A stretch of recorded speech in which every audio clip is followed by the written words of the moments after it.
Good morning, ladies and gentlemen. Today we get the Spiritborn level journey with a new and improved eagle into more eagle with a little bit of eagle on top of eagle. And then later probably jaguar. But we're going to try to eagle as long as possible, as much as we can. We're going to call it Eagle Lady for the time being.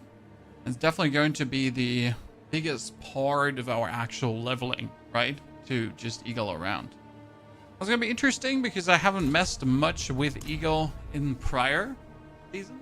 So it's going to be my first season really messing with eagle. Trusty, good to see you there. Ghost, howdy. Pleasure. Chippy, greetings. We got our lady here with a thunder pike into when you evade you attack with thunder pike, right? Then we got quill volleys together with the advantageous quill volleys. Most importantly, we got the follow through together with the Ravager. So, I thought traveling. Intriguing thing. Kyle, howdy, Pop-Tart, greetings. If you've never played Evade Spiritborn, today's the day to find out what's happening, how it's vibing, and how much you're enjoying it or not.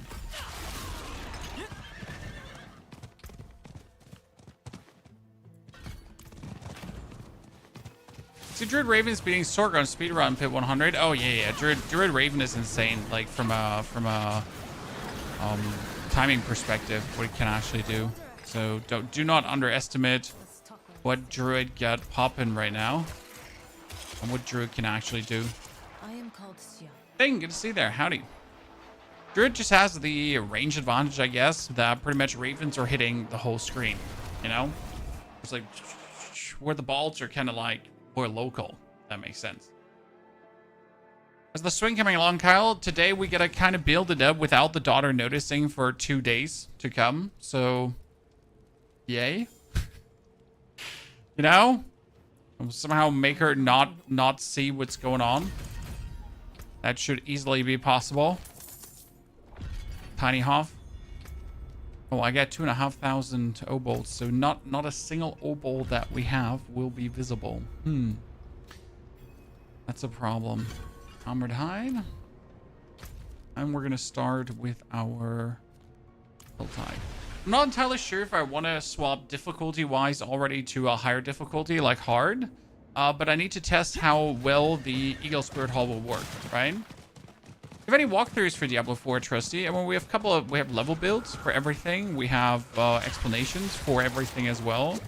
So that is all out there. Not sure what you mean with the direct walkthrough. But like, you know, level guides that help you from one to the end.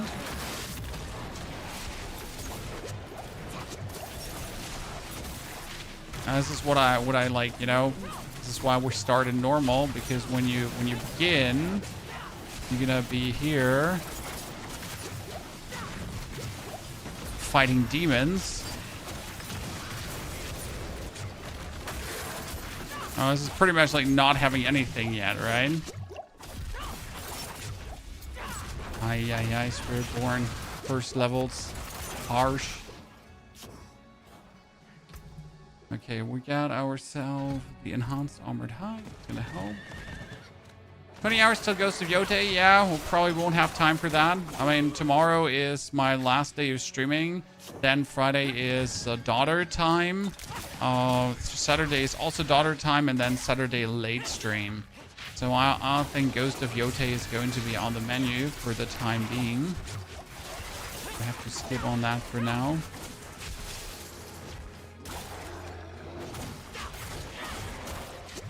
We'll have to see. We have 2 minutes of this left. Wonder if I could manage to get a chest open in that time. Probably, right? Come on. Like, we should manage to get a chest open. When I'm in 2 minutes and 30, I could maybe kill the Queen of the Helltide. You know what? Let's actually give this a try. Maybe it works. And this could end up in sadness, or it could be like a very epic ploy. It just works perfectly. To see.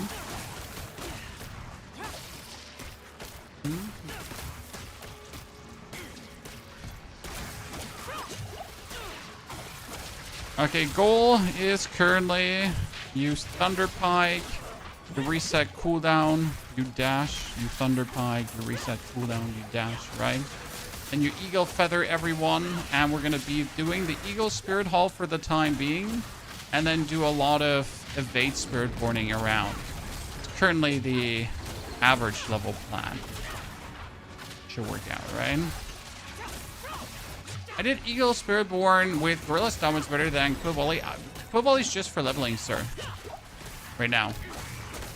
I mean, for the first 15 levels, pretty much, right? So, you gotta get the actual Eagle Spirit Hall first, like step 1, right? Oh, I completely forgot to pick up my, what was it called again? My pet.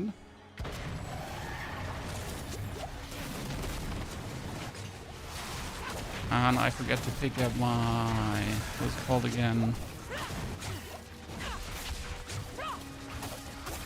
A mercenary.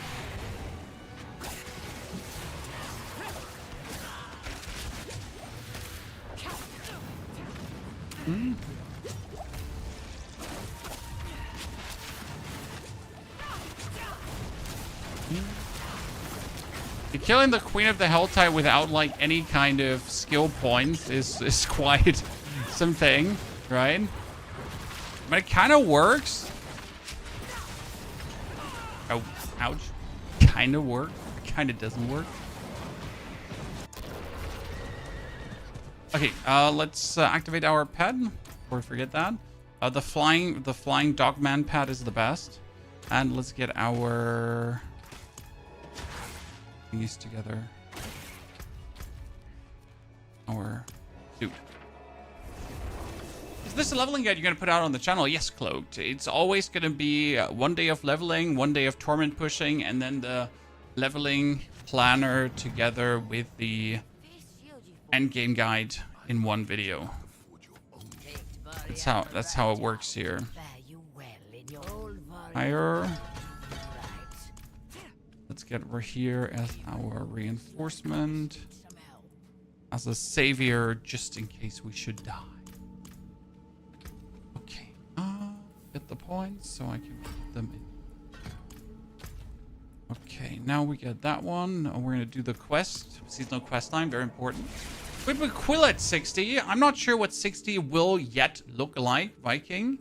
I want to avoid doing the most boring Spiritborn because I've seen some like 120, 130 clearing Spiritborns. But they're really just the I'm good at pit Spiritborn kind of, if that makes sense. And like Spiritborns that are good at pit are usually very boring to play outside. And obviously to get Spiritborn good, Jesus Christ, it's kind of weird again, so to say, right?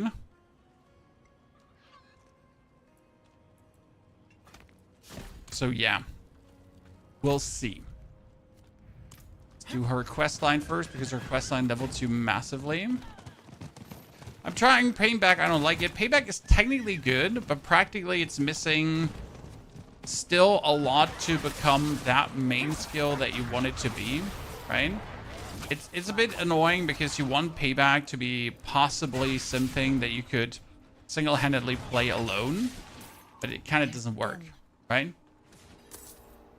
So the most fun Spiritborn, well, for leveling, it's probably Evade because you're going to be doing your Thunder Pike spam into Evade, into Thunder Pike, into Evade, into Thunder Pike, into Evade. So that's pretty much how you're going to play. So right, it's like Thunder Pike, Evade, Thunder Pike, Thunder Pike, Thunder Pike, Evade, Thunder Pike, right? Because every third attack of the Thunder Pike resets your Evade cooldown. So you're going to pretty much just be busy hitting people with that. And then evade and shoot out bonus feathers. And your Thunder Piking itself will shoot out bonus feathers because they reworked how the Spirit Hall works. So the actual Spiritborn Spirit Hall, the Eagle Spirit Hall is nowadays giving you just cool bonuses. Really worth it.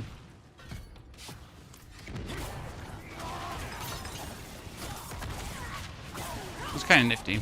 And I'm gonna be excited to see how that plays for leveling. Down here. But the question rather is, how long do you want to play it? And most importantly, how long does it stay efficient? Especially considering, and this is very important, the later uniques. Because most Spiritborns, like Sorcerer, need at least 2 specific chaotic uniques to be even functional. And that's a bit sad, because I want a build that does not need chaotic uniques to be functional. So it's going to be an interesting challenge as we get into the Torment tiers to find a way how to do things without having to, you know, resort to I have to have chaotic uniques or I'm screwed. Because what's that, right?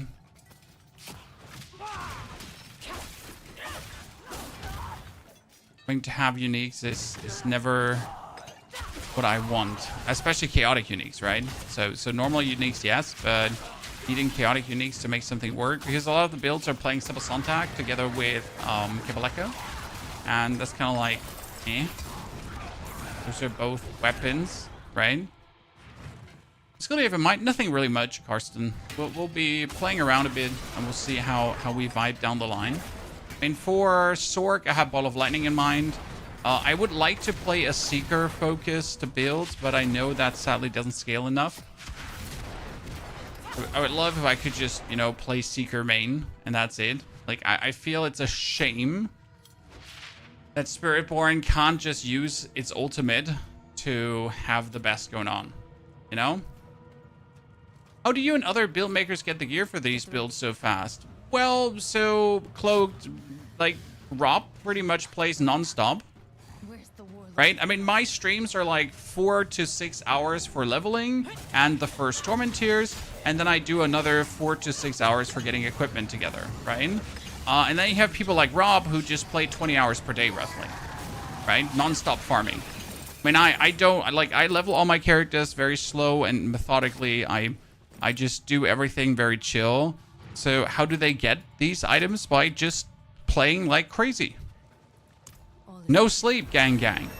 I mean, people like Makuna, they actually farm non-stop. Okay, you have to understand, these people, they just farm. It's not like, oh, let's do some fun activities. No, it's like Infernal Horde, Infernal Horde, Infernal Horde, Infernal Horde, Infernal Horde, Infernal Horde, Infernal Horde. Right? Until they can't breathe no more. And there's nothing wrong with this. So, like, don't take this as a ha, they're so freaking super nerds. Blah, blah, blah, blah, blah. No. That's just how they play. Right? And then, obviously, there's the handout perspective. So, I, for example, don't take a single handout, but a lot of the creators obviously get then stuff delivered to them, and they play together. So, if you have, like, 3 to 4 creators playing together and sharing items between them, that also leads to better builds right away, right? So, all of this comes kind of together, right? And then you have like people having like absolutely insane builds in almost no time, but it's obviously not the realistic thing. That's also why I just structure my guides, my builds, my everything completely different, because like I want to make it realistic.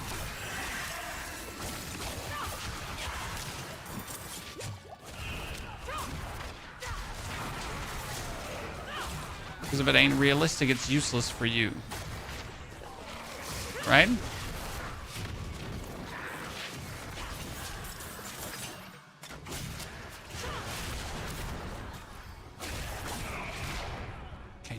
Hit the boss.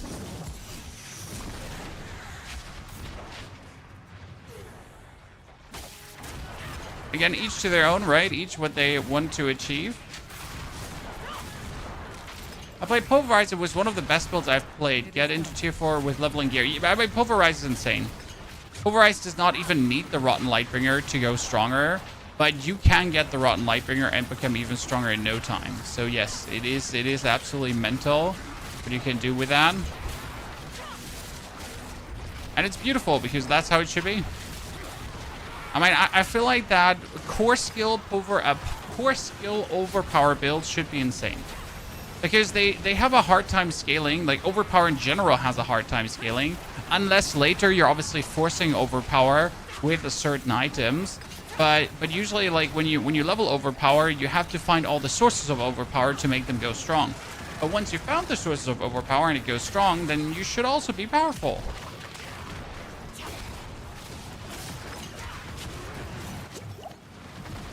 Nate, I don't think it's bad to take handouts. It's just like, it's something that people should be aware of, right? When they see an amazing build and they're not aware that the creator is being fed handouts, then and they obviously believe they can get something equivalent in no time, but that's like just not it, right? That's not what's going to happen. That's not what you're going to achieve. I guess that should be always communicated to a degree that like the build is fueled like that. People just know what they're getting into. Season start today. No, season is second week. Since yesterday, we're in the second week. It is going to be a rather short season. We got to be real about that. I mean, we're already at Spiritborn. I only have Rogue and Barbarian left, so I'm almost done with this season. And I'm already noticing fatigue in the viewership. I mean, like generally, like you see like how much people are interested and want to see new things and so on. I do believe it's a very good season personally, and I think it's a good 2-week season that I'm going to enjoy the rest of. But like always gotta pay attention to how much the people are actually enjoying it down the line, right? Is Poison Spiritborn fun this patch? Sadly, Poison is still an afterthought, right? So Poison Spiritborn exists, but it's nowhere near like complete or has a full functionality. So no, sadly not. You can play it, right? You can get into Tormenteers with it, but there's just not enough scaling. Damage over time is generally cooked. And Blizzard really stinks at making damage over time work. I gotta say, Branding Gear Games has a bit better eye on that, but not a much better one. So in like Path of Exile, there are some damage over time builds that definitely work somewhat better, but also not by much. Like, let's be real. There's not a big difference between the two big boys, right? Each of them kind of sucks with damage over time. Okay, goal right now is, chat, to become level 15. Why 15? Because then I'm gonna get my Spirit Hall. And the Spirit Hall is going to change, obviously, everything.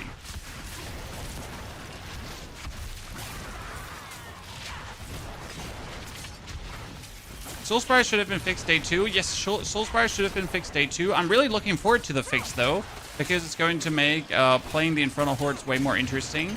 I do believe it's a big failure that it takes so long, but you also got to consider, like, how do I say this now? So I might be done after 2-3 weeks with the season, right? But some people haven't even started with the season yet, right? I mean, there's Ghost of Yotei coming. Then a lot of people are going to be playing Ghost of Yotei. Then there's different games coming. So it's not like that people nonstop play this game. Yeah? Wait, give me a second. Yeah.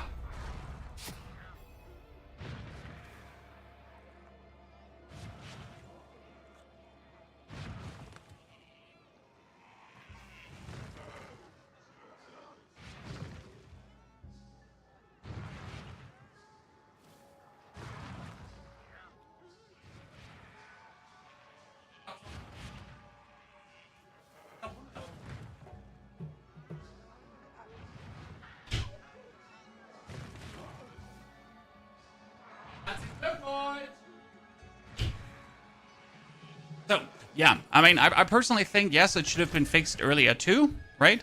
But on the other hand, like, it's only a problem for people that have no life, like me.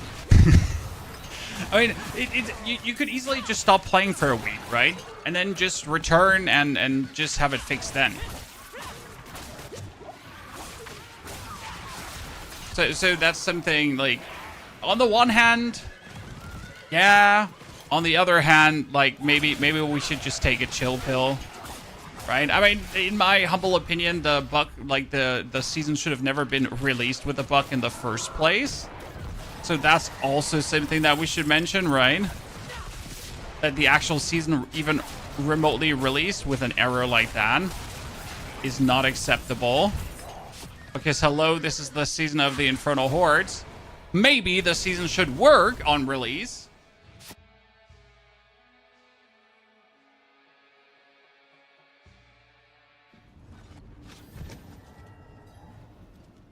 Yeah, Bald's big brother. I'm looking really forward to experiencing this because I have not played Evade Spiritborn very much. Like, I dabbled with it, I looked at it, right? But now that they buffed Evade Spiritborn, I'm really excited to just see how it feels. Right? What we can get rolling here. So we're 14 already. We're very close. With 15, we get the Spirit Hall. Then we can have the new buffed Spirit Hall and swap around and see how beautiful it feels. Hopefully.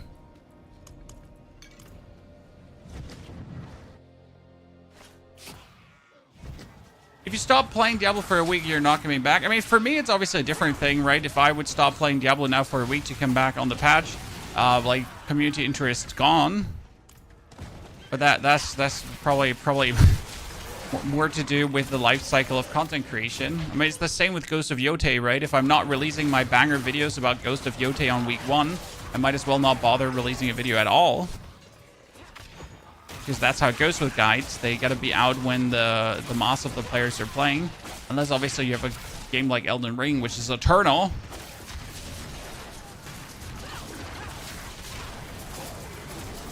Different again. How can you play this shit when PoE2 exists, Arian? Very simple, because I want to, and it's fun.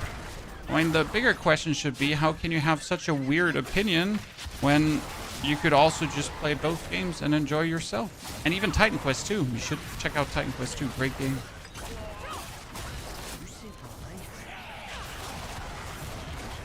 So please grow up, sir. Thank you.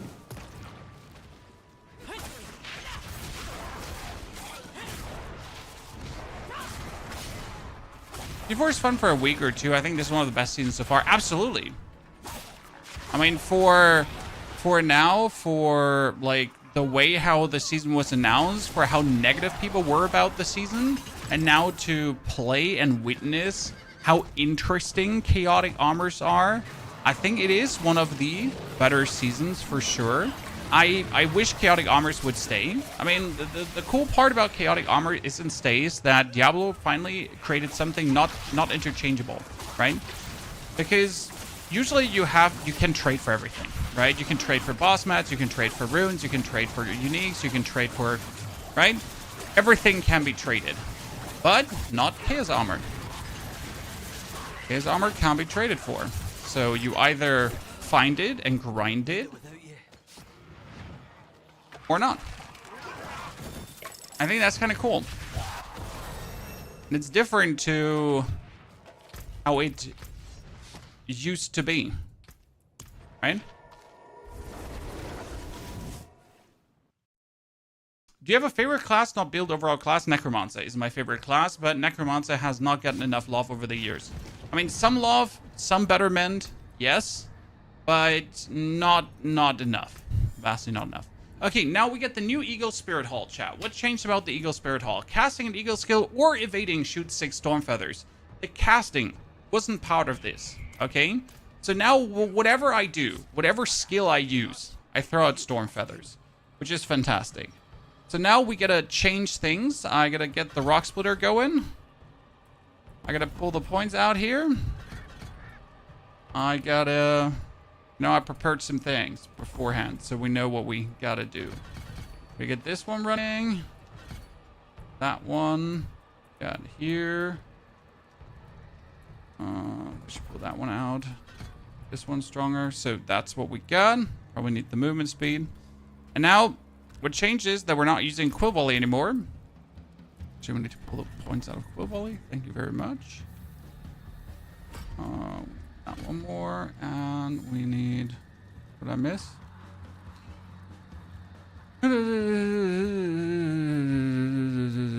Ah, there you go. See? That was all we needed. Okay, so we got Thunder Pike, and we got pretty much our skills to just evade around. Rock Splitter is not being used right now. Rock Splitter is just later good for... when you get the skill that boosts your overall... for base gorilla skill in your action bar, you gain life, knockdown duration, and barrier generation. So that's kind of useful. Fivo, thank you for the 104 months of support. Mr. Crip, thank you for the 11 months of subscription. Fivo, I hope you and the family are doing all right. Life finds you good. Okay, we need to go down here and kill some Hi, dudes.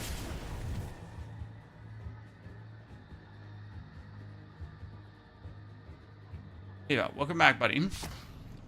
In D4, the Ultra Endgame can be easily achieved compared to PoE 2, where you need a PhD. True?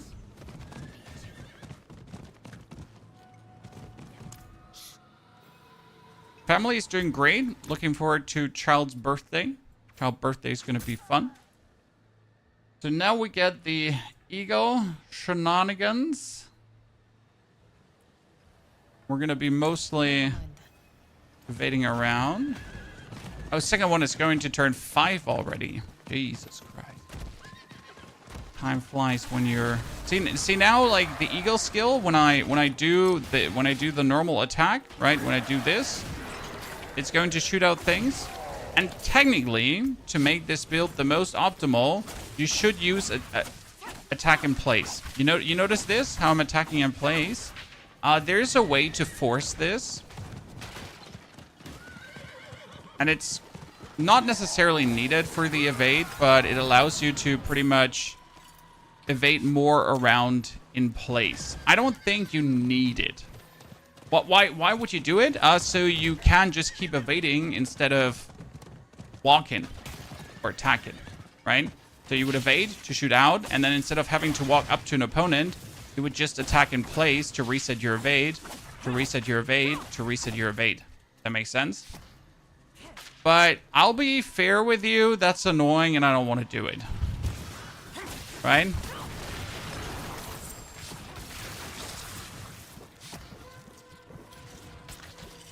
That's pretty much a choose your poison, right? You want to or not want to. It's a bit like the question with the permanent teleport Sorg, right?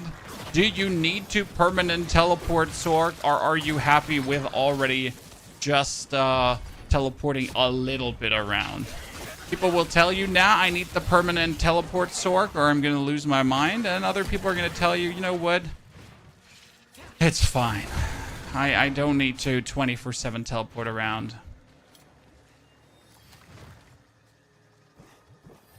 Netter, I mean, I choose the skill planner as it works, so I did not do anything untowards. You might have missed some skill points there, sir.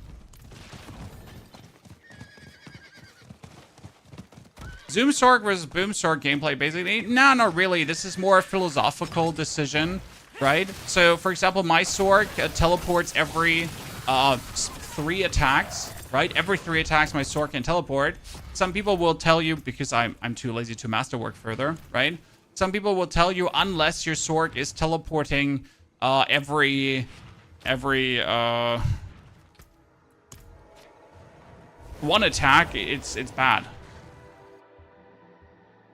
Does that make sense, right? So it needs to be attack, teleport, attack, teleport, attack, teleport. And if it's attack, attack, teleport, that's terrible. How can you even play the game, right? So it's more a, yeah, how far do you want to go question. Same I feel a bit with Evade. That's why I'm probably not going to play Evade too deep into the Torment tier, right? I'm going to play Evade into Torment. I'm going to play Evade in Torment 1, maybe Torment 2, and then see what we swap into, what feels convenient, what feels fun. Do you need to go to the Jack Spirit Hall early? Can I keep Quill Volley? Because I kind of like Quill Volley. I like the idea of it. And what can you even go into without chaotic uniques, right? That's always the question. Okay, what we need to test now is, I was told that after you get to level 15, guys, with Spiritborn, you can easily swap to expert difficulty. I believe it when I see it. That's this Spiritborn, sir. In case you did not notice, let's make it obvious.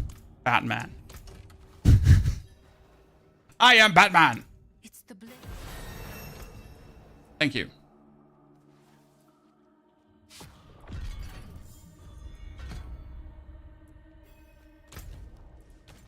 So, let's teleport back.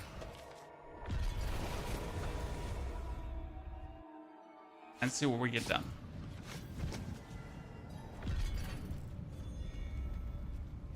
can you remove the glyph tablets once you place them? You mean in the Paragon board? Yes, sir.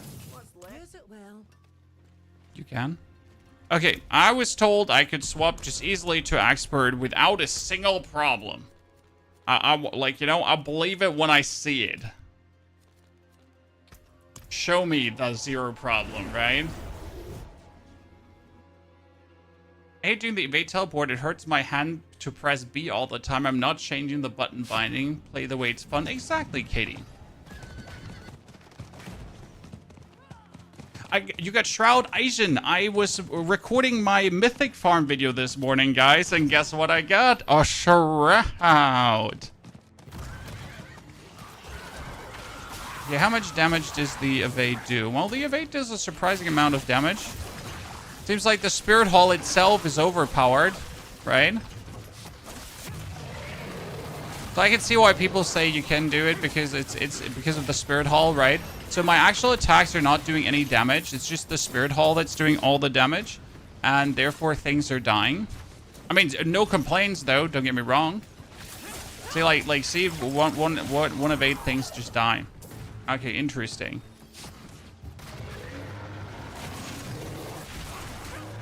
I'm surprised. It feels a bit like Dens of Knives, honestly.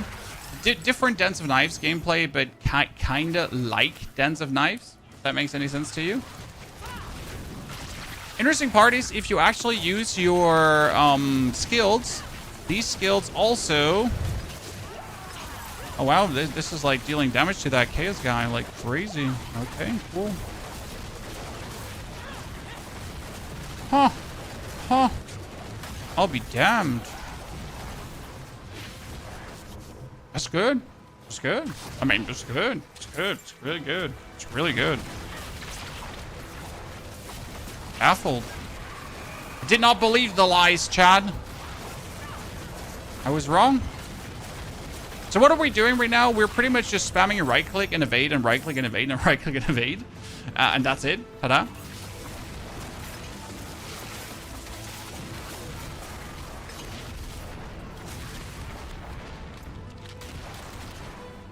Funny part is that you can pretty much not run out of resource. Right? Because, well, what resource? Right?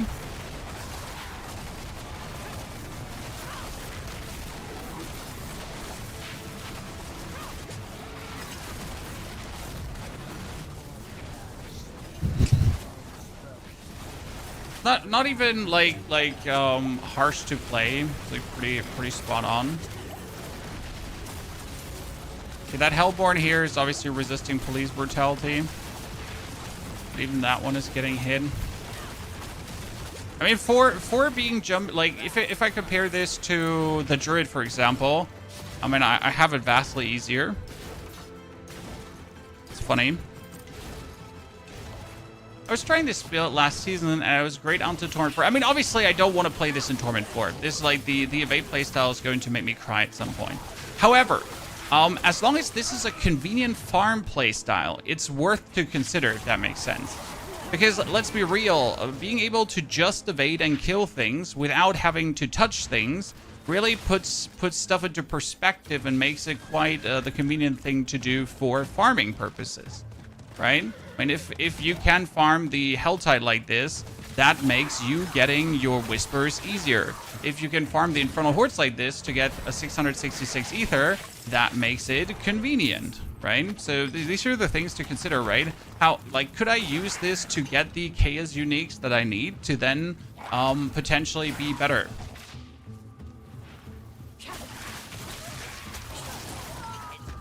Right?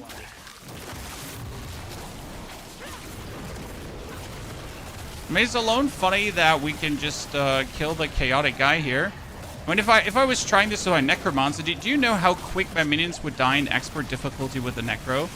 Like, it's not even funny if you think about it. Like, they would just keel over. So the actual thing would just do one pulse, like one, and all my Necro minions would be dead. That's it. From 1 second to the other, completely wiped clean. Did they fix the spires yet? Nope, sorry, spires not fixed. That fix is coming next week. Not before.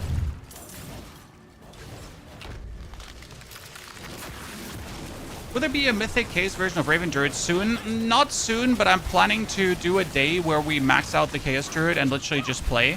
I picked up a Shroud of the False Death, so that's amazing. The only way how I can do a maxing out stream, though, is if I sell an item on trade. So I currently have a bunch of items listed on trade, and I'm trying to acquire a couple of billion gold. You know how it is? Like, you know, the people that have a couple of billion gold totally legal flying around.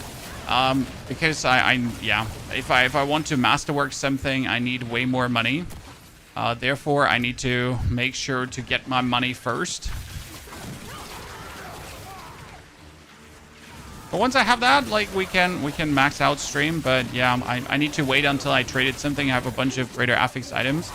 Problem is, like, the only thing that really sells this season good are some key uniques, and like if you have double to triple greater affix items, right, on rings, weapons, something like that. It's actually less stuff sells good, at least from what I've noticed. Problem is you can't obviously sell chaotic uniques. So, like, for example, having a Rotten Lightbringer with 4 greater affixes is still good, but everyone wants just a chaotic unique Rotten Lightbringer, so they're not even interested in your hillbilly normal Rotten Lightbringer.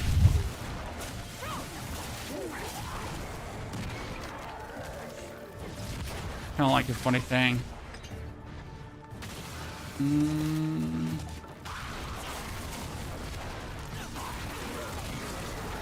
Oh, sorry. I missed you, madam. I can see the advantage of, like, attacking in place to make the build even stronger. But I can also see how I really don't want to do that. Only yellow masterworks for me this season. I mean, it's always only yellow masterworks for me. If I get an orange masterwork, luckily, then, well, yay, hey, right? I'm so happy that we achieved that, but I'm not going to lose sleep over not getting it. It's the #1 rule I think everyone should follow. Yellow masterworks is enough, because down the orange masterwork line just lies misery. Especially when you're, how do I say this? When optimizing games ruins fun, right? I'm all for optimizing games, don't get me wrong, right? I'm all for trying to get the most out of games. I'm myself that person. However, there is a point where that's going to kill your fun, right? There's a point where that's going to make you unhappy. And we all know that that point exists. And we all know when that happens, right? When you finally get there and it's like, oh, man, I hate the game. You're like, yeah, so I did have fun until this very moment, and now I hate it. With a passion.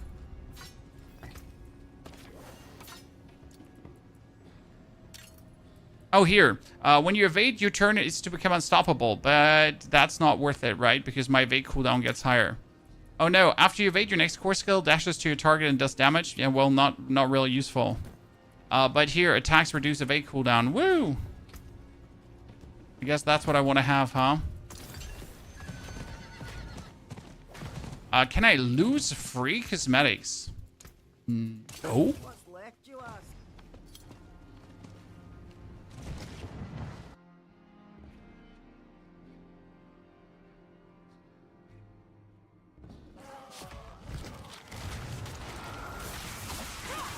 I love teleporting out, teleporting back in, and suddenly having a Chaos Rift in front of you. It's probably one of the most efficient Chaos Rift farm strategies is just teleporting in and out, right? Any one of you ever noticed that? Like, when it happens? Oh!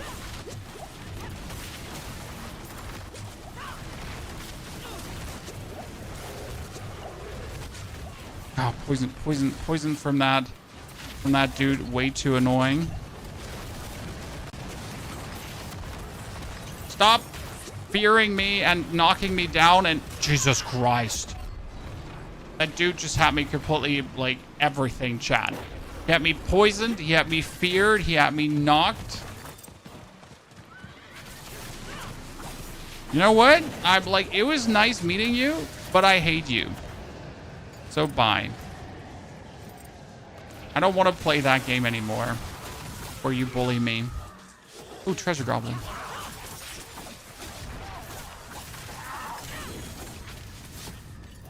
Mom, I got bullied by opponent. I'm not happy.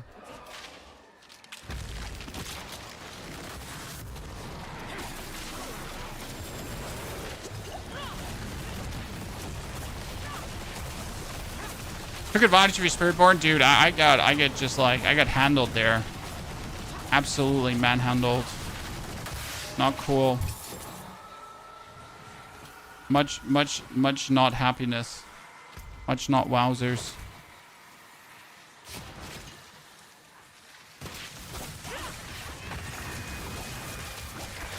I mean, again, though, for playing expert difficulty, I guess you can't complain. Because when you're playing expert, you're just always one stun away from death, right? Would I do this now if I was playing hardcore? Absolutely not, right? There's no reason to do this in hardcore. That would be the worst thing you could ever attempt. Because you're pretty much just one evade, one stun, one unfortunateness away from death.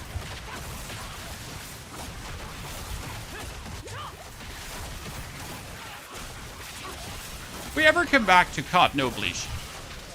COD has absolutely nothing to offer. COD has the hardcore identity crisis.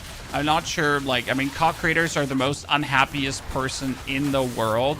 Content is hardcore lacking. Game is struggling. So, no. There's nothing to return to. It had its golden time. Like, you know, Activision fumbled it. I mean, just almost like Diablo fumbled it, let's be fair. But Diablo is actually, like, in a very good redemption arc. No matter what some other people will tell you. I personally feel like the redemption arc is pretty good right now. So that's great to see. Same for Path of Exile 2, by the way. But yeah, COD fumbled it. COD is going to be having an interesting struggle with Battlefield now coming. But I'm also not going to plan to play Battlefield. Just FYI, right? If you're wondering, is you going to play Battlefield now? I'm also not planning to play Battlefield. Shooters are just not my cup of tea right now. Like, you know, if I want to bang my head against something, I'm going to do it against your mom's headboard. But I'm definitely not going to do it against a massive multiplayer shooter game where riddled with cheaters and other shenanigans, right? There are definitely other things I prefer doing. You just found a plus 12 ranks Oculus. Is it any good? It's not bad.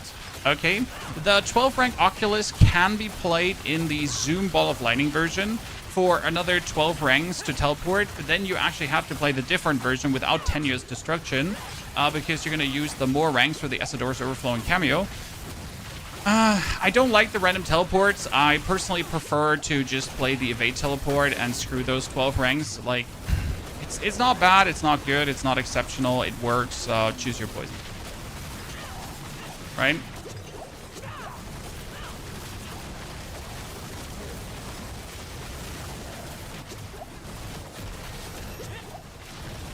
I'm surprised how well this is working.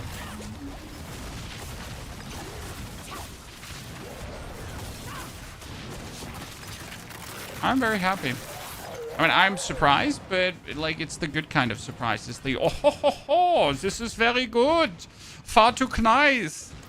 You know, that kind of surprise where you're just enjoying yourself.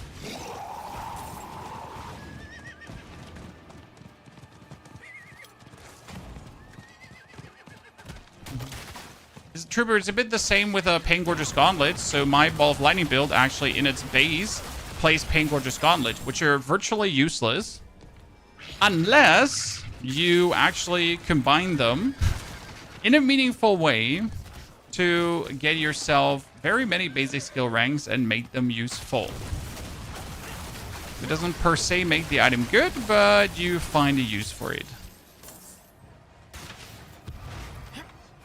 Is there any build that makes use of Mother's Embrace? So Mother's Embrace is always usable. It's just never good. What does that mean? So if you get into the Torment tiers and you have Mother's Embrace as the chaotic unique, right, you can just use it to fix any of your spirit problems. There's nothing wrong with that. For example, Blood Surge with Mother's Embrace is insane. Unless you're fighting a single enemy, then you're screwed. But to that point where you're fighting like multiple enemies, congratulations, like you're restoring spirit like crazy. So if you do something like the Infernal Hordes, Mother's Embrace is insanely good, right? Mother's Embrace definitely is one of these uniques that needs a complete rework because the actual base functionality does not live up to what it was used for. Mother's Embrace used to be good if you get it during leveling, but that was only good if you had 100 levels of leveling. So Mother's Embrace used to be an absolute top tier unique that you were super happy if you picked it up early. Like, you know, you get that with level 30 and you had to level up to level 100 and Mother's Embrace was king. But obviously those times are gone for quite a while now. So not king anymore.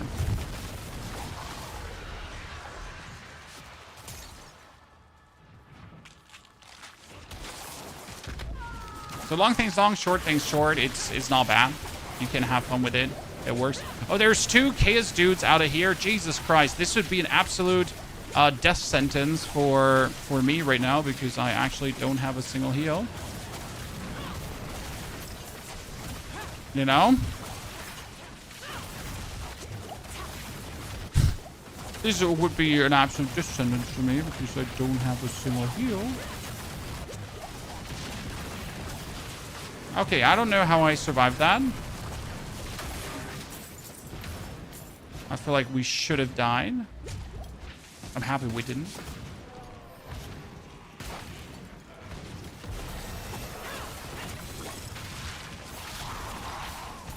Okay, leveling is so quick.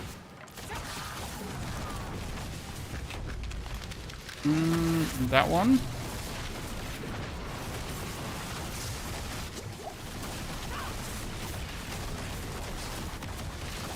Not get feared. We'll still play before you, sir. New season hype.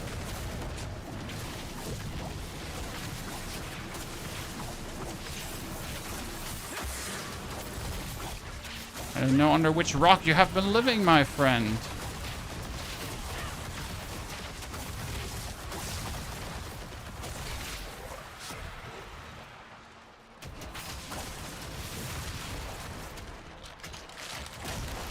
Okay, I need to go to the harvest. Yeah, I need to stop doing chaotic things, right? And I need to start... I wonder, if I'm in expert difficulty, I should also get more reputation, right? Not sure if the initial difficulties also grant you more reputation. I actually never cared to figure out. But you should. See how the Queen of the Helltide is faring, ladies and gentlemen. Shoot that one. Kill everyone.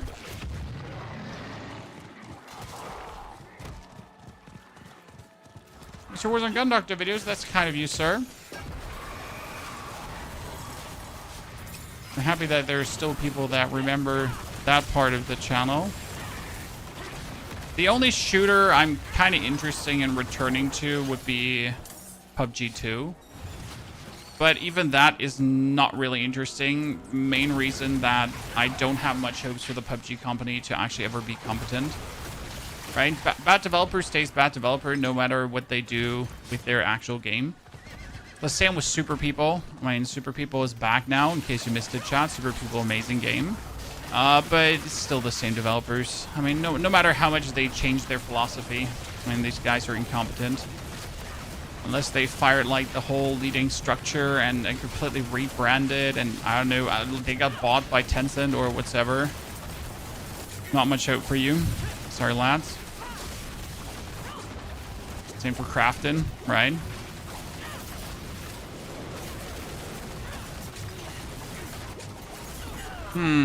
Yeah, that was a bit gritty. Okay, let's try to get the Queen of the Helltide. Wonder how well that will go. And the only thing that I can imagine happening here is that we die. Right? Because, well, you know...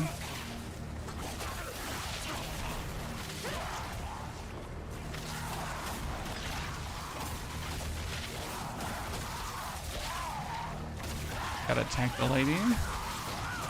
Do you replay each season with a new character, or do you try new builds? What do you mean? I mean, every season I level up every character from 1 to 60 with varying builds, and I try in the end game to always do the new fun hot stuff, unless the new fun hot stuff is completely boring. I mean, for example, right now Necromancer has the Gospel of the Devotee, but that item is virtually useless, so you can't actually do any fun hot new stuff with the new unique. For Druid, obviously, you had the Ravens, which were really, really cool with the Kill of the Blackwing, so there is actually fun hot new stuff, right? For Spiritborn, it's a bit of a mixed bag. Chaotic uniques are good, but you don't really have like super fun hot new stuff as well. More like the old being even better than before, right? So kind of fun hot new stuff, but also kind of not.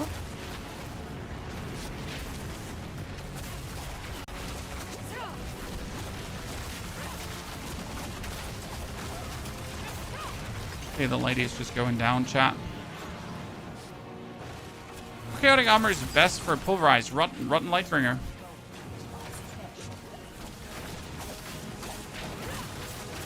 Because then you can play another aspect as your two-handed weapon.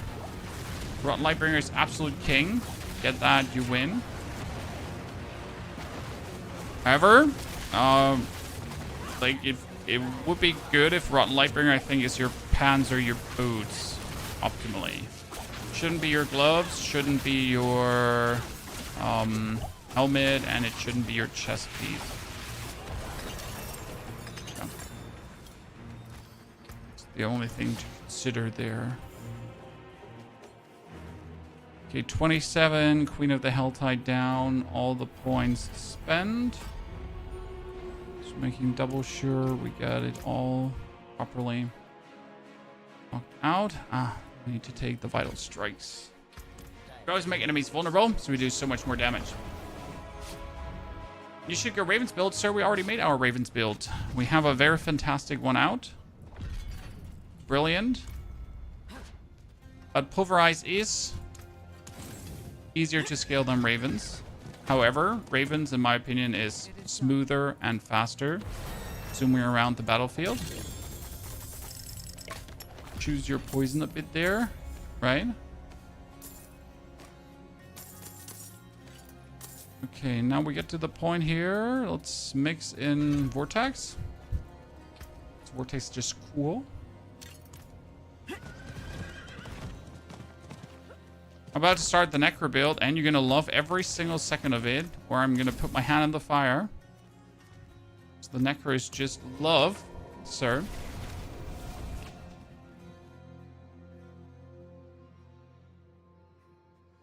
Rogue is the best class to open mythic caches if you're hunting for Starless, correct? Yes.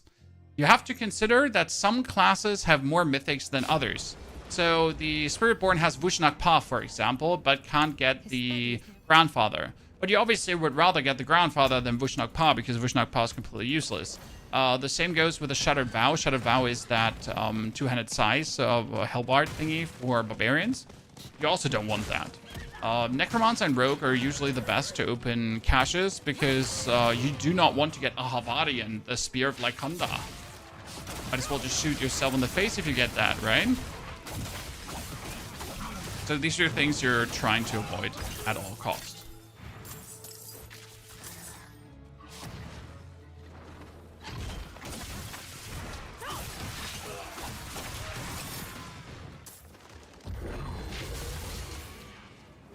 How do you overpower with the Zoom Ball of Lightning, sir? Did you skip the complete explanation with the chaotic powers and the Banished Soul's Talisman?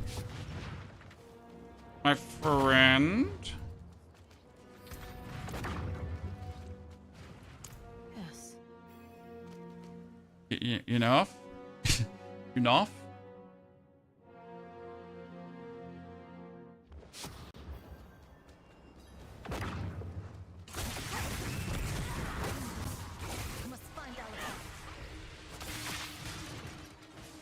They may have skipped that. Well, then, re-go.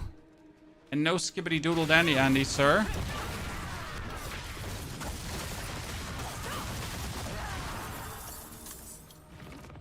This is a study. No skibbity doodle dandy, Andy.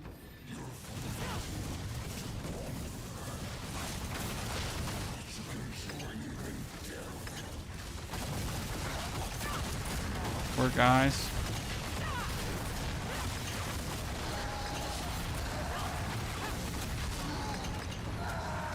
Yeah, that Eagle Spirit Hall is definitely out of control for leveling. You can see that. We were too late. Too late. I like it. No complaints. Too late for... Wait, what is this book? There, I read it. Give me level. I read your book. Give me levels.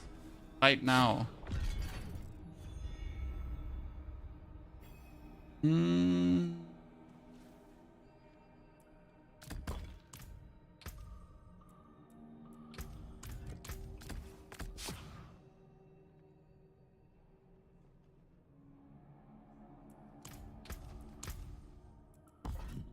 pull that out as we've reached the point where we don't need it anymore.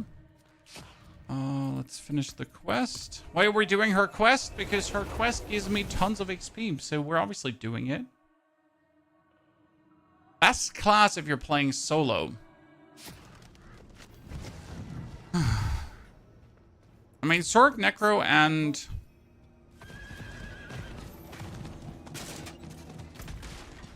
Druid are all easy to fully equip solo. But there's... I mean, Sorc is probably the hardest, because the problem with Sorc is that she needs at some point perfect masterworks to get stronger. Whereas my Druid with the most imperfect masterworks in existence is just so powerful already. Right? So make out of that what you want.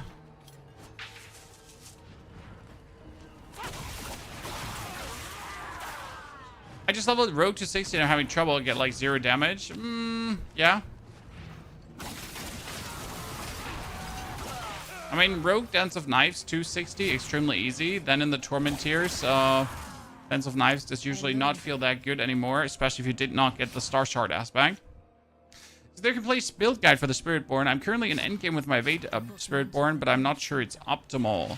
Well, sir, we gotta get to the endgame first before you tell you anything about the endgame, and we also gotta finish leveling first before you tell you anything about leveling, right? So that's that. Not much to share until we have it done ourselves.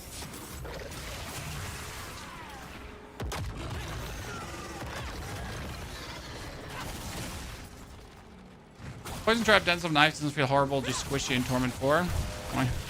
Welcome to Rogue, where you either have area or you're dead. Right? What's your favorite? Spiritborn? No, Druid this season, by far and wide. Druid has absolutely won my heart.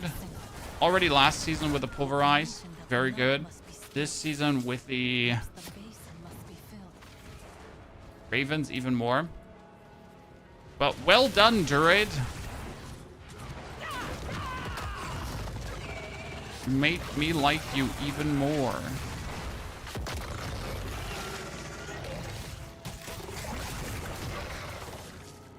I think Flurry feels better to play instead of Dance of Knives in tier 2 at the moment. I mean, for leveling, I'd really not do anything but Dance of Knives. For Torment, I can't give a valuation right now, because I haven't done it myself, right? I always wait until I've done something myself before I try to waffle about it.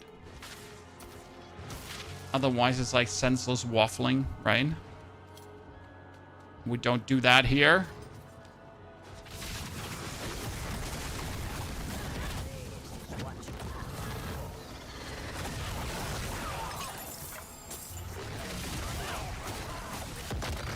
No senseless waffling.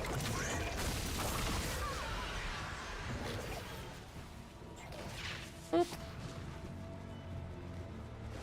Okay, that is level 30 right now in an hour, chat. Feels good.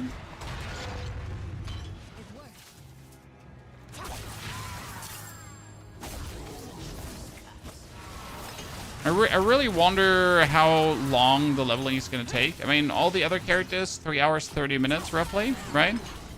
How much faster can Spiritborn be, considering that Spiritborn is easily able to go into the expert difficulty? Kind of want to see a fleeting horde now in expert difficulty. How much XP would that give me? Do I have a fleeting horde compass, Chad? Woo! Let's go! This is it. Let me look. Should be able to squeeze out some Don't have to. nifty experience from that.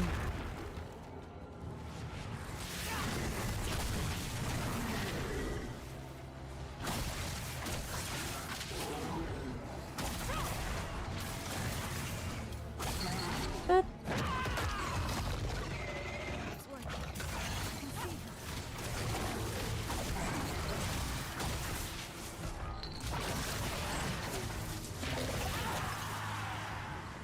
This is way too easy. I wonder how the Tormenteer I think I've got it. Just need a little longer. push is gonna feel when you finally apply one or two aspects, right? I've got it. I know we're. Are we sure that Druid isn't bugged? Their damage, I mean, yes, Druid is not bugged. The damage is absolutely intended. Unless you played the Poison Creeper version. The Poison Creeper version was bugged and overpowered. But I assume you probably did not play the Poison Creeper version, right? So that version was too strong for what it was actually able to do. Okay, that's the only one. The other druids are exactly working as intended. Why is druid so strong? Overabundance, my friend. So overabundance works well. Brawn over brains works extremely good. The companion thing works really well. My companions are strong if you can spam them, but that's the thing there. Then they disable the aspect. Well, the aspect of Wild Rage, but that wasn't because of Ravens. The aspect of Wild Rage was disabled because Poison Creeper was going crazy with it. So that was not the Raven's fault.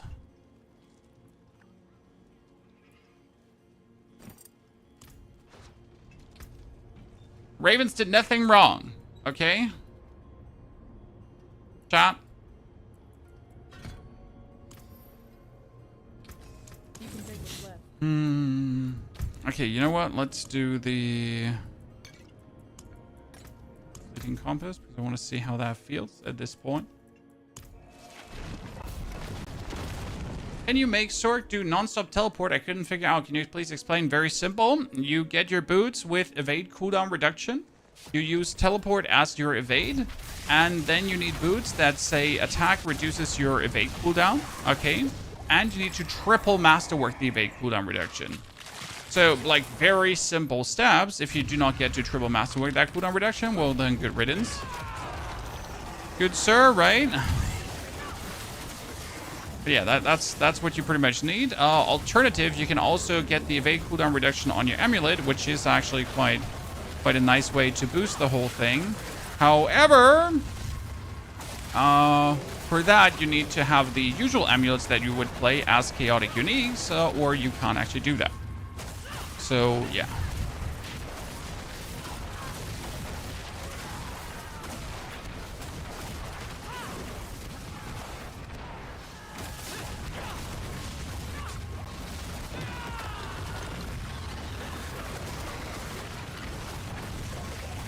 And that's pretty much how it works. I hope that was clear. Now, you shouldn't really aim for permanent teleport. I mean, you want to have like 1-2 attack teleport, 1-2 attack teleport, right? Kind of like what you want. This is like really illegal level to clear at this stage of the game. Someone Hellborn is terrible, but you know what? All the other shitters are even more terrible.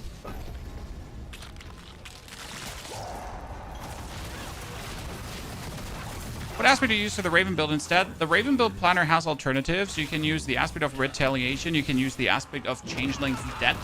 And you can use the Archmaster's aspect. All of them are actually viable substitutions for the aspect of Wild Rage. I think Retaliation might be one of the best ones.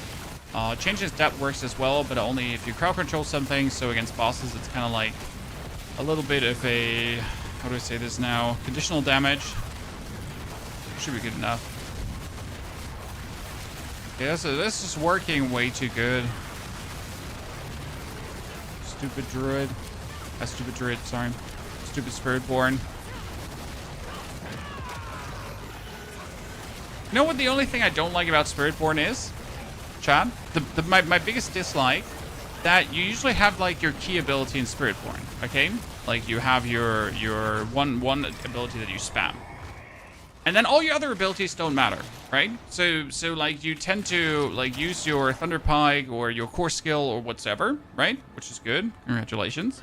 And then you pretty much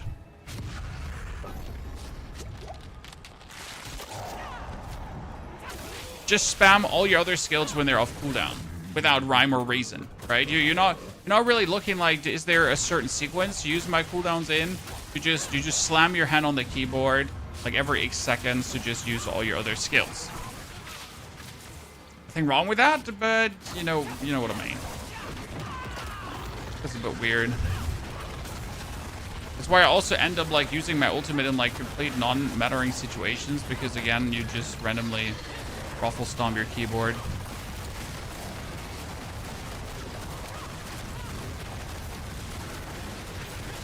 There's a lot of Spiritborn here, Hellborn here.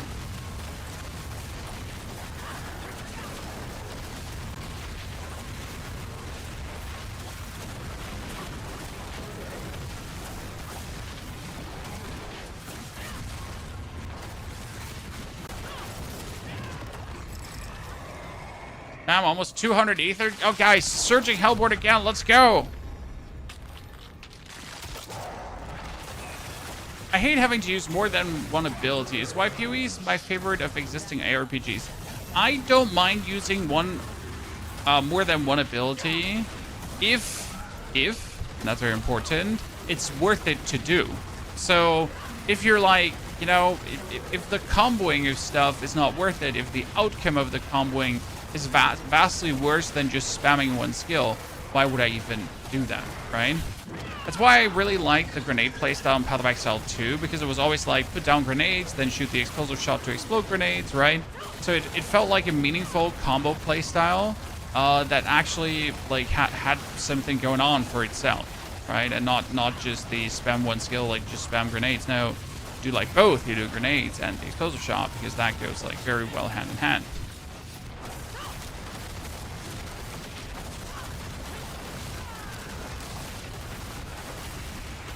And again, most builds should use 2 skills at least. When it gets to 3 skills, it gets complicated, right? Level guide. Oh, there will definitely be a level guide for this. Don't you worry. There's always a level guide.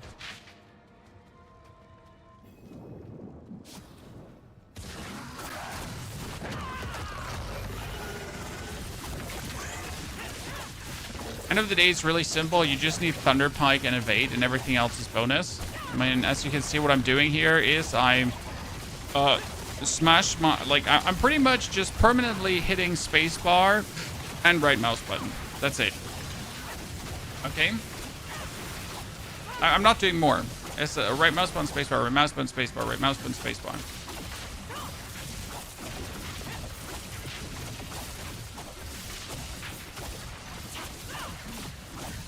And technically, I wouldn't even have to do this. I could just also just mash my right mouse button, just that the right mouse button spacebar is more damage.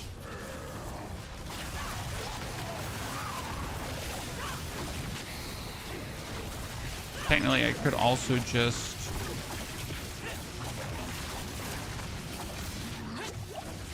hold down my right mouse button to shoot him.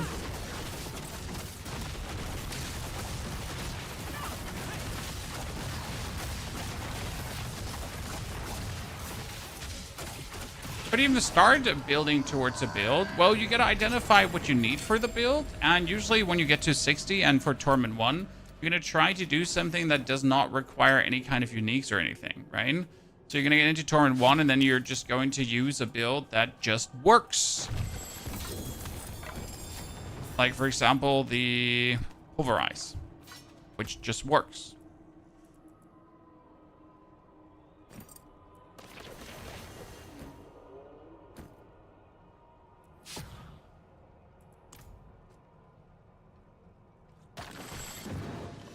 Experienza. Okay, that was 2 levels or so from a fleeting horde. That was pretty good. Now we're gonna kill the boss here. Then we're gonna start doing strongholds, right? Zoom Ball, Carnage. I'm happy to hear about that. I kind of want to find like all the chaotic uniques to really make Zoom Ball go crazy. So I want to see how far we can take that. Do you use the numlock trick? No, I don't use the numlock trick, sir. I just press right mouse button and spacebar. No tricks, no macros, no weirdness.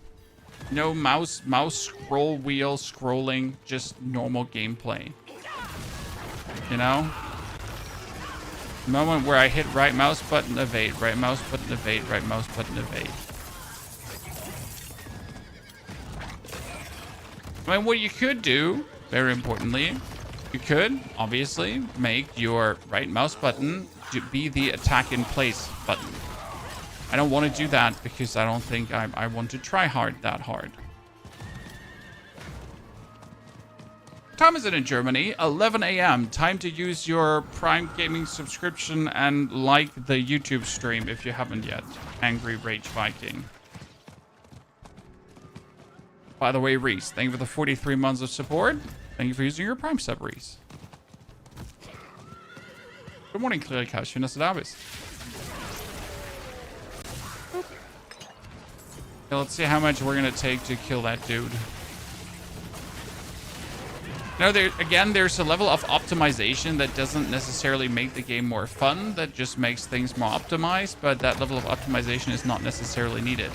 AKA setting the attack in place button to evade even faster or be able to evade even if there's no enemy there. Which leads to gameplay that's just unnecessary. I don't need to evade if no opponent is there. Like, I'll evade if there's an opponent there, and then I'll be happy, right?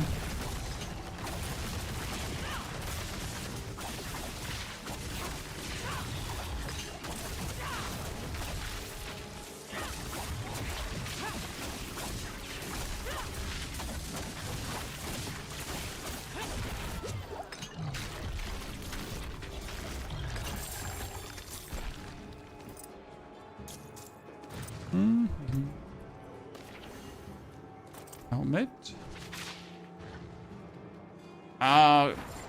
Evade Spiritborn is control friendly. Yes. Clerica, I don't think I have to remember that you're German. Your name is as German as they come. Otherwise, you would be cleric instead of Clerica.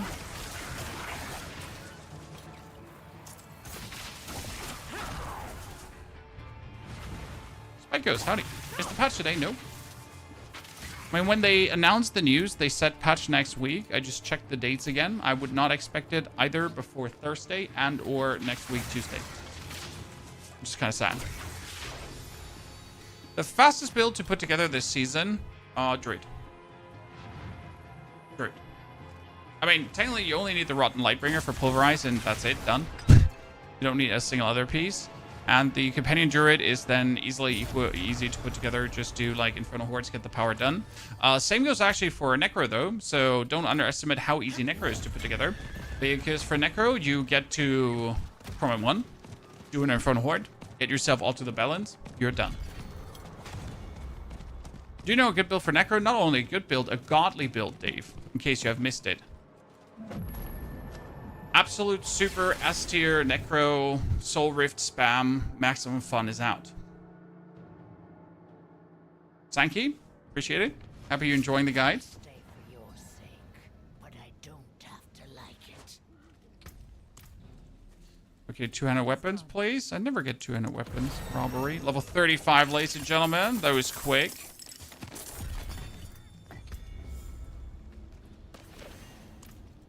Spiritborn is cheating. I can cure the speed of the park. Okay, we need to teleport back. Why? Because there is a stronghold right next to where we are, and that is instantly going to give us another level. So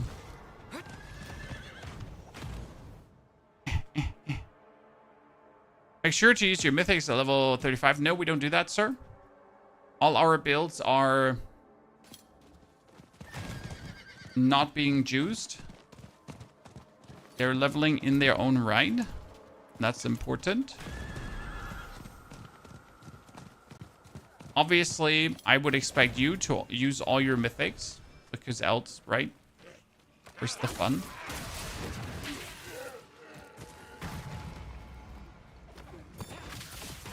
But I am not doing that.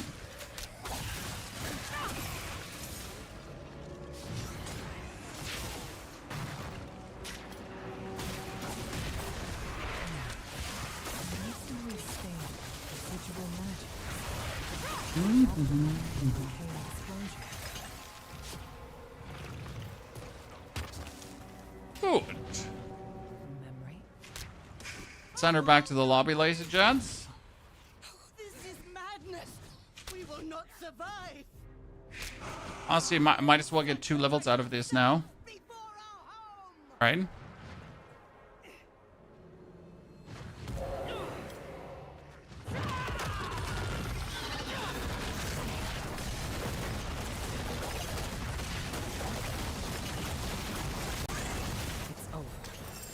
One level, but that wait, there's more. We're gonna hand it in. Ah, 2 levels. Let's go.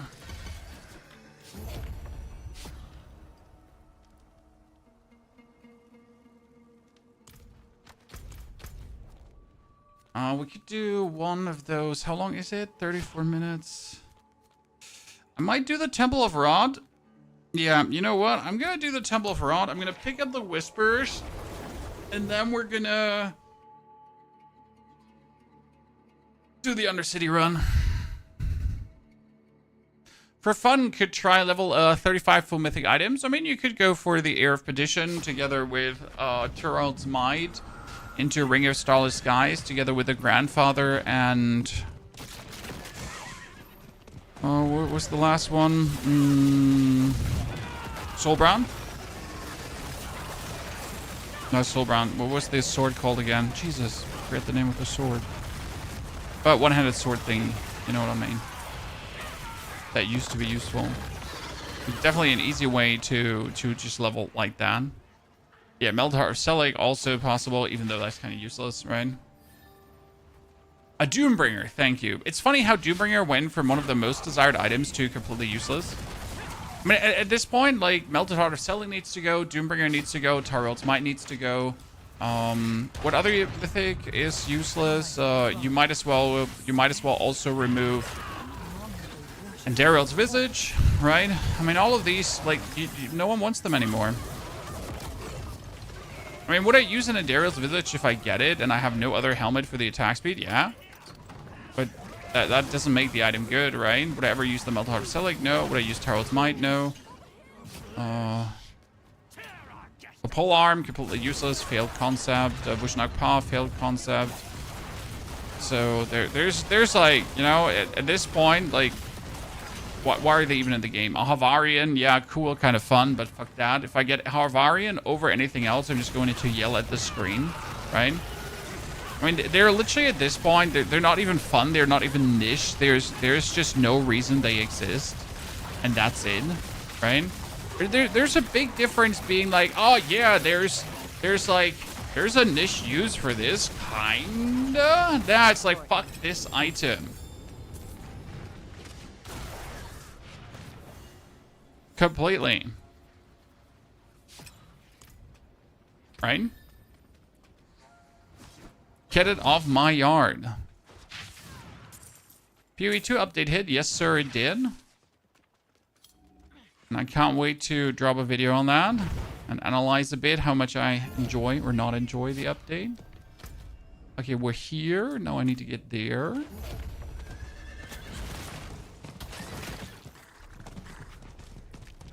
And same goes for tons of uniques that you don't know why they exist. Motor Crew, still, the Gospel of the Devotee and that kind of stuff.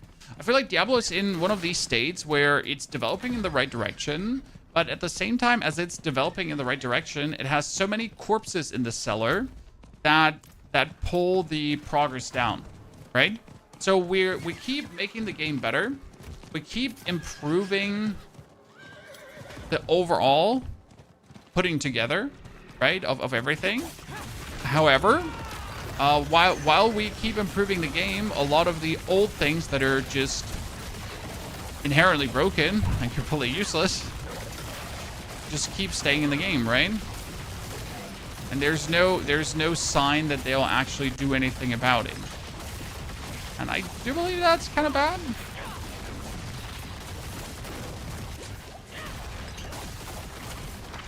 Because I can't see them like actually removing like useless uniques, right? I can't see them removing any kind of mythics, like, I don't know. I mean, mythics should be amazing, and we're at the point where you might get something that's just completely useless. Is Touch of Death currently viable? I mean, you can play it, right? You can level with it, sir. Can you absolutely dominate Torment 4 with it and hit 100? No. But it comes down to your goals, right?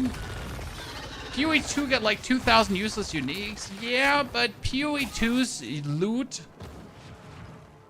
philosophy is different, because PoE 2 does not mind giving you too much that is useless, and you have to sift through the shit. And you might say what you want about Diablo 4, but the loot in Diablo 4 is better and more convenient. Maybe too easy, right? I just have greater affix items, I have greater affix uniques, and so on, and I can sift through that extremely simple.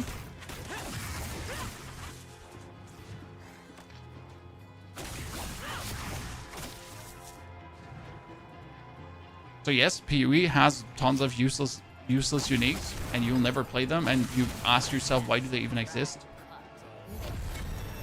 But this is Diablo, right? And not PoE.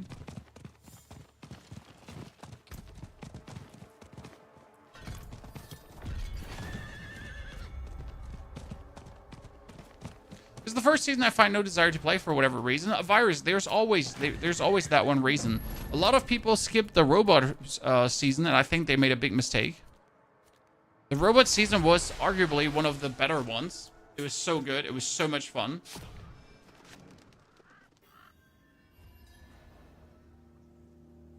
And that was season 3. And people actually skipped it.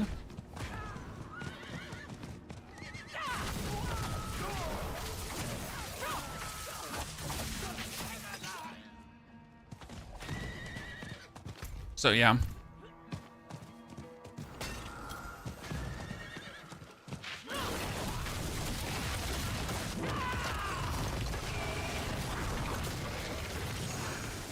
There will always be that one season that you simply don't vibe with, and it's just a normal development of how it is. Maybe you have some fatigue too, right? I mean, I gotta say, I am luckily not having any fatigue on the ARPGs I enjoy playing.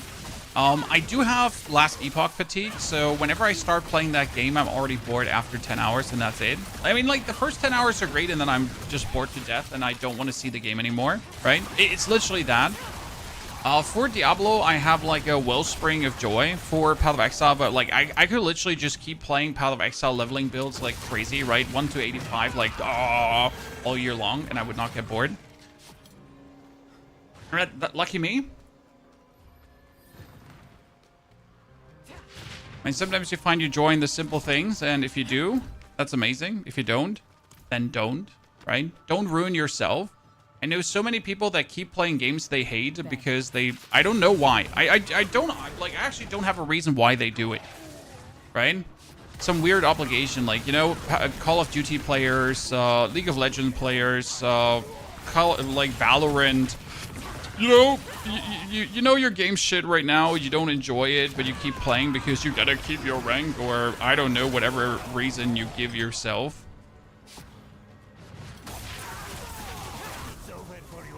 And you should have stopped playing a long while ago.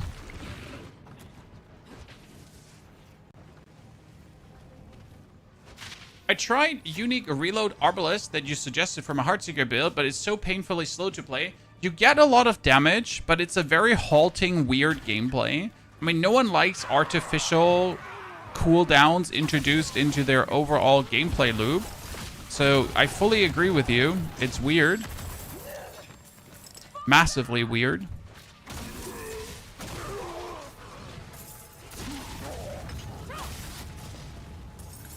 games are you most hyped for? Well, I was very excited for Ghost of Yotei, but right now I just really have absolutely no time to play that, sadly. I'm looking forward to like the Titan Quest 2 new area that just got released, but I gotta wait. Path of Exile Season 4, so patch 04 is what I'm really pumped for. I'm waiting for Slay the Spire 2, Vampire Bloodlines, end of the month, excitement. I'm not sure what other game is coming this year. If anything else is coming this year, that should be cool, right? That's a little bit the problem. What else is coming this year? Do you have something on your radar, Chan? Because I don't. I'm like, I don't know if any like cool big game that's kind of releasing.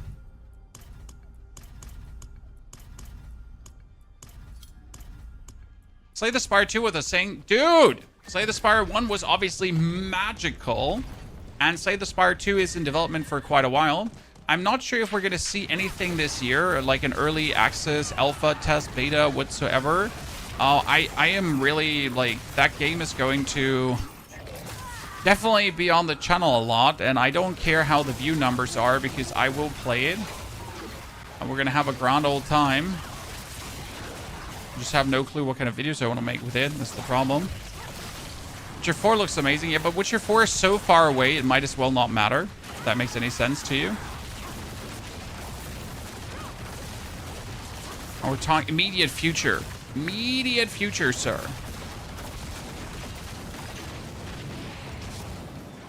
Grim Dawn, never played Grim Dawn. Also, don't really need another ARPG. Come on now. I mean, I still have to play the latest update from No Rest for the Wicked. That's what I'm actually excited for. Problem is wanting to play something and making YouTube content for it. Two pair of shoes, right? So there are a lot of things I want to play. There's a lot of things that just don't fit the schedule, right? I mean, No Rest for the Wicked has like 0 hype. No one's interested in it. So can I play it? No.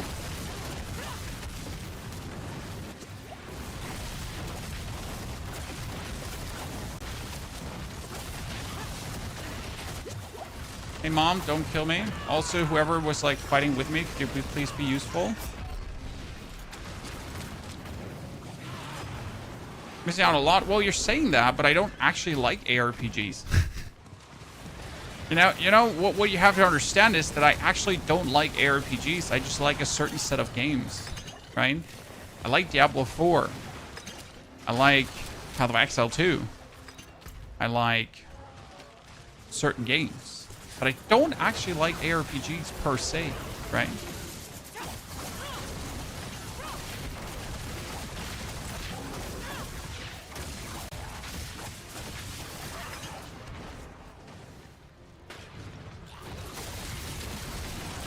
I did enjoy Volson though. Like, anyone remembers Volson? Great game, great game. Very cool.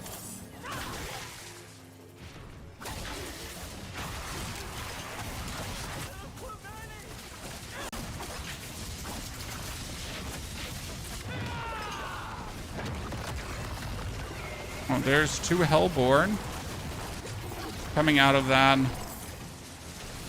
Someone just decided like he wants to. Oh no. You know what? I'm good. I'm good. No, I don't need to clear that. That's fine. Like it's all you. All you. More power to you, sir. I think whoever tried to clear that is already dead.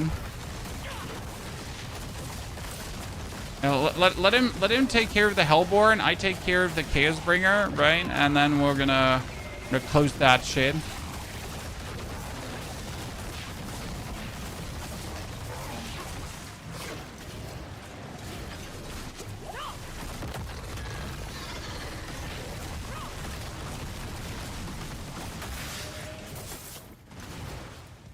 Expand your horizons. Oh, I would like to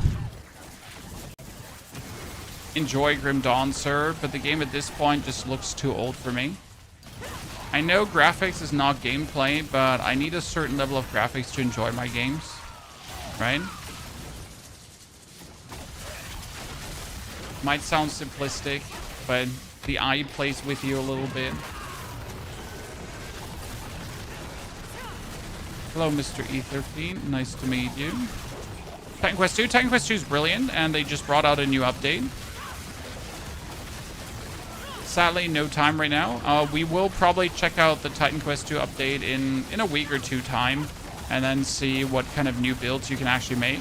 And we've already done a bunch of Titan Quest 2 builds, so I'm excited to see what the new season, what the new chapter has to offer.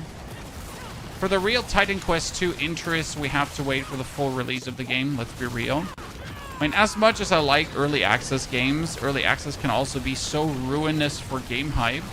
Because obviously you have these games in early access, like Titan Quest 2, and they get hype with their first act, and then everyone forgets about it, right?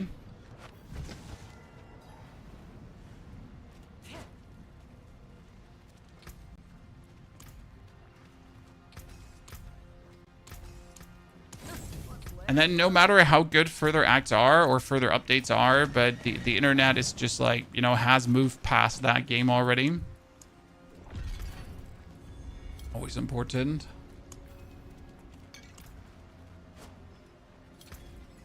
When do you play Destiny 2? Oh, I played Destiny 2, Adrian. And I enjoyed it. I really liked the PvPvE game mode. That was kind of cool. However, it's just not enough interest to consistently keep playing, right? Good game, fun, enjoyment, but not so much that I just not want to do anything else. But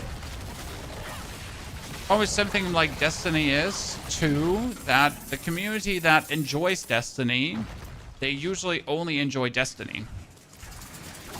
What does that mean? So on this channel, we kind of cover everything, right? Like, might it be single player games, might it be multiplayer games, might it be ARPGs, shooters, whatever. We do whatever we like, card games, auto battlers, like whatever gets released that's even remotely interested, you know, I'll play it. Now the issue is, if you have a community that enjoys games like Destiny or Call of Duty, well, these people, they only want to see certain games, right?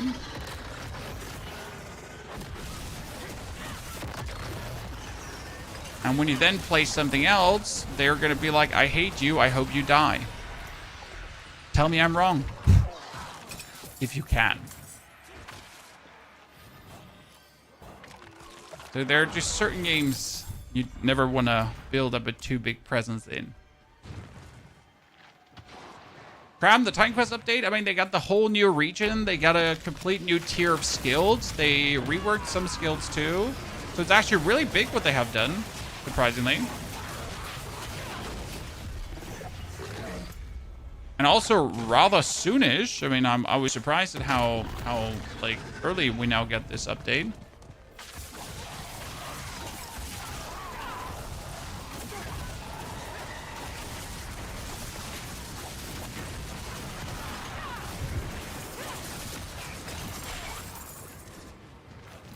The issue is only that a lot of people will have ruined it for themselves due to over farming, right? The problem if you have ARPGs where you wait for a new act to come, because people will have over farmed the act like crazy.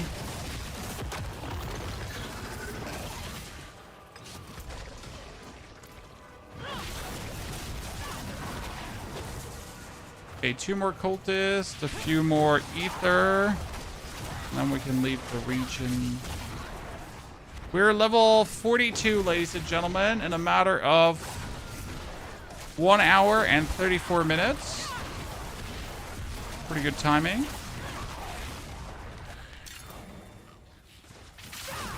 And definitely faster than the others. Definitely because we're playing on expert difficulty, right? So in the agenda for today, well, we're going to bring this Spiritborn to Torment 1, and then we're going to experience how long do we want to play Evade Spiritborn in Torment tier. Because that's the big question, right? How long do you want to do this? How long until it gets annoying to play the Evade playstyle, right? When does it get too much? When does it get stupid? When do you absolutely not want to do it anymore? And when can you swap to something that is like equally strong, right? Because right now, obviously, the Evade is overpowered. I mean, I was normal difficulty. Then for normal, I just jumped into expert without like a single struggle. Right? None of the other characters, no matter how strong, could just do expert without giving a flying fuck. Right? So that's quite different. Oh, did this. Let's start knocking out strongholds.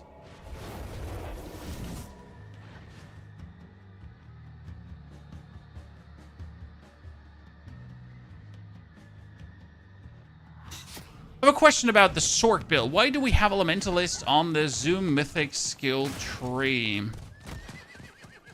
Which one was Elementalist again, Katie? Please jog my brain.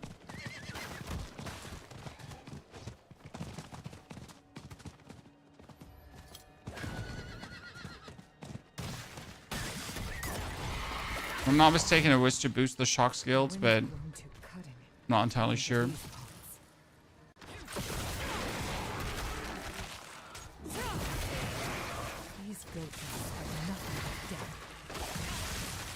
I mean, like, so why is Evade so much stronger? Because they changed the Eagle Spirit Hall. So the Eagle Spirit Hall now says attacks and evades. So that means you're going to be evading, and that shoots out the feathers, and every Thunder Pike attack we do in between does also boost the feathers. Like, right? So it says now attacks and evades, right? Oops, I could have gone for the gorilla the whole time. And that makes a huge difference. The familiar, Katie. I think the familiar, if I'm not completely mistaken, gets summoned by your unstable currents in between. That's why I had it in.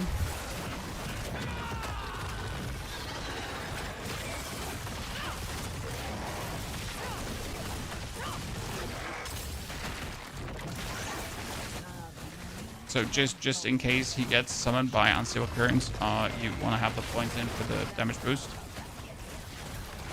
Correct me if I'm wrong.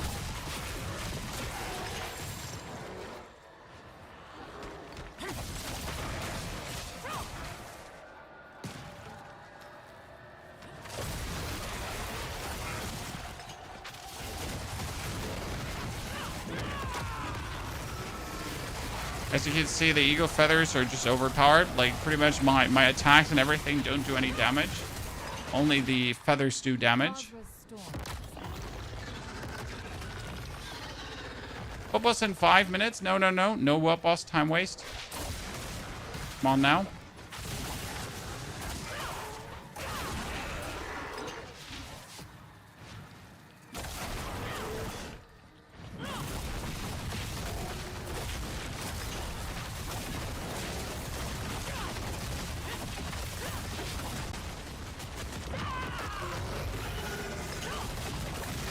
But when your character just has this random spin in a circle thingy.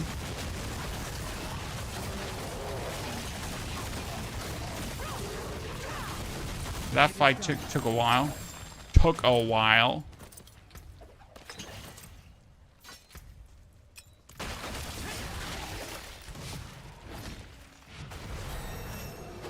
Is expert really worth to the effort experience-wise? Yes, boss. But only if you can meaningful quick clear the shit out of things. If you can't meaningful quick clear the shit out of things, then it's not worth it.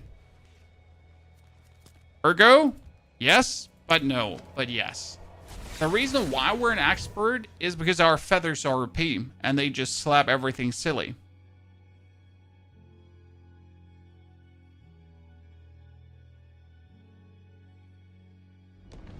Right? What's the fastest way for Infernal Warp? You do Nightmare Dungeons. In Nightmare Dungeons, you gotta make sure that you open up the Chaos Rift. So Chaos Rift Nightmare Dungeons, okay. And then as you open up Chaos Rift Nightmare Dungeons, you get a certain buff. That buff allows you to kill minions, and then Infernal Warp will trigger in the thousands. Usually, every Chaos Rift Nightmare Dungeon gives you 2,000 to 3,000 Infernal Warp. Unless you're not getting the buff. Which is very rare. It happens like in 1 to 2 out of 10 dungeons. Do Legion events start anything decent? Legion events for Forgotten Souls. If you're struggling, Forgotten Souls and Veiled Crystal, Legion events is usually where you want to go for that. So, reason why we're also an expert with the feathers is because we would be one-hitting everything. Well, like, not one-hitting. We would over-damage everything in a lower difficulty. So right now, we're pretty much doing a lot of damage, right? And we're still devastating things. But in a lower difficulty, we would over-damage things. Right? Sure, I could then kill this elite here a little bit faster. But since you're mostly not fighting elites, you're fighting like a bunch of shitters. And if I can still one-hit them on that difficulty, it's worth it. And most importantly, if you can kill the guys in the Chaos Rifts, then that's your difficulty, right? That's pretty much how we're looking at it. You can kill the guys in the Chaos Rifts? Fantastic, that's your difficulty. If you can't kill them on that difficulty, you need to drop lower. No master working till 60. No master working till 60, boss. No tempering till 60, pretty much. Standard. I mean, again, we're not using anything from our other charge to boost this. We're also not going to invest all the Paragon points as soon as we're at Torment 1, right? We're going to spend 25 to 50 Paragon points to just witness the early progression. Then in Torment 2, we're going to spend another 25, and in Torment 3, another 25. Doesn't make sense, right?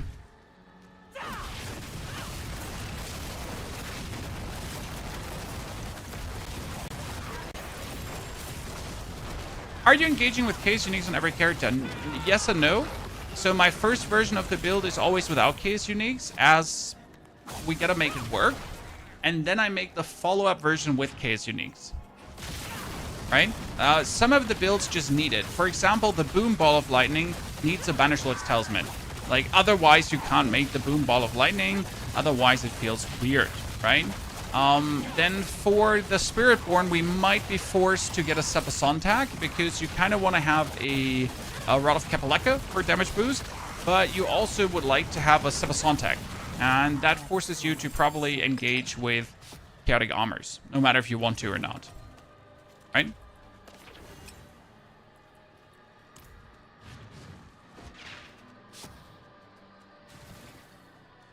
Do you skip the Horde portals and Nightmare Dungeons? Mostly because I can't be asked. However, the Horadric Hordes can drop chaotic uniques. So I don't recommend skipping them. I skip them because I can't be asked. I simply can't be asked. I've done so many of them. I don't want to anymore. It's okay. I have seen them all, right? I've done so many. Like, fuck you. Sideways. I'm cool.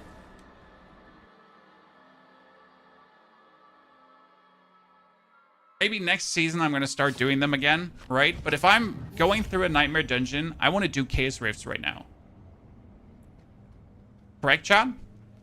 I do not want to do a Horadric Horde. I'm doing Chaos Rifts. I'm in there for the Chaos Rifts. What I'm doing.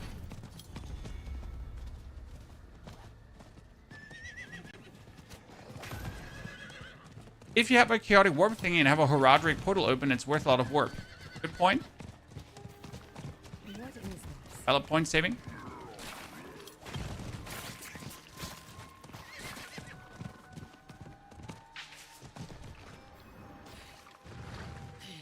Hello? Young lady with leprous tendencies.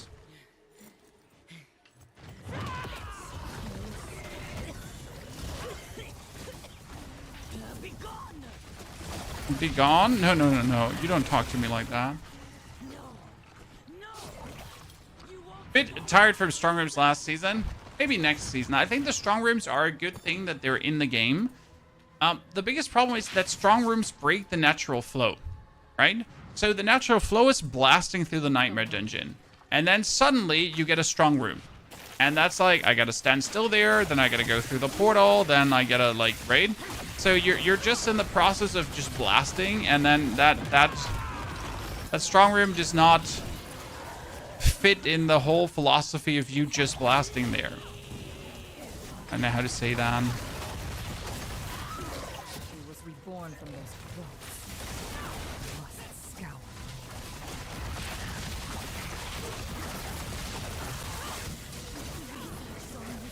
And maybe it's just me, but how it feels. Is there a good build for Barb this season? There is an auto farm Whirlwind Barb, because you can have your war cries, your shouts, permanently active over a power. And with that power in Tau, you are pretty much automatically dust deviling the whole time in a room. So you could stand AFK in a Helltide for farming purposes. It's kind of funny. Okay. I was hoping for a bleed barb because they kind of buffed bleed. But sadly, that's not happening.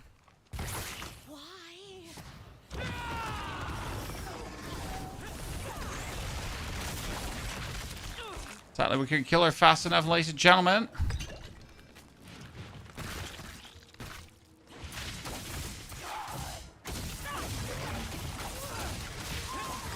By the way, we could probably swap over to Penitent difficulty, right, Chad?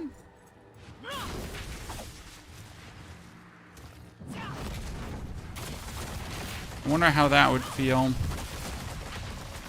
Would do that. So, big brother, take care of your responsibilities.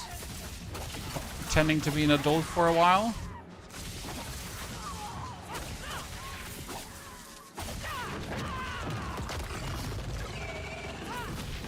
Mom, stop jumping away.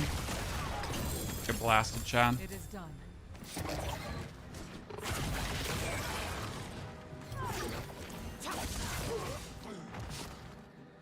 Preparing Druid build on YouTube doesn't have the same Paragon board of the planner. Which one do we follow? Well, you might have noticed that my companion build on YouTube has less Paragon points than the planner, while the planner has more Paragon points.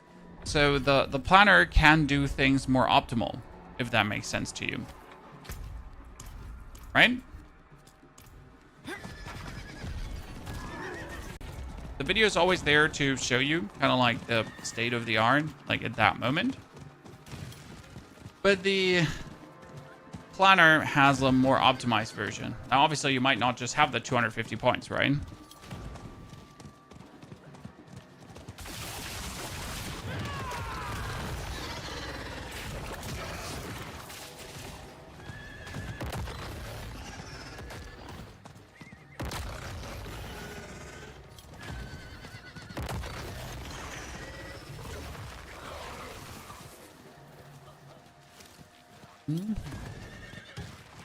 Thoughts on the Spiritborn payback build? I haven't seen it. But well. Top of my head, I'd say payback not worth it. Simply because payback needs too much to make it good. Right? What's going on? There are other builds that are easier to pull through. But again, I haven't seen it, so no opinion.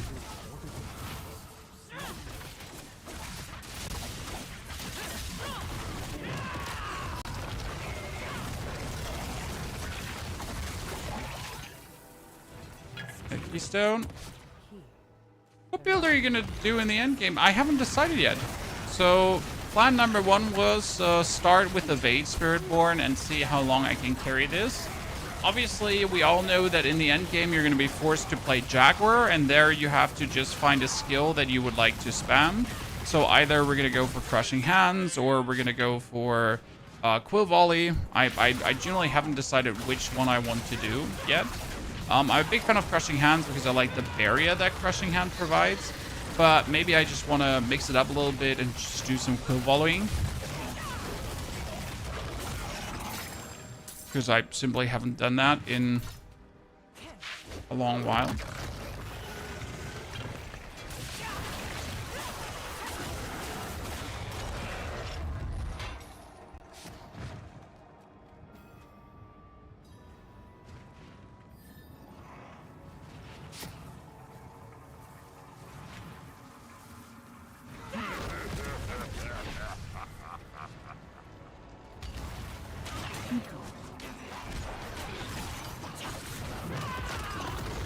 That out. What build do you think is best for pushing pit? Pulverized Druid.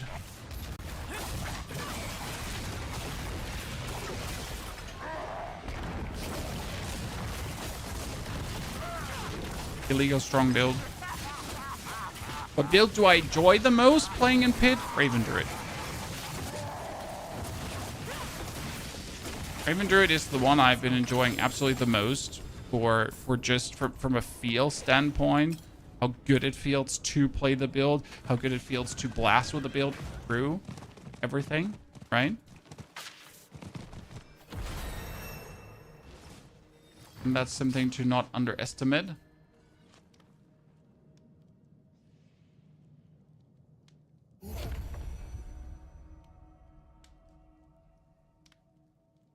Mm-hmm.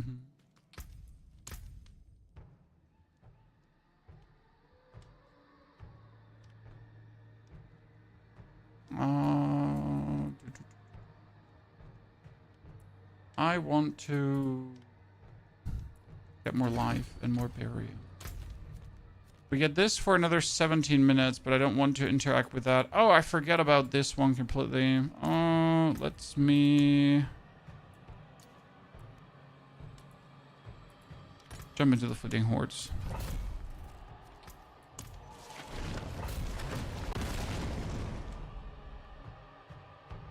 Any interesting Spiritborn season power?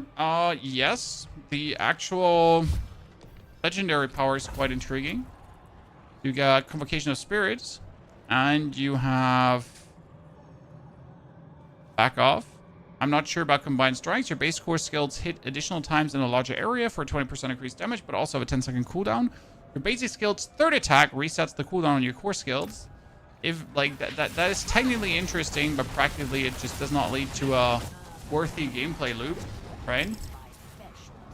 Now what I wonder is if you make a core skill a basic skill, if you can play Combined Strikes to actually keep resetting itself. Because the thing is, there is a way to turn your core skill also into a basic skill, and then technically Combined Strikes should work, right?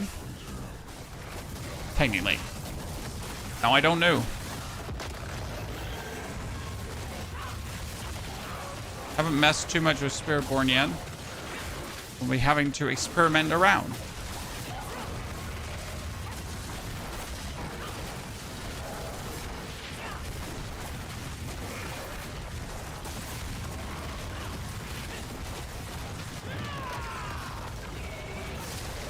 The weapon we're talking about is, what's the I think the Rod of Capellecta does that. Not mistaken. You can also rotate Rage and Crushing Fist. Yeah, but that's boring. Like, rotating things for a minuscule bonus like that does not seem like something I would want to do. Right? Unless it's happening automatic, it ain't worth it. #1 rule.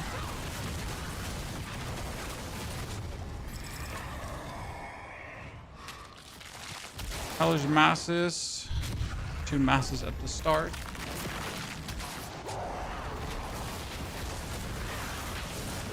Yeah, it kind of requires Capellecta and Chaos Sebasantec, and that's one of the gripes I have with Spiritborn this season. That seems to be exactly the thing. To make Spiritborn really beautiful, you already require a Capellecta, easy, and a Chaotic Sebasantec, or a Chaotic Capellecta and then a Sebasantec in your inventory. So one of the 2 quarter stuffs needs to be Chaotic, at least. Both preferable, but one at the minimum, right?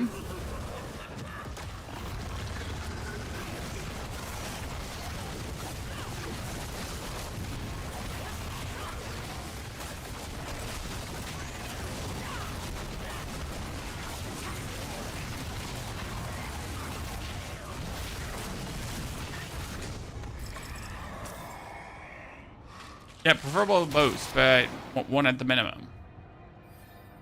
Let's do the Hunger Spires. Hunger Spires are actually pretty good.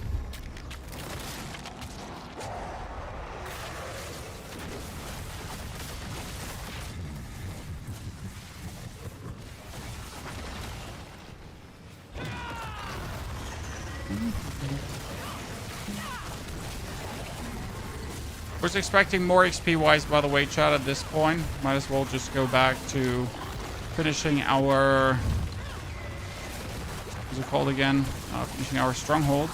Still have a bunch of strongholds we haven't done yet, right?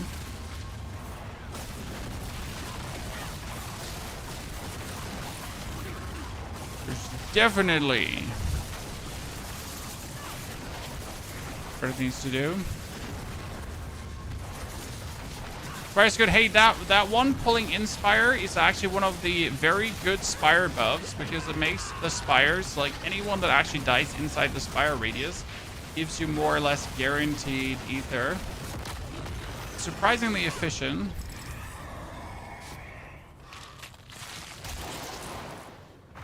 Oh yeah, massive spawn Spires on death. Let's go. What could possibly go wrong?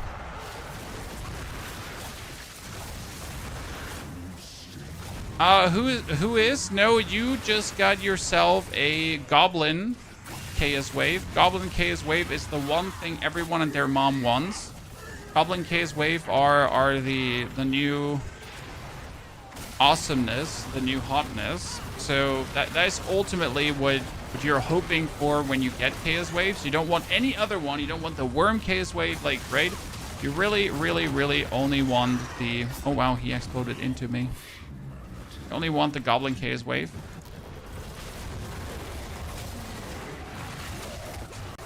Because that one is so good.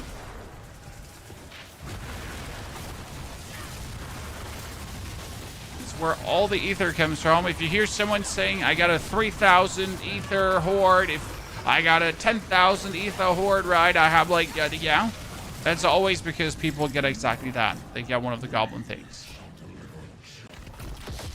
Nicholas using Shard of Rathiel.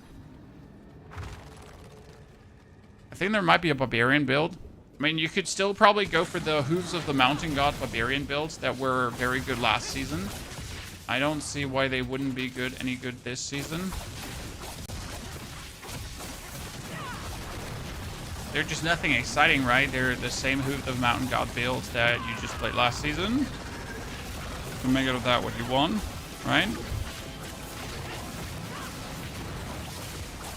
Lunging Strike using that. Ah, yeah, there's a Lunging Strike build. You're correct about that. I haven't looked too deep into Barb. I just know that Barb exists, right? Barb exists. That's it. End of the sentence. Heartseeker Rogue? Is Heartseeker Rogue even being played much? I know there's Orphan Maker Rogue. Is Heartseeker Rogue? I mean, I don't know if Orphan Maker actually does play Shard of Rathiel. Might be.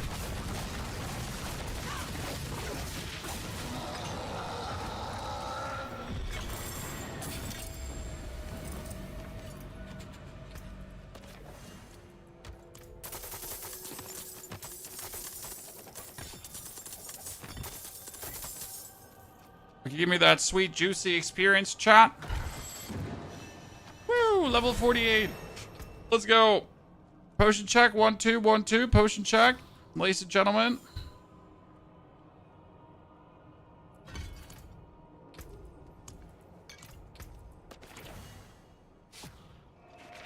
Level 48 in 1 hour and 58 minutes. I guess I can get 50 sub 3 hours, right?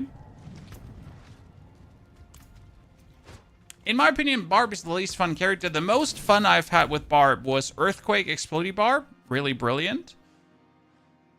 And before the Earthquake Explodey Barb, I tremendously enjoyed the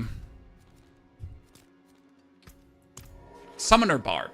Those were two very amazing builds, both sadly nerfed.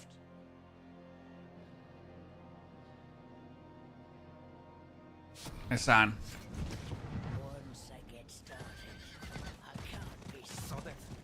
Put you to 60 in 4 runs. Yeah, but that's not the point, sir.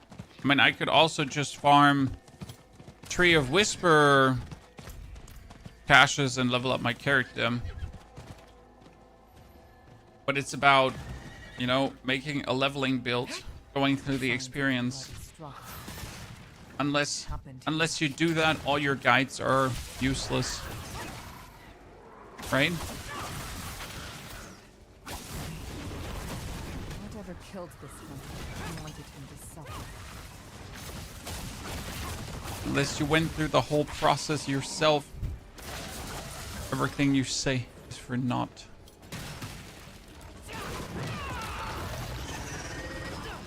Here's the campaign for leveling. The only problem with the campaign for leveling is that you miss out on seasonal stuff, usually. Right? It's the only reason I personally don't do it. And it's boring, right? Prefer to interact with the seasonal shenanigans.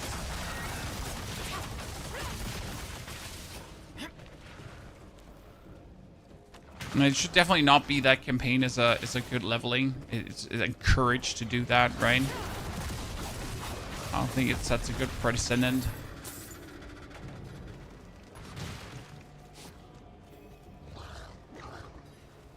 Pit 8085 right now on my barb. I mean, pit 8085 is pretty good for the barb. So, sure. I reckon. Wow, we did too much damage to him.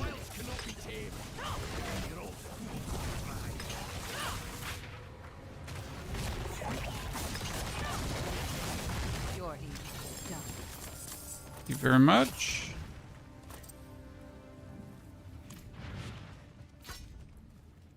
Thank you very much. Okay, which other haven't we done yet? Oh, Kararisu. We haven't done Kararisu yet. That's true.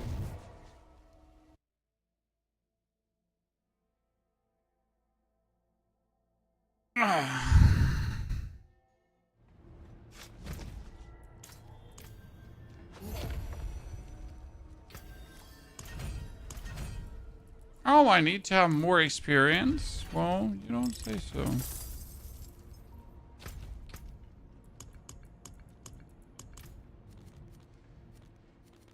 Oh, that one didn't... Wait, that one reset and didn't give us whispers? Wow. That's sad. That's very, very sad.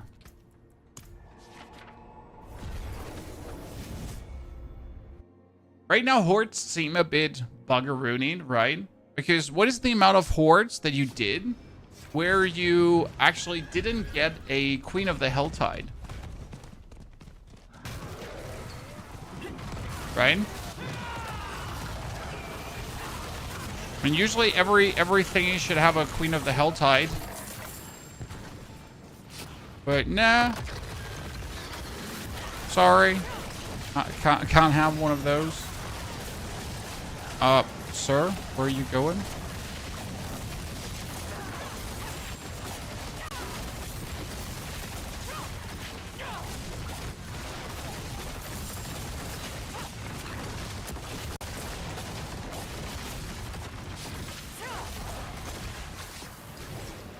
You just ran away.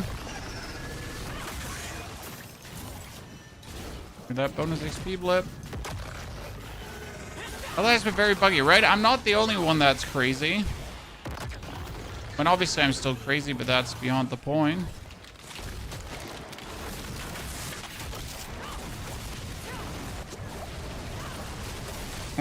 Among also random portals just not working in the Helltides, right? That one also being a thing. I mean, I found a chaotic unique portal and I was like, yay, I'm getting a chaotic unique. This is so cool. And then the portal just didn't work.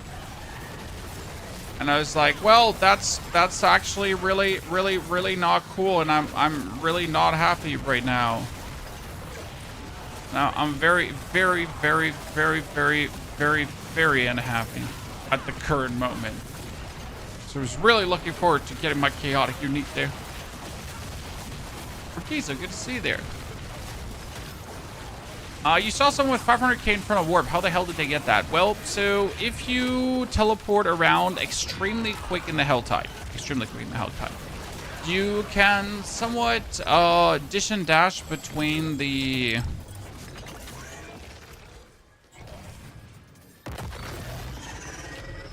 chaotic rifts and make a lot of warp. Also, some people just play the game way too much. Like, literally.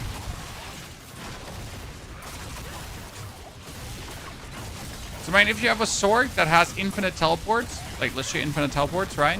You can make your way really quick through the Helltide. Problem is that gameplay is not really fun. You have to imagine like doing 2 hours of nothing but that. Infinite teleporting through the Helltide, clapping every single soul spire just for the sake of massing up Infernal Warp, right? I mean, these are the extreme edge case scenarios of people just hammering their head against the farm, right? Without a break, without doing anything else. That is what you thrive for. Be my guest. You can get sparse to use mythics. Honestly, I absolutely did not care about mythics this season. I don't know if anyone feels the same. What I really cared about was obviously getting my wow, thank you for that poison. What I cared about was getting my chaotic mythic uniques, right? That's interesting. Getting chaotic uniques was kind of cool. But anything else was just like, yeah, whatever. I mean, if I get a mythic, I get a mythic. That's nice. I'm not gonna complain. But it was not in the forefront of my mind that I have to get mythics now.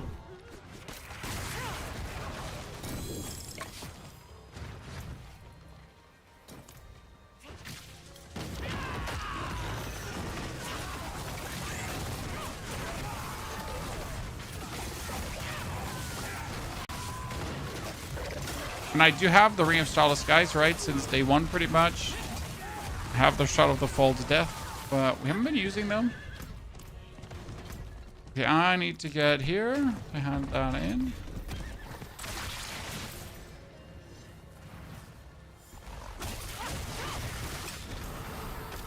The maiden event seems to be the worst. Yeah, sometimes the mobs just stop spawning, right?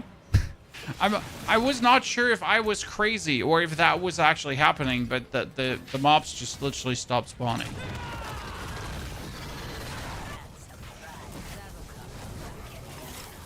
The fact that Rob can get 40k warp in 10 minutes is a bit extreme. I mean, if you have the right character with the right things happening, then that is possible, right? But as you say, if for 99% of the people, that won't be happening. And it's pretty big snake oil to tell them that that's even possible. I mean, most people will not even get a 0-second teleport sword, right? I mean, already getting permanent teleport sword requires you to have either the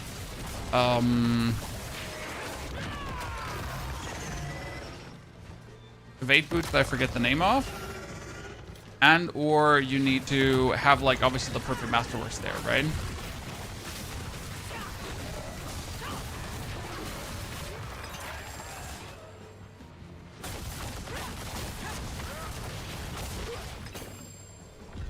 Okay, that quarterstaff.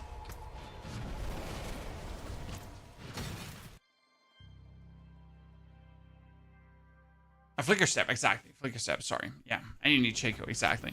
It's like getting these things together is just not for the average day-to-day player.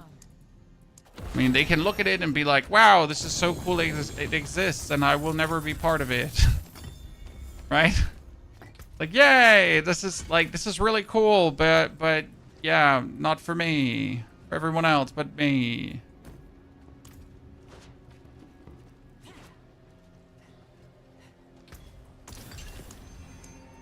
Advanced elixirs. Is there even an elixir shenanigans of like attack speeds? Probably. Okay, so do I have some strongholds left? I like doing. I like doing Kararisu. Oh yeah, we can do Nosrova and Kararisu. I feel that way in PoE 2. This is so much fun, but costs 1,000 divines. Yes, Magina. There are a lot of builds in PoE 2 that are brilliant, but unachievable. Absolutely. And it's actually worse than Diablo. Because in Diablo, with a lot of grind, you might actually get to that point, right? Which, like, you know, with a certain amount of grind, you might reach the point, right? But in Path of Exile, it's just like, yeah, it doesn't matter how much you grind unless you're also like actively participating in the trade and make sure to actually get that amount of currency to then be able to buy the things. You might never get to that point, right? Especially if it's like relying on one specific unique and you might just never get that one unique. Unless you get extremely fortunate. And even then, like, right? You just found out about Lilith statues, Mr. Boobs. I mean, like, Lilith statues give you permanent stats, strength, in willpower, dexterity, I think 30 in total. And they give you 5 Paragon points that you otherwise never have. Yeah. If you don't have the statues of Lilith, your character will always be weaker than a character that does have the statues of Lilith. Very important lesson to learn.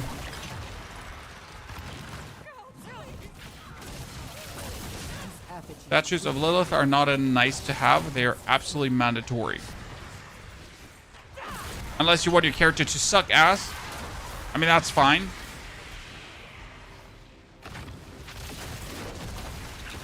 What's the chance for Ring of Starless Skies to drop from gambling? It is possible, but unlikely. Just as, like, you know, even dropping a normal mythic from a boss, right? Chances are slim, so be happy when you get something from gambling. That's great.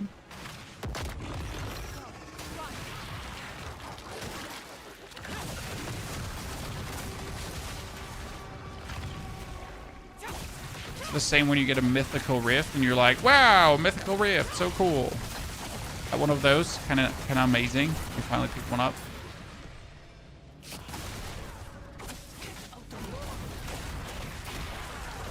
I can't find my Chaos Armor is pants because I already wear it as a chest. No, you can definitely find it. You're just extremely unlucky.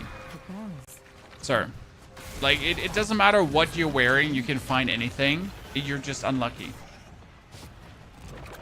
And I know it feels like the game hates you because it does. Okay. Mythical Rifts are a myth. I found one first 10 hours of the season. They exist.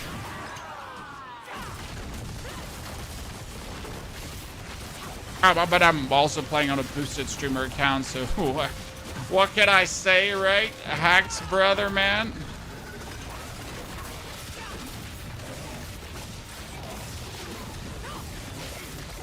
Good old boosted streamer account. Love to see it.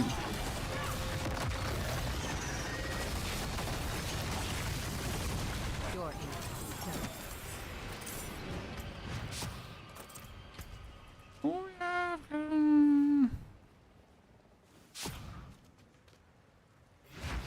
Are you standing? Yes, sir. I can still not sit very much.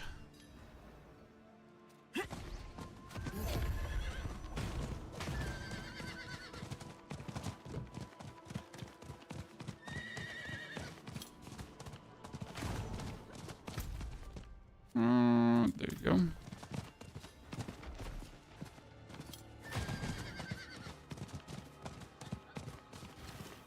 Best class for hardcore this season. Technically Sorg, because as soon as you have Mana Shield, you're undying. However, if you play Pulverized Druid, you're going to be in bear form permanently, and it's super easy to boost the HP in bear form. You don't need to boost your HP in bear form. Regardless, having like a 40,000 HP bear that at the same time does insane damage, that at the same time has insane amount of damage reduction and movement speed and everything, and it's super easy to equip. I feel like Druid is a bit of a no-brainer. How do you get your Merc to ride on a cat? I think that was your Merc does automatically.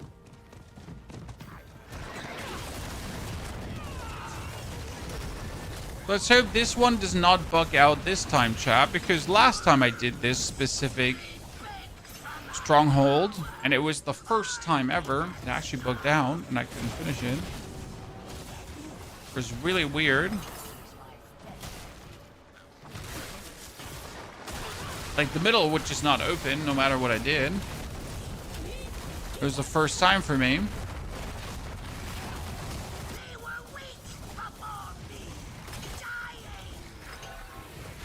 Oh, I'm stuck. Oh.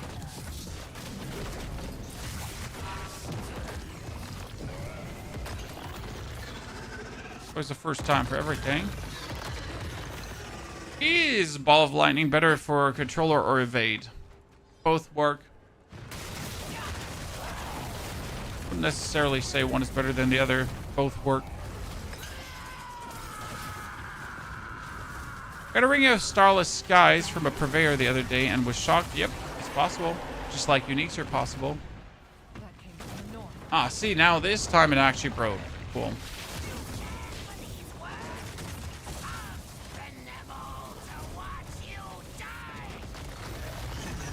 Please don't be mean to me.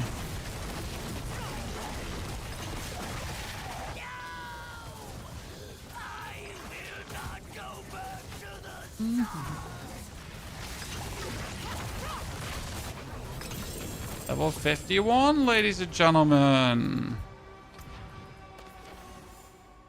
New pants. New rings.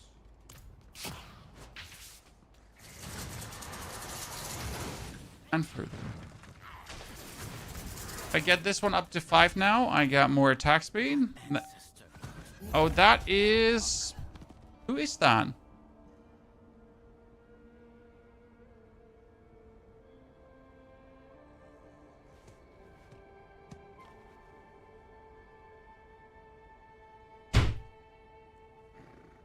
Just my wife and the mailman, Chan. Everything is fine.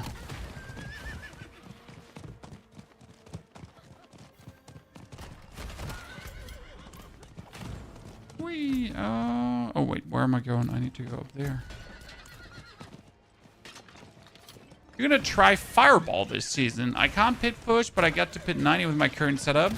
I don't want to try out Fireball. I want to try out a permanently overpowering Meteor Sword. Because with advanced techniques and the Starfall Coronet and all the core skill boosting things, you should be, and the Crown of Lucian, you should be able to get your Meteor to a cost of 300 yada yada, right?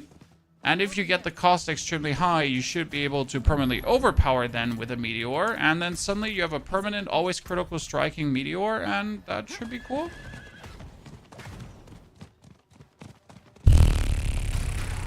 Technically.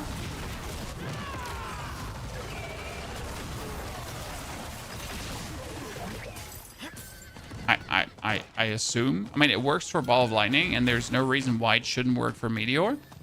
The only issue you have is finding the perfect Starfall Coronet. So it wouldn't just be like a starter build. That's my problem, right? It wouldn't be a build you just do like that. So again, you would like to have the Banishment's Talisman, then as a Chaotic Armor already, and you would like to have the Starfall Coronet in a very good role and all that kind of stuff. And considering all these things, why even bother when you can just play Ball of Lightning? This place reeks of demon filth.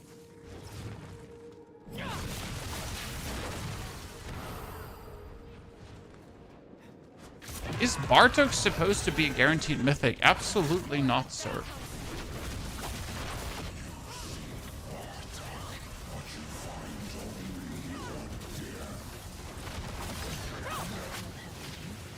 There are no guaranteed mythics in this game. The game hates you.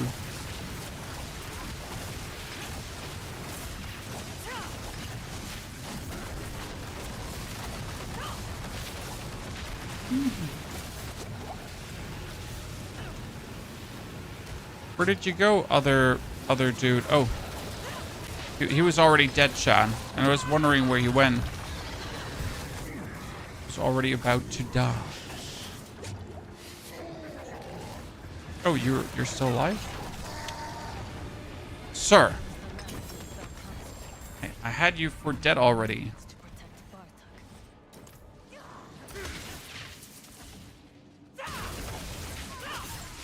Ascendant's tributes should be 100% mythic with how rare they are. I agree. Nothing worse than using an Ascendant tribute that has the chance to give you a mythic and then not getting anything. Completely with you. Seems so weird. Now here's something far, far worse. Spawned in the pits of hell. If you enter one, it should summon him.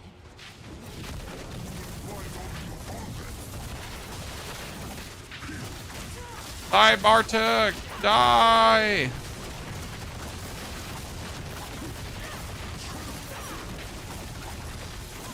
Oh, evading through the enemy is going to be hard when I have to, like...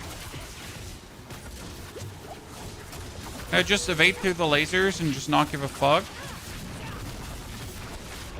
Well, the lasers always kill you on hit. Right, Chad? Laser didn't kill me on hit. What's happening? What's happening? Why laser me no kill on hit? I was waiting to get squished like a little bug.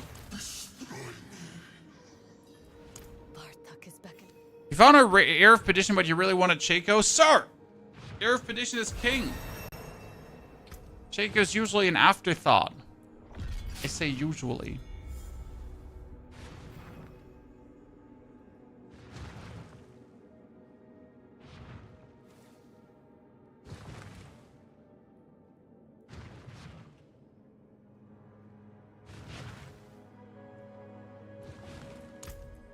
Usually. Oh, hello there. See, this is what we're looking for. I could do Crusader's Monument. Yeah, let's just knock out the last ones. What do we need to do, right? It's a first world problem, absolutely.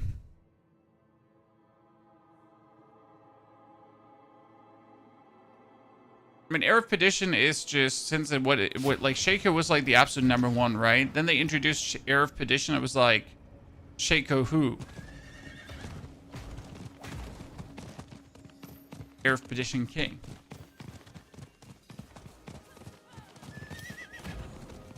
What have you pulverized Druid? Raven Druid. Boulder Druid.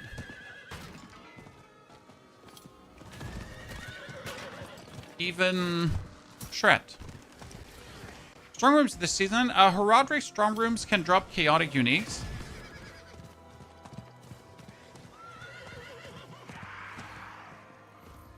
Right?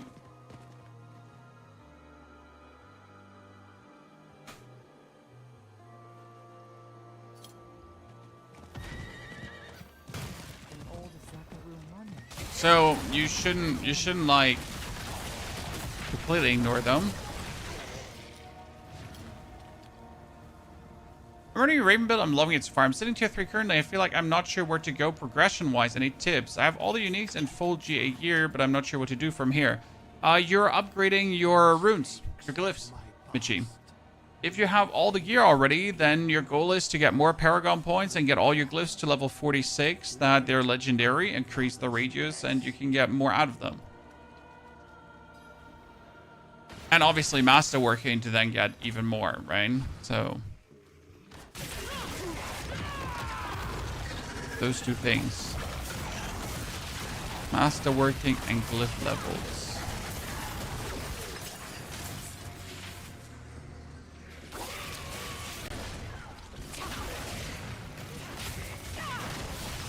Raven's very satisfying. Yes, Raven's extremely satisfying to play. Dame Marion, how about nope? Oh, you teleported away, Dame Marion. Not cool. Should I be skipping sockets and be going for legendary nodes first? Yes. Yes. If you have a few Paragon points, you always want to go for the legendary nodes first, as that is your biggest booster. And then you're slowly going, and then you're at some point you're going to reset, like usually around 125 to 150 Paragon points, to also start taking the sockets. We do have a whole video on YouTube on Paragon pathing, and that's kind of like a universal video that explains it a little bit on how to efficiently pass through Paragon boards. Because obviously all the guides always show you the end game points, and you're like, okay, now I know how I should technically put my points when I have all of them. But what do you do if you don't have all of them? And that's what the guide kind of explains, like step by step, how you do it if you then do not have everything at your disposal.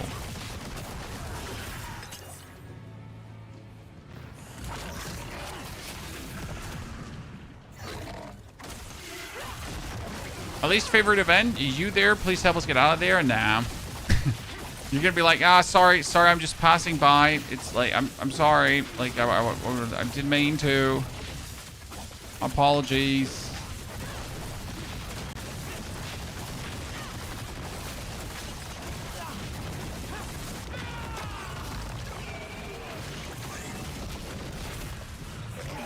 Sir Tom! Dame Marion! Where did Dame Marion go? Punish her for existing.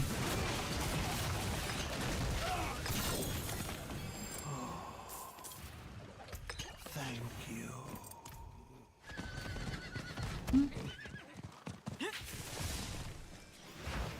How big is the glyph difference from 46 to 100? It's a lot of, like, if you get all of them to 100, it's like another 40-50% more damage grand total.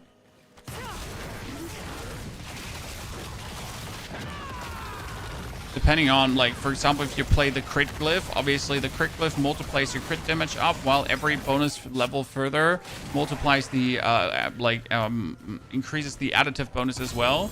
So you're getting the additive bonus up and the multiplier up at the same time, which is like the double, super, double, right? Making it really good. Okay, we get that one done. Technically virus, unless I just want to hang out on the Helltide. And I just want to hang out on the Helltide, to be honest.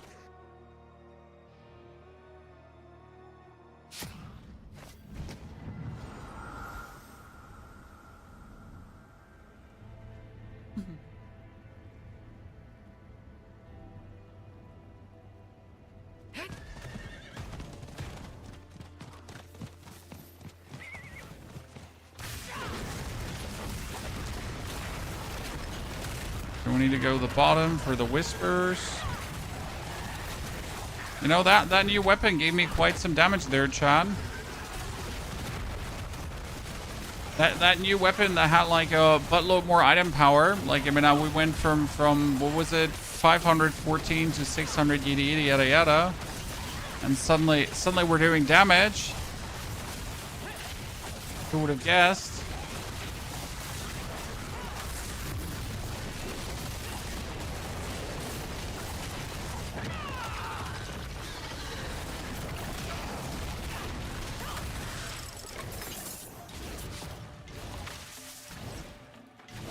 I know by chance why the legendary aspect wild rage is disabled, because it's bugged. It's making the, what's it called again? It's making poison creeper do negative Integra infinite damage, so it get disabled because too OP. No worries though, the Raven build already has an alternative, and the Raven build also never needed it.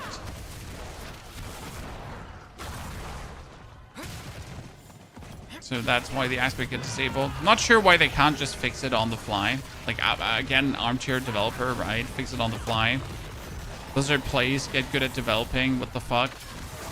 I mean, I know nothing, so I'm just saying things, right? Unacceptable.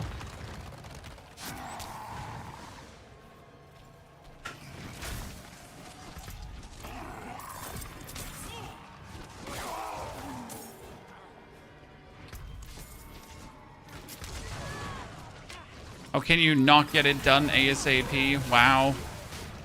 Much unamusement. So angry. The usual. You know how it is.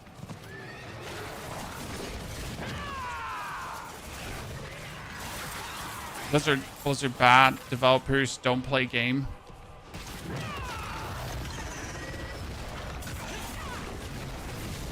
How long are blocked aspects usually blocked? The aspect will get activated again after the patch that's hitting next week. So until then, it's gonzo. Again, aspect of wild rage is not needed though to make any of the companion builds work. So don't sweat it. They all work without. They just work better with. But they fully work without. Are you going to do a Super Gear community build this season? Yeah, we're probably going to push the Raven all the way because I want to see what happens when you push the Raven all the way. Definitely have to use my chaotic kill of the Blackwing. I want to stay with the helmet that I have because I like the version that we're playing. Probably gonna try to get a Mjolnir ring that is also a chaotic unique, and then use like Ring of Starless Skies as well, and probably add a Air of Petition wouldn't be possible. But maybe add a... Maybe think about somehow adding a... What's it called again? Fist of Fade. Plus potentially... Come on, Brain, say it. Essential Talisman. Not entirely sure if that could lead to something, but I wanna play around with it.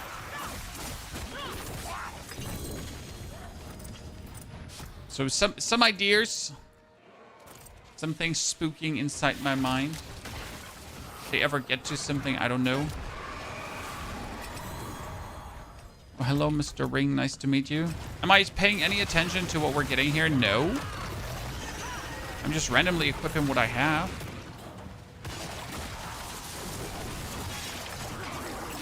Oh, why would I pay any attention? I don't need anything for this build, right? The build is just good, regardless.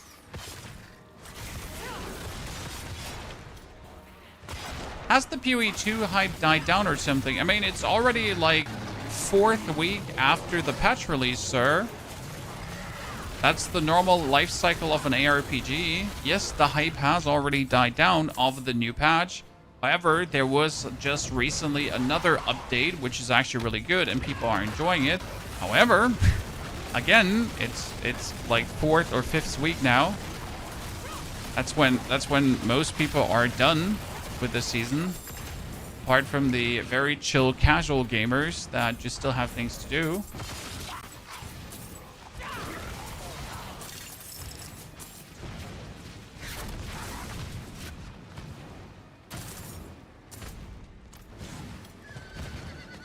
This really shows that a lot of people never played season-like RPGs.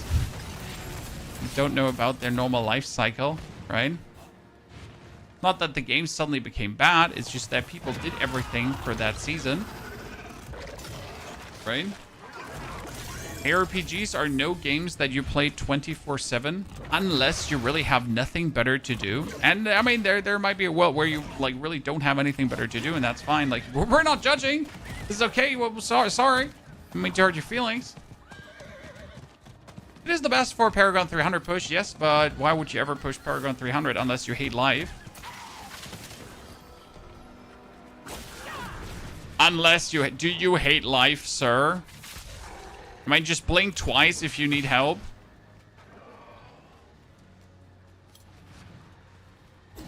Lift the table a bit higher. The position's not good for your neck and shoulders. You are completely wrong, sir.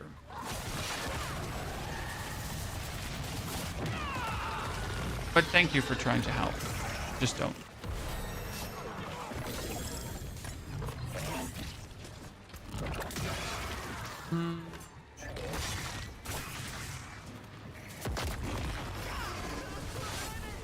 Well, hello there. Let me just activate this. Even though I can't really do these things here with the evade Spiritborn, right? Because I just tend to evade outside of the circle. Just happens occasionally.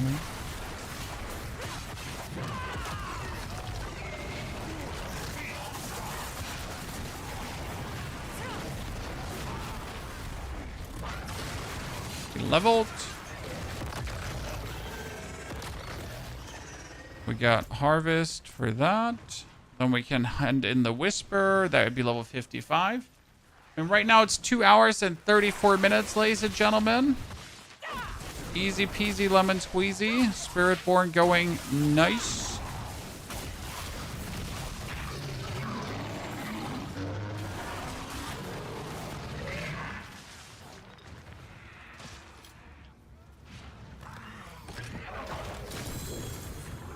Yeah, Spiritborn has a good tempo. Very, very chill, very relaxed. We could do it faster, so what we could have done is we could have gone for... Say it, Brain? Say it? saying. We could have gone for the Penitent difficulty to get another XP boost, but honestly, I'm just very chill with this, right? So I could go for Penitent, but if I go for Penitent, then I would have to start tryharding, you know? Even more than we're already, like, I mean, Evade Spiritborn in its nature is a bit tryhard because you need to, like, spam and evade and spam and evade and spam and evade. It's a bit less chill than playing Pulverize, where you just run around and you pulverize things and they die. This Quibble, you know this is evade. So the difference is that we are using Thunderpike here, Thunderpike, to pretty much reset our evade cooldown, and then we're just evading. So it's Thunderpike evade, Thunderpike evade, Thunderpike evade, Thunderpike evade. Yeah. And since we're using the Eagle Spirit Hall, our evades are shooting out feathers, and our feathers are doing massive damage.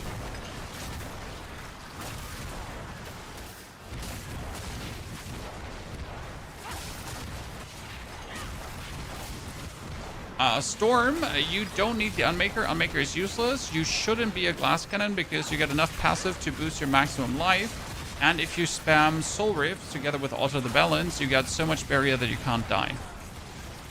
Not sure where you end up being a glass cannon. Honestly.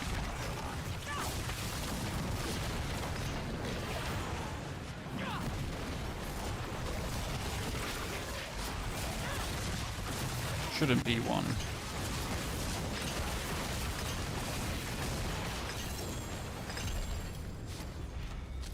Okay, boots are made for walking. So I'll put out of this hole.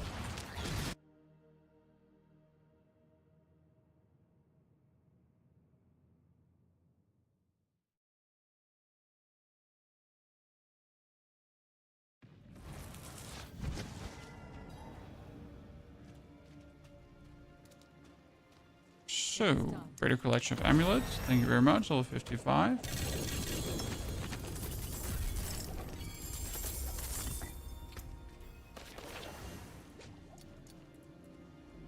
What do we have here? 650, 650, 650 item power. I'll take it. Oh, and actually, his movement speed too. Woo!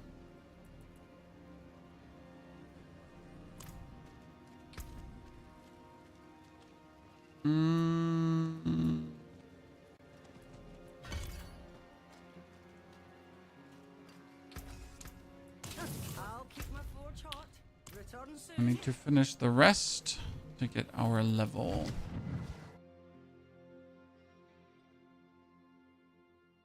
Has anyone else have been issues with Chaos Dungeons not giving much gems or whatever they're called? Which gems are you talking about? Do you perchance mean up the side? Even then, confusion.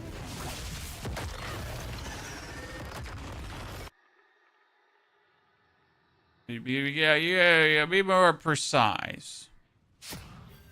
Or you mean Infernal Warp?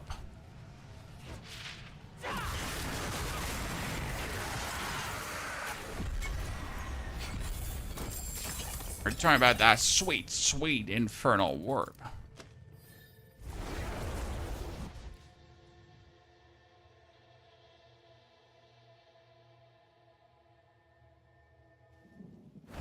Do you consider playing hardcore at some point? Nope.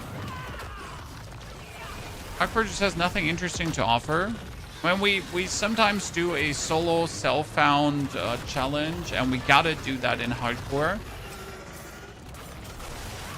Not sure if we're gonna do that this season. Last season was great. People loved it. It was kind of funny. I enjoyed it. So if I you know, am in need of content, we might do another solo self-found challenge. Will give me a reason to actually play Pulverize through it, because again, I think that is the best build for hardcore right now. Actually rock some druid and have some stupid fun. But not sure if we do it this season.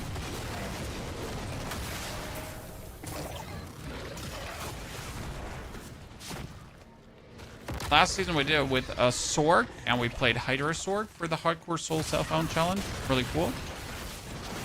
Chat loved it. It took us like, what was it, 14 hours to get to Torment 4 and beat a Torment 4 Belial.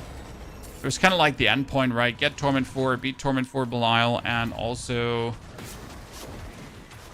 be able to clear a pit 70. Why pit 70? Seasonal Journey.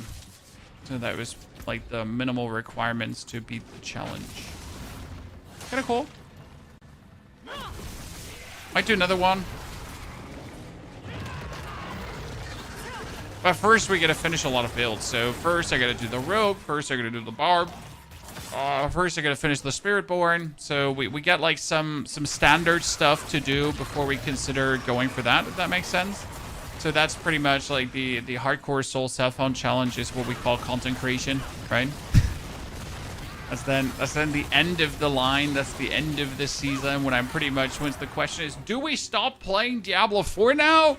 Or do we do a solo self-found hardcore challenge, right? When the decision is between these things. Then we do a solo self-found hardcore challenge. What's your finish point for each class? My finish point for each class this season is around pit 100. But also my finish point is down to get every single glyph to 46. Pick up the items that you can reasonably easily pick up. Ergo, maybe one chaotic unique piece that might make the build better. Including like the actual uniques to make the build better. And then reach the level of power that is casual friendly, right? So that's kind of like what I do. There's no reason to grind every character up to 100. That's useless. Like every 100 glyphs is just stupid. Also, like to then get the perfect mythical setup with everything, also useless. So that's kind of like how I look at it. A bit like a reasonable power level, right? Because grinding your glyphs to 46 is not hard, right? Grinding your glyphs to 46 is simple. You can do that with a pit 65. Every build should do pit 65. If your build doesn't do pit 65, we need to talk. Right? We need to talk.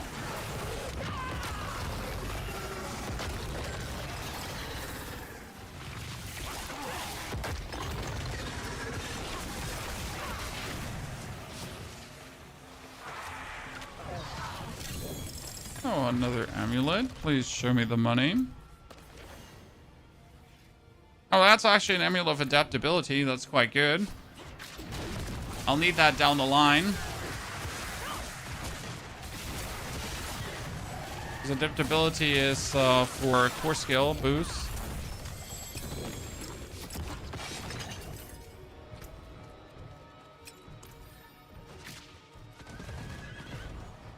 Did I just miss an item there? Hell yeah, I did.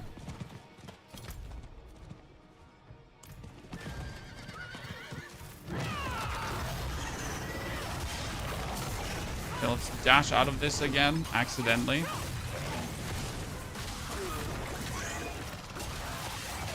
I can't wait to play this season, Kim Friday. Well, I'm happy to hear that people are still starting, right? That's what we said, like, earlier. Technically, for many people, they're already done with this season, but there are also people that just they just got started, right? They're just kicking it off. There's no shame in staying Torment 3 if you have fun with a sucking build. Absolutely, there's no reason to go Torment 4. Like Torment 4 is just if you really want to go for it, right? But if you just have a build that performs adequate and you want to stay in Torment 3, I mean, like, be my guest. However, if you want to finish the seasonal journey or pit finish, right? You obviously would like to make it to pit 17.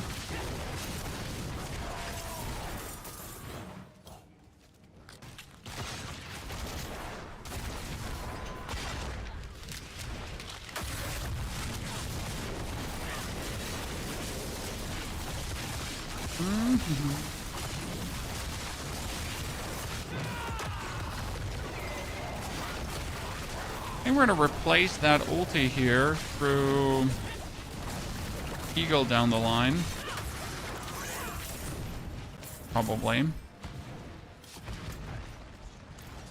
Teleport out. I can hand that in for level 57. Right? It is done. Almost 57. And we get a weapon that should make us stronger. Ja, bitte, junge Frau, was kann ich für Sie tun? Warum brechen Sie hier in mein Zimmer ein?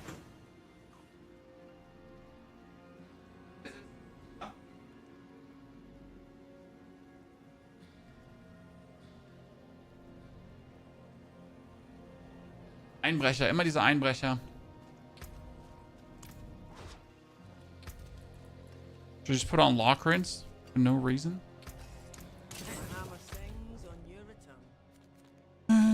Oh, I got more for more chests. Finally, Nightmare Dungeons are fun again. Honestly, like, normal Nightmare Dungeons without Chaotic Rifts are just going to feel like, what the F? Right? Right now, Nightmare Dungeons really, really good feeling. Like, you really want to do them. And then when they take away our Chaotic Rift, it's going to be like, well, why should I even bother going in here? Why do you... What is your purpose? Who made you?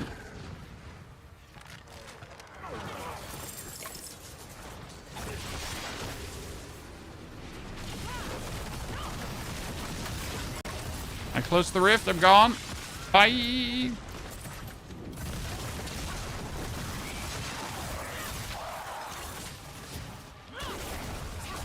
We get the next Bardic ranks. Why am I not going to the board to claim my reputation rewards? I'm pretty much waiting for level 60 because on level 60 you just get 750 items. That's somewhat better.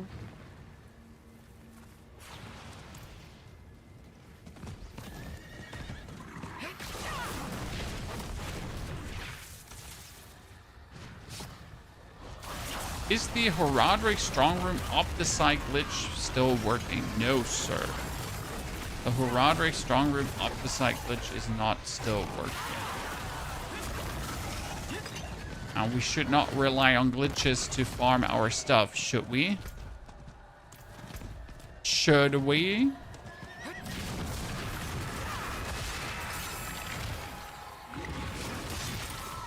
I mean, Opticite is really not the problem this season. I'm sitting at here 42,000 Opticite, and I'm not even trying. Okay. Most important lesson to learn, I'm not even trying to get Opticite. I just have that Opticite because I exist. Right? Because I play the Chaos Rift dungeons. Like, by existing, by playing, you'll be bothing an Opticite this season. You're gonna have a hard time not bothing an Opticite. Like, seriously. When you're gonna be in Infernal Hordes, you're gonna be rifting, yeah. Or are you not just going to have a gazillion of Opticite?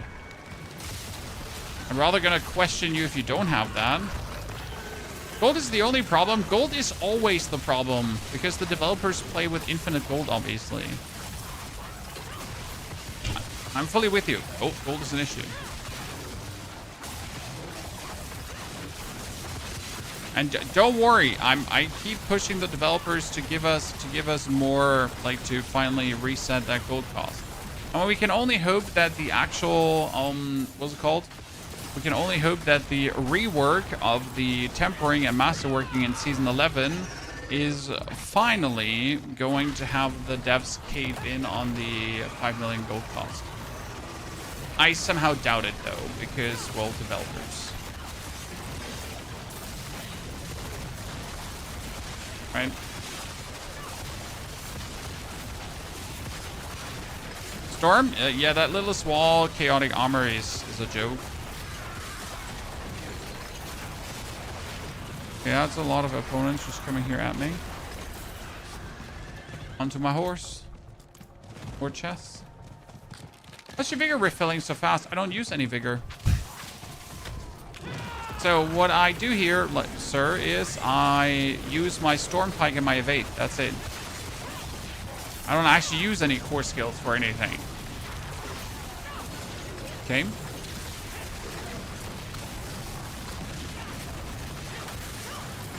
This is Evade Spiritborn. Evade Spiritborn is basic skill spam and evade spam. That's what you see what's happening here. So I slam my mouse button right now while slamming spacebar as well. That's the gameplay loop. Second Lockerins chat, back-to-back Lockerins Talismans. Represent. Started trading because of the 5 million gold. I mean, I consistently hover around like 200 million. I know.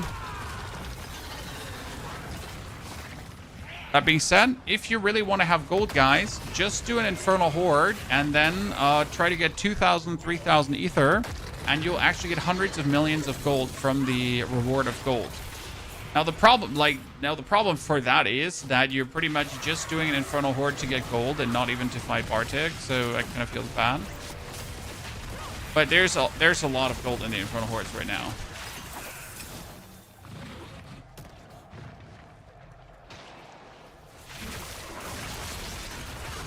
I still feel like we should be getting more gold, though. That's enough to reset 10 times. Exactly. I think they'll make Diablo 5 in 10 years, maybe. I mean, there's so much more they can squeeze out of Diablo 4 that there's absolutely no reason to make Diablo 5. I mean, the time between Diablo 4 and 3 was also humongous. Considering too that if they make another Diablo, aka Diablo 5, it needs to be earth-shattering, genre-defining, right? I mean, Diablo 5 would have to be something completely different, or back to the roots, kinda, to be in any way received well. So, and I don't think Blizzard got that in them. They don't have that dog in them right now to do that.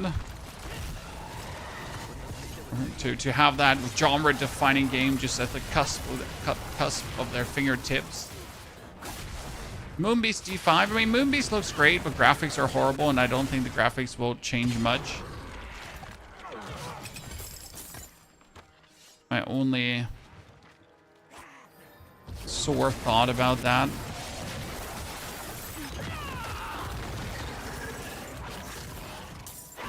Well, any company, I mean, the size of Blizzard says nothing if the talent is missing, right? No matter how big Blizzard is, there's no talent. The vision is not there.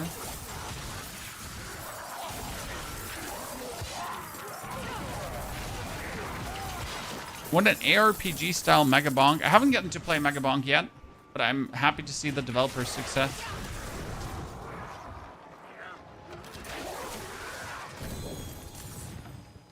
These boots are made for walk-in or evade charges. Okay, chat, we're so close.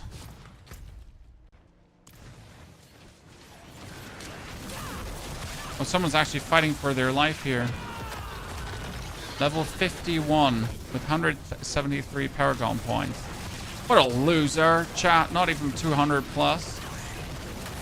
Let me help you out, sir. Do we have another chest that we haven't looted yet? No, okay, there, down there will be another chest, but I really want to farm until I get one more. I just managed to get Case Even Pierce with GA Reaper's Pursuit. Oh, you absolute maniac, sir. I am totally not jealous, and I do not hope that you step on a Lego and die. That would be crazy to say these words, right? Yeah.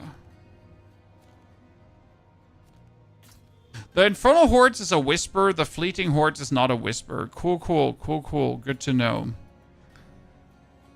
Good to know, Chad. Let's do that one.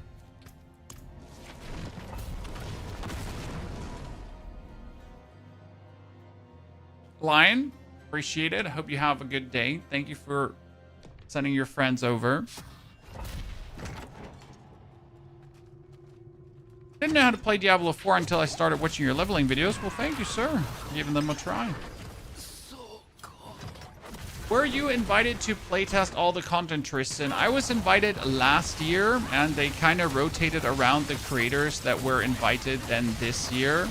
So sadly, I was not invited to check up on the latest changes.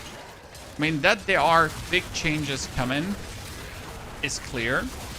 There was actually a creator call a while back. Can't go into any details because I simply can't, NDA and so on. There are, in fact, you know, Blizzard is cooking, and it's good what I have seen so far. However, you gotta be patient, you know. As much as Blizzard is cooking things in the background, they're like, it's not like, we have two philosophies here, okay? So you got the grinding gear game philosophy, where they're just gonna say open wide, and then they're gonna shove everything down your throat, right? And then you got the Blizzard philosophy, which is like a little bit more bird feeding you, right? So we are getting changes, but it's always bit by bit by bit. I mean, instead of having like a massive big rework like Season 6, every season is now picking a little piece out of the game and reworking it, right? I mean, this season was the season of the Infernal Hordes that got the Infernal Hordes reworked, but let's be fair, that Infernal Horde rework should have happened a long time ago. We shouldn't have had to wait this long for an Infernal Horde rework. I am sorry, right? And the same goes for like the masterworking and tempering. Like, there does not need to be a whole season of masterworking and tempering reworks, right? It's simply, I'm sorry, the actual changes to masterworking and tempering should happen gradually in between of the season, even as mid-season updates whenever they are ready. I don't need this Loot Reborn again. Thank you, no thank you. But that's what Blizzard is doing, and that's what they opted for, right? Can you talk about the changes? No, Mr. Bruno. That's what I'm saying. Like, we Diablo creators have seen a bit of the future, right? We get invited to have a glimpse at the future of what Diablo is planning. And we cannot tell you anything specific. I can tell you they're cooking good. I think it should be turning out to be worth the wait. But again, the wait is there, right?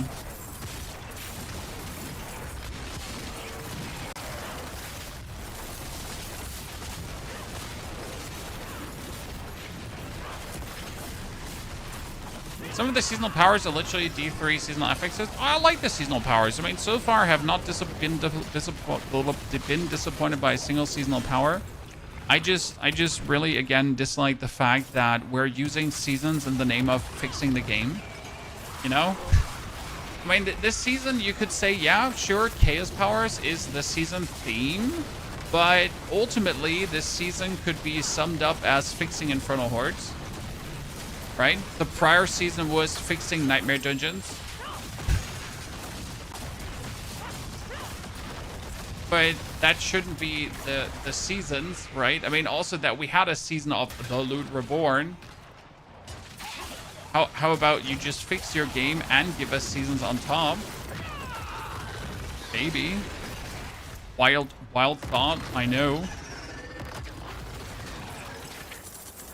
I'm gonna fix the lag. I'm not sure which lag you're referring to. Seems to be some console issues that I have never experienced myself. After playing PoE2, I can't play D4 anymore. I mean, especially after playing PoE2, I enjoy D4 Carnage. They each have their individual charm. Some things going on that makes them worth your while.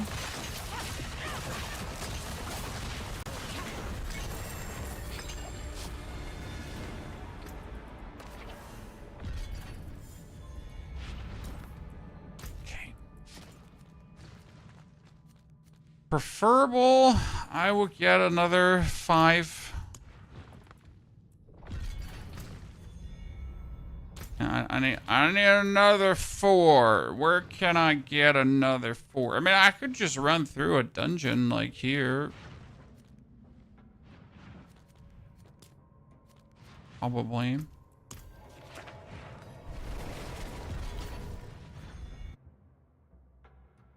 Amber, thank you for the 45 months of subscriptions. Amber, appreciate it. Thank you for being here for such a long while. As a company, bird feeding is probably the best way financially. Absolutely.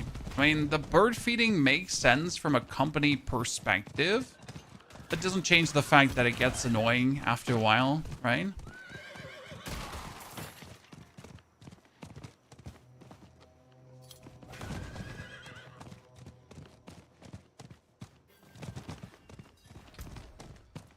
This game is still not optimized after all these years. Hey, tell that to any ARPG, to be fair, at this point.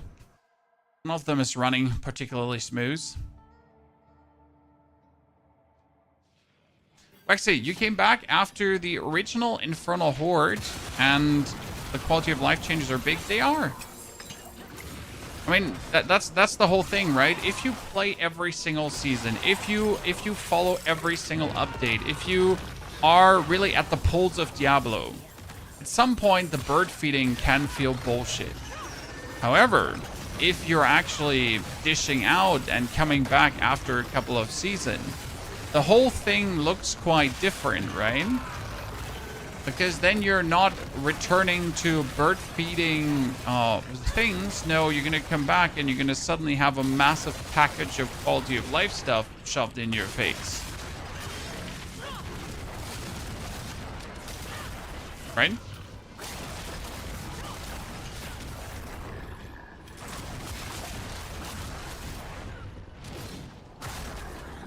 Wasn't this a Hydra stream recently? I mean, we did Hydra for leveling, sir, but we're already done with the sword. When we cleared Pit 90 on the Boom Zoom Ball of Lightning sword, and we just need to get more chaotic armor for Pit 100 and Masterwork. The build is already fully set, sir.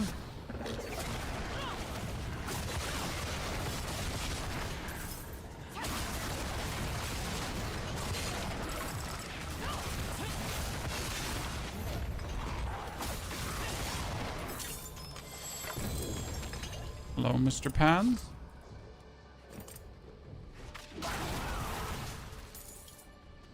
It's gonna be an interesting endeavor to kind of like figure out what for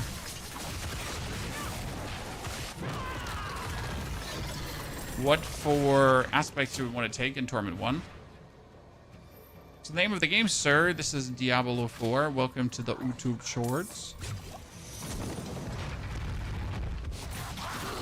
You got Lochran's Talisman as a chest armor finally. Easy, Katie, easy. Love to hear it. But did I just ignore the two goblins? I completely just went past them. Okay, cool. This is the best goblin to get, right, chat? There's no better goblin in the game. That guy comes at you, you're just blessed. Especially when you get him in Torment difficulties. I mean, right now it's like kind of sad. Moving with a mobility skill, evade, spawn storm feathers along behind you. Right? That's what we want to have. Isn't that the aspect we would like to have right now? There's still Mythic Gobbo. Yes, there are all the Gobbos in the game at any given point. I just have never seen a Mythic Gobbo.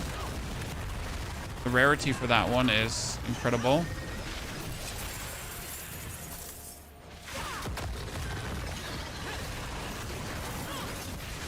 What mythic do you want, if any? I mean, your Shroud, it always works for every build.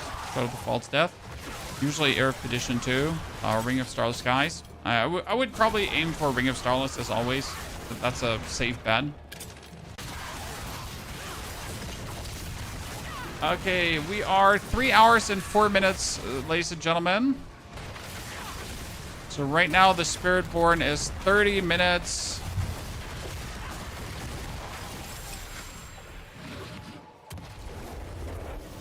Faster than the other classes. What elixir do you use on the Raven build? Usually attack speed. Oh, the actual whisper just went out. That's fantastic, Chad. So just attack speed, Jonathan, to get the 100% attack speed, and then drinking your potion 180% attack speed. Easy peasy. I got robbed on that. I was pretty sure to finish my whisper. Then there was no whisper to finish. I don't feel well, Mr. Stark. Q Spider-Man slowly vanishing.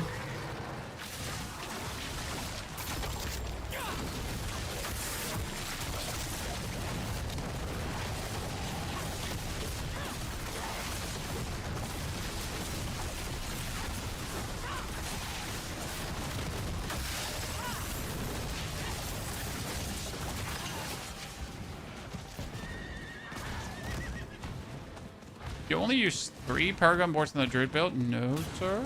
We use all 5 Paragon boards that are available to us. Are you sure you're in the right planner?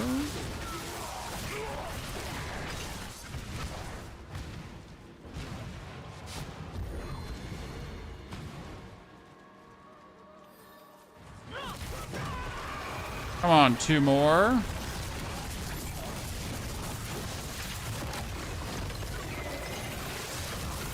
What happens when you're getting invaded and the Helltide ends? Do you keep getting invaded? And that's level 60, ladies and gentlemen. That is a wrap. Okay, so what do we do now in the Torment tier? First, get 750 equipment, obviously.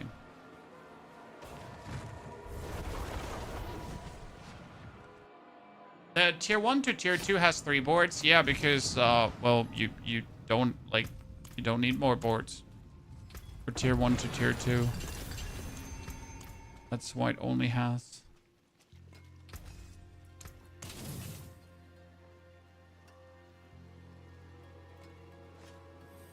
Okay, so what we're gonna do right now is we're gonna take out the sword. Gonna get our thingy, get that out, get you.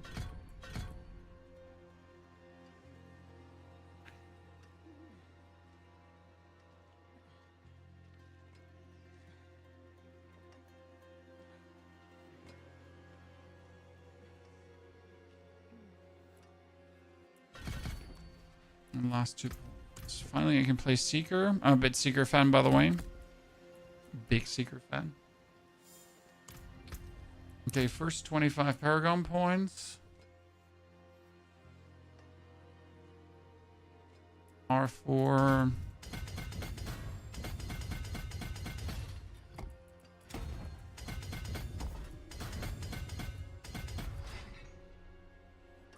So, keep the evade, right? We do all of that. We should get 750 gear by going to the den. Always the den.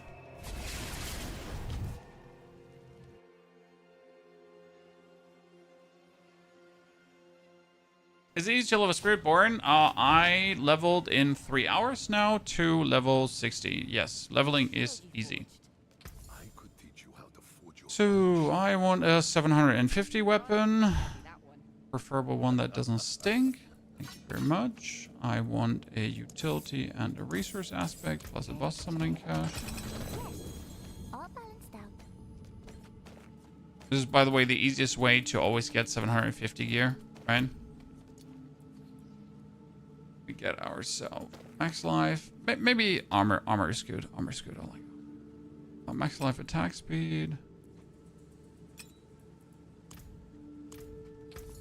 Refresh the whole thing. Boss mats, defense cache. The caches are just gold, right? Guaranteed 750 items. Get a 750 chest with also armor. That should work. 750 pens. I just need 750 boots now. And a helmet. Do we have 750 boots? Evade charges. 750 helmet. I like seeing what Papa's friends collect. Okay, fully 750'd out, ladies and gentlemen. That's what we're looking for. Why was the den for 750 gear? Because it's super simple. Like, I mean, with one of these caches, you pretty much are 750'd out already. And you don't want to waste your obolts because obolts are easy for greater affix gear and unique gambling. so that would be a mistake to go for, right? We're at 1,000 armor, but we're gonna lose some. So let's see what we're gonna get now. We want unyielding hits. Casting a gorilla skill increases weapon damage. Yes, and casting a gorilla skill, we have armored hide in between. Then we want the ultimate skill.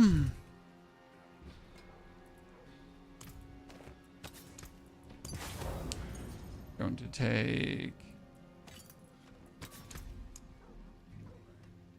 conceded for the time being. Oops, that's not conceded.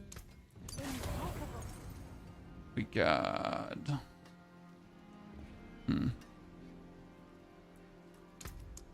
probably alacrity. I don't have alacrity. I'm gonna go disobedience because disobedience just makes life easier. Right. We could go for... I mean, we could go for basic skills damage reduction, probably. What was it called again? Basic skill damage reduction is... Aspect of might. Might makes right. As we'll take that, right? And the... utility. So all of this together should technically be still enough to allow me. So this is Torment 1, right?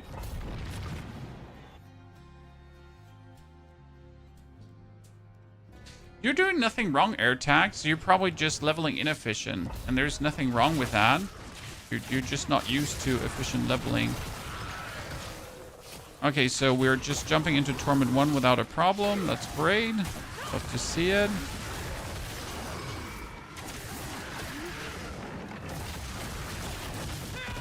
And how long do you want to play Evade Spiritborn? Depends how long it's viable, right?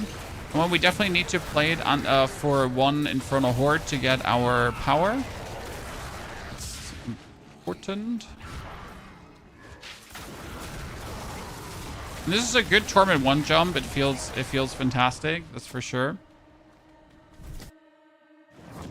So AirTags, at this point, you gotta consider that I have played every single season in Diablo since Diablo exists, right? And I have figured out how to level the most efficient and relaxed at the same time. And we're just not wasting any time doing activities that are not bringing us quickly forward.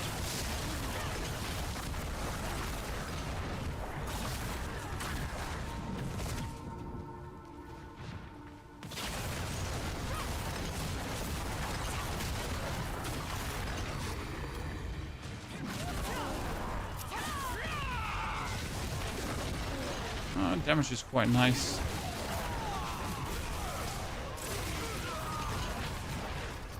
The game crashes when you change the area. You have to reduce your textures to medium or low. Shadows to global illumination off. Yeah, but mostly you have to reduce textures because there's some VRAM issues with the game, and if you reduce the textures, that pretty much fixes all the VRAM issues. It's a bit weird. It still happens occasionally, but it's the easiest way to kind of fix the VRAM issues. Okay, chat. So what's the first item that we would like to have? Probably Subasontac or... So we're Torment 1 now, right? And we kind of want Subasontac, I guess.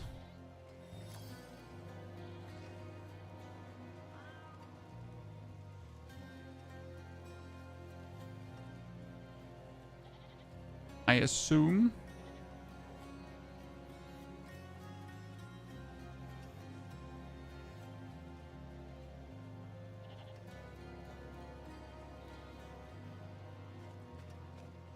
I mean, we could also play with Sunbird Scorched.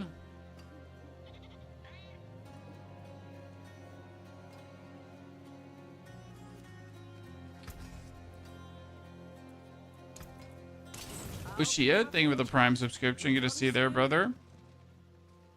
Welcome to the stream. Quarterstaff. I swapped over to Torment 1, right? Yeah, I'm in Torment 1. Okay, so Torment 1 is going to have me gamble for Quarterstaffs. There is one sustained war crozier. From all the things that I could have gotten, that is the worst. But hey, at least we got a quarterstaff with critical strike, damage, dexterity, and everything. Great. I mean, that's probably the best thing I could have just pulled out there. Because this is going to give me vast more damage.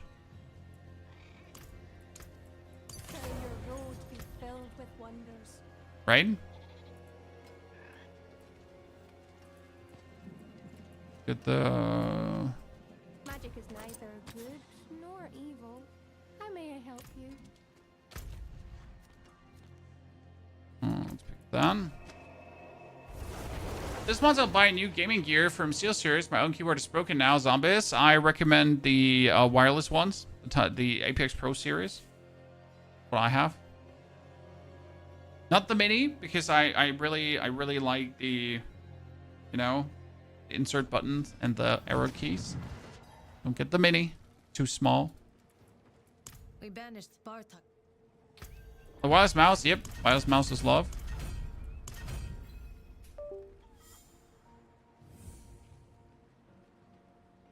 Even though I have it often connected because I'm just too lazy to disconnect it.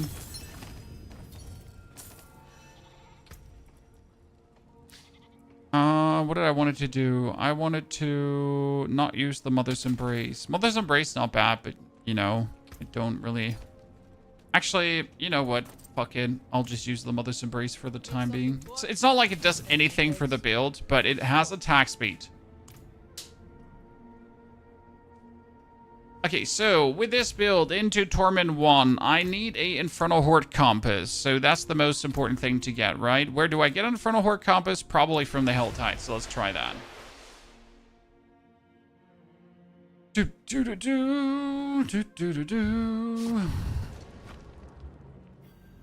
Also, what we could do to get vastly more damage, right? We could introduce 2 powers. We could do a Beast Cornered. And we could do a Marred Guard, technically. It's still play Exhilarating Chaos and technically Alacrity. Yeah. Let's see if we die now. Or not. The problem is I don't think we have the barrier to actually survive like this, right?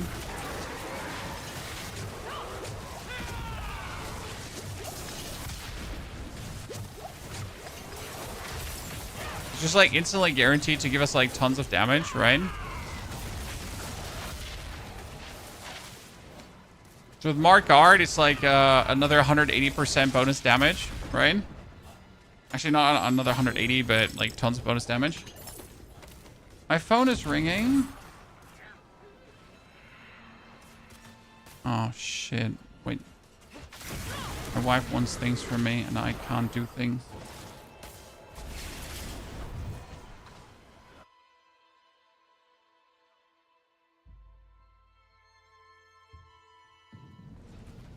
Sorry, I need to figure out if that is ASAP needed. Steven, thank you for the Prime Gaming subscription. Steven, good to see you there, brother.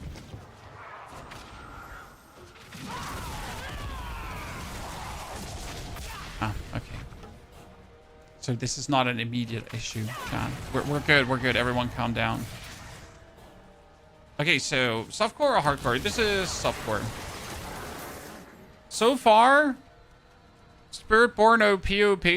I mean, certainly, right? You could. I could probably just go into Torment 2, right? When I think about it, I could probably go into Torment 2.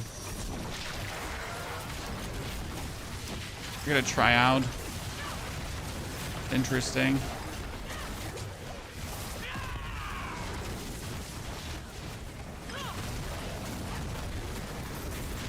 Without like any big master working and any unique.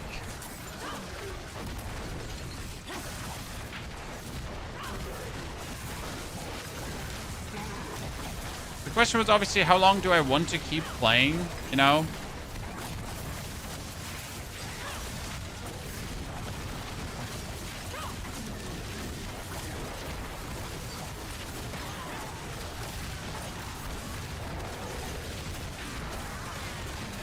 How long do I want to keep playing Spiritborn? Or evade Spiritborn and then?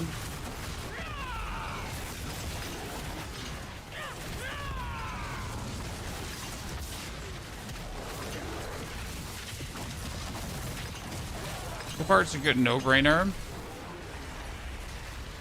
Obviously, we need to take this somewhere, right?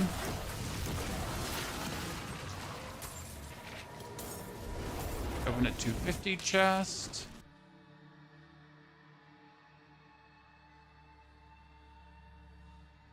People still play this game? Yes, sir. Have you been living behind the moon? It is done. Amulets? Yabba-dabba-doo.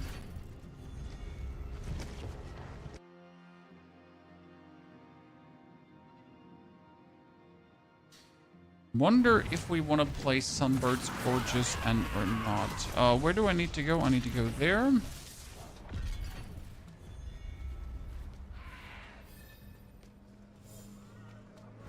So, if I wanted to swap over to a different build, Jaguar related, I would have to get my uniques. Which boss drops Seppa Sontag? Which boss drops Rod of Kepeleke? And which would I need? I think in order to make the basic skill, other skill thingy work, I need a Kepeleke over Seppa Sontag, to be honest. So it should work with Kepeleke and Ring of Midnight. Those are the two we're looking for. Yeah, we should be looking for those two, I reckon. Infernal Horde.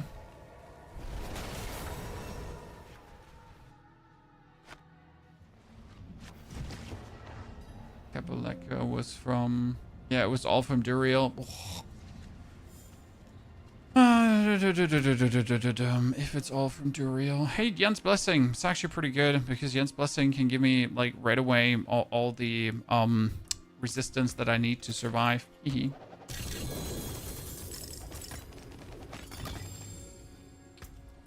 Not bad.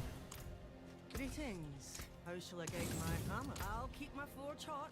Return soon. I give him a Spiritborn around now. No, I don't think I don't want to give up on it right now. Like, I mean, I just enjoy how it plays so far. I can probably just jump into Torment 2. That's what I wanted to test here. Torment 2 is just pit 25, so that should be simple. Then, like, as soon as we're in Torment 2, I can spend some more Paragon points as well, so that's kind of nice. Who does not like spending Paragon points? How much damage is this? Oh yeah, we're good, Chad. Horse for the win.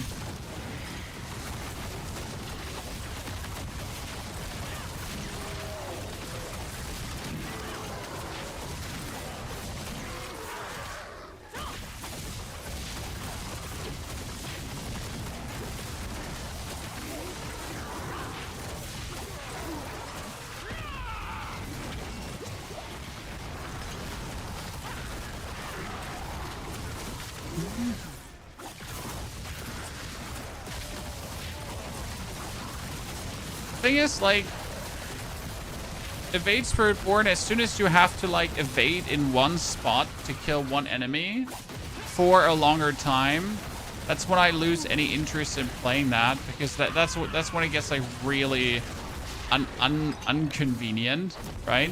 So if I have to, like, evade 5 minutes in one spot just for one elite, right? That's where just the evade playstyle loses any interest to me. I mean, right now I can still kill things relatively quick, so I'm fine-ish with that. But as soon as that one takes a nosedive,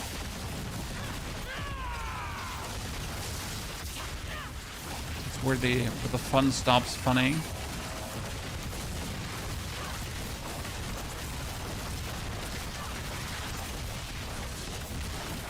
Okay, Torment 2 jump without any upgrades feels good. Mr. Mackes, Dankeschön for the 2nd month already. Eagle. We should have like some eagle tempers. Probably should have some basic tempers. I mean, we didn't apply anything, right? We just picked up the basic items. No uniques, no tempers, no nothing. 25 Paragon points spent. And that gotta be enough. Being a bit harsh with builds sometimes.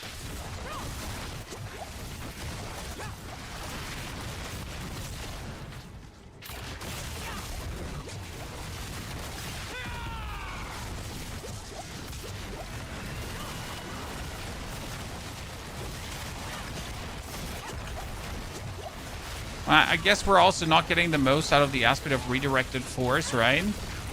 Because redirected force says casting Gorilla skill increase your weapon damage by 44 of your armor for 3 seconds, maximum 1,500 damage bonus. We don't really have that much armor.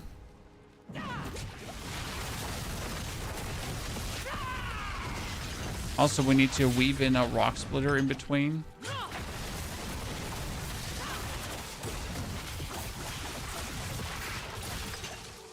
Right, to get the bonus.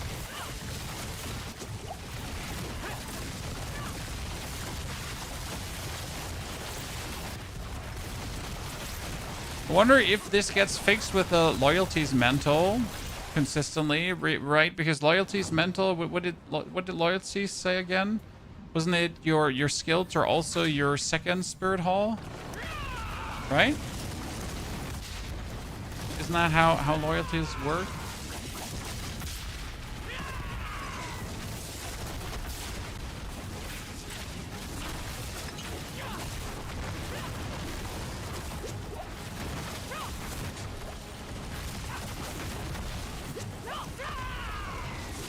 Okay, Torment 2. Here we come.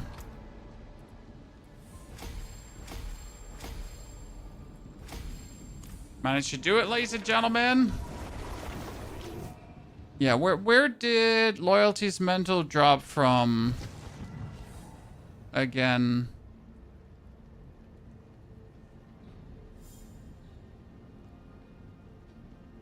If I wanted to. But what was the other helmet called again? Not loyalties. What was the... Oh, come on, brain. Save me, like, help me here for a second. The...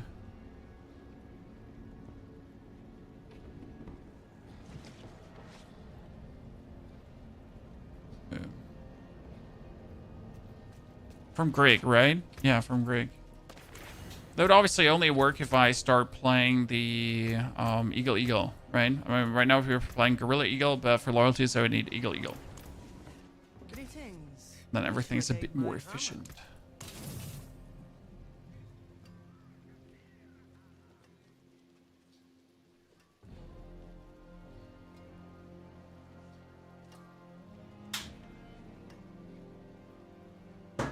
Okay.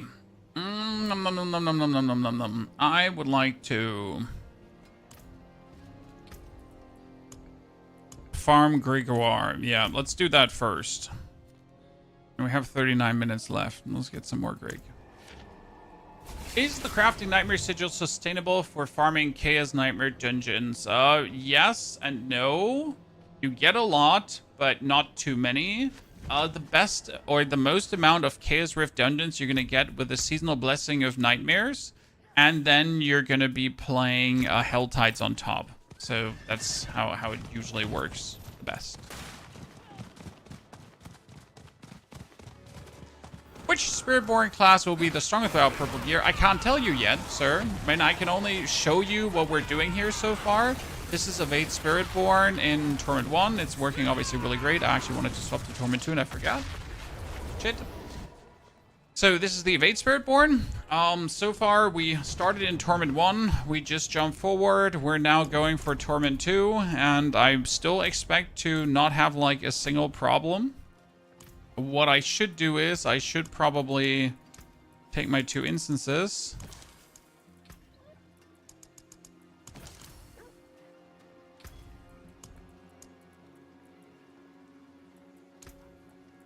To push my armor higher. You know what? I could also just... Wear the stars around your neck. for the time being. The stars made manifest. Get a bunch of normal flawless skulls in. For more damage boost, right? It's quite nifty. See how much we get out of that. So Evade Spiritborn is definitely the nicest to jump into things. There's like no questions asked, right?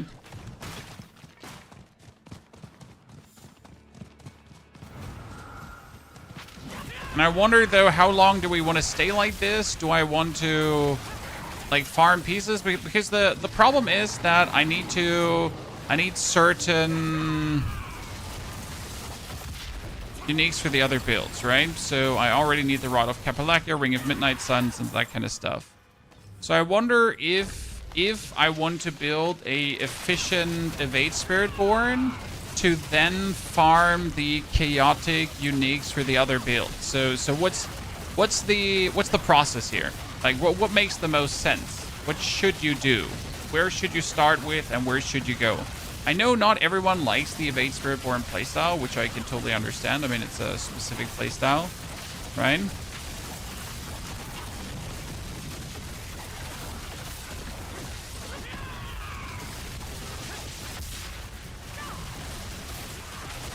Are you using an evade build? Yeah, this is an evade build right now. So what we're doing is we're spamming right click and spacebar. And it does plenty of damage. But the damage has fallen off since we have gone in Torment 2 now. As you can see, like I'm struggling with the chaotic rift to get things killed. One which is obviously part of me just not spending any of my Paragon points, because that would make me stronger if I now spend Paragon points. Which we should probably do before we get stuck forever on this Spire. I mean, Torment 1 was obviously no problem at all. Now in Torment 2, without like any tempers and any masterworks and not a single unique piece, you definitely notice how the damage has fallen off somewhat. So we're going to consider like now is the time to actually invest a bit and spend some of those Paragon points. I mean, normal things still die, right? Normal opponents, normal harbingers and everything.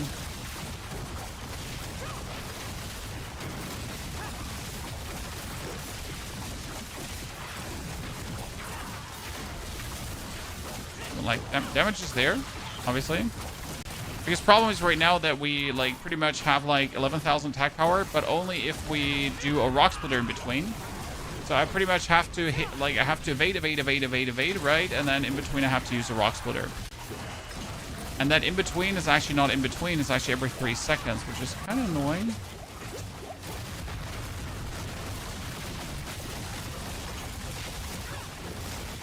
Because it's just like the biggest damage boost that you have, right? An alternative to a rock splitter, you could also get the crushing hands, for example. And then just use a core skill in between. Especially when you get like some barrier up with that and knock down enemies. So it's not terrible idea.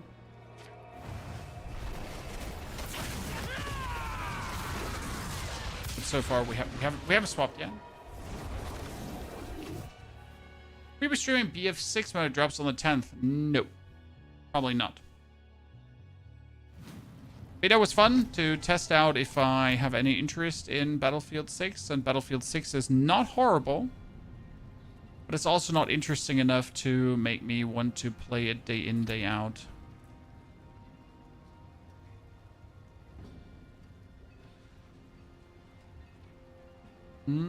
Yeah, I think what we would like to go for here right now.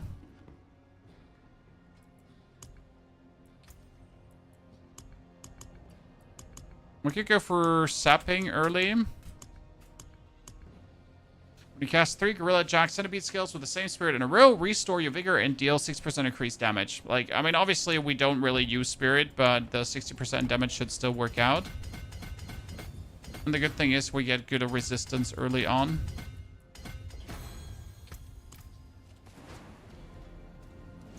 How many purple drops you've gotten so far? No one gets them like candy. The people that have all the purples they're looking for just no life the game. FY. You know? No one gets purple drops like candy. It's mostly just a lot of no lifing the game. You know? We're literally breathing Diablo 4.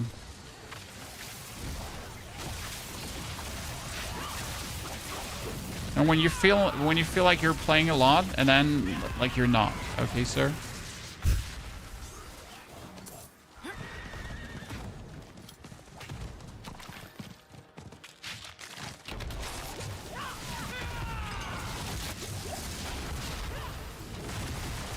See, with that 60% bonus damage from the sapping now, Chad, we're instantly feeling good. See, some Paragon points spend, a little bit of a boost gone down the drain, and suddenly we're feeling somewhat better.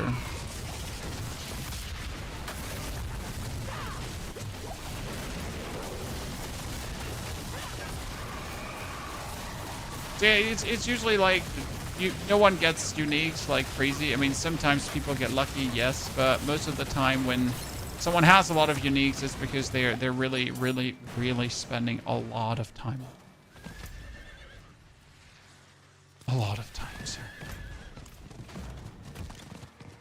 And I got 2 mythics so far, and I could make a 3rd one if I wanted to, and I could make a 4th one as well.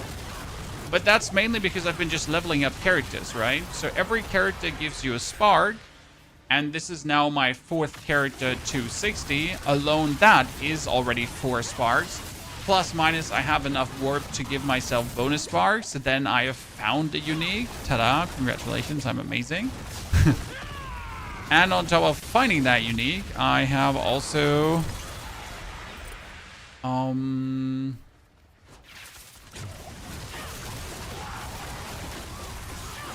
got a Mythic Rift. So yeah. That's that. And then I have enough reputation to get myself infinite sparks. I know, right? There's a Drow Lord. Thank you for raiding your community over. Thanks to you and your friends. You beat Lilith on tier 4 yet? I had no reason to beat Lilith on tier 4 yet.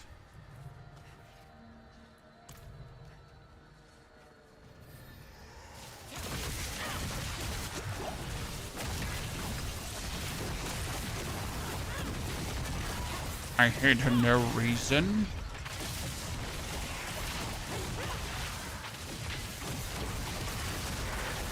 I know it's part of the seasonal journey, but I have actually not finished my seasonal journey. Like, I start caring about the seasonal journey like it's some very weird intervals. I'm just like, oh, maybe I should finally finish the seasonal journey. You know, maybe it's about time that we actually do that.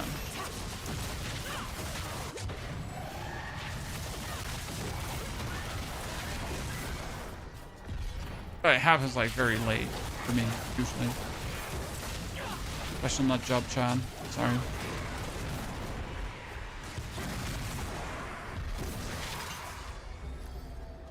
Okay, whisper done. That's good.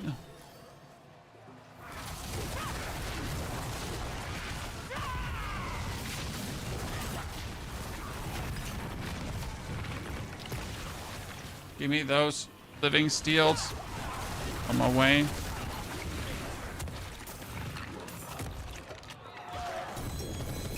Where do you get most reputation for the spark? You have to grind warp and then just buy the reputation.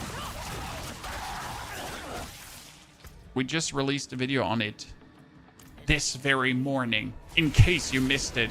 How dare you? How dare you? I thought we're friends. So mad right now. If I go through this, it's useless. Technically, I need to go through this and instantly leave the board to get Vicious Shield.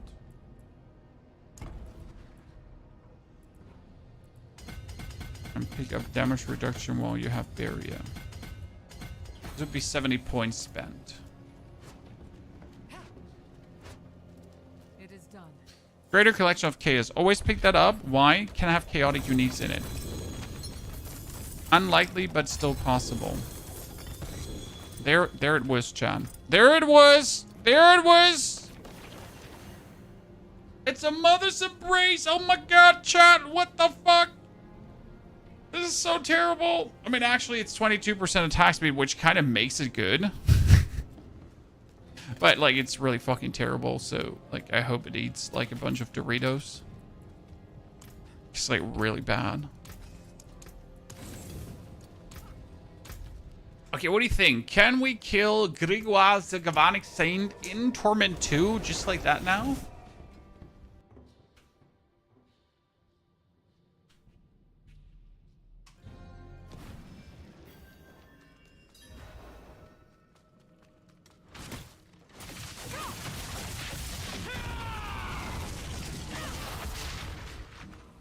Can the V kill the dudes?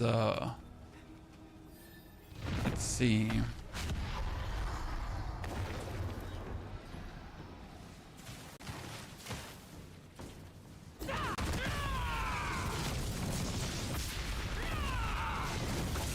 Look out that he doesn't like randomly kill me.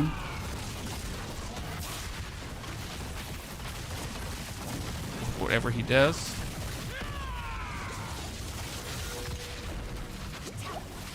Here we have a problem, chat. Because I'm dashing around and he got like the electricity up. And it's bad. The electricity up is gonna have me like dash into the electricity. So I take damage. Move bad. Move bad. I repeat, move bad.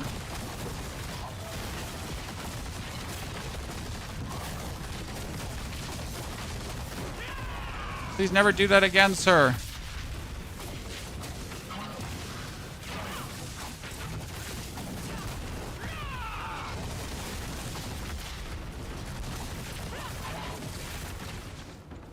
Oh wow, I have never been in this phase in a while. Okay, wait. Oh no! Oh no!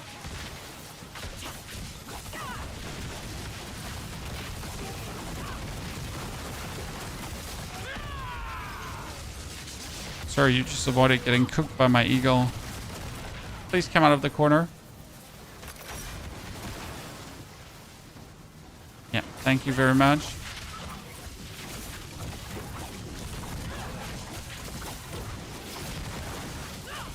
Sork doing this season? Oh, really good. Sork is kind of fun. I mean, you have the standard Sork problem that you always have with Sork. Ergo, at some point, you need to have the perfect masterworks to actually do something. So that will be the ongoing pain that is Sorceress, because like you really have like this. Okay, now if you would like to go further, right? You either perfectly masterwork everything or not, right? But it's like the thing.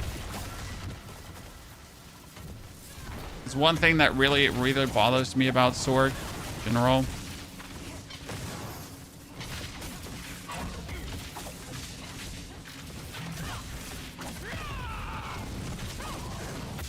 Oh, come on now. Okay, chat, we got this.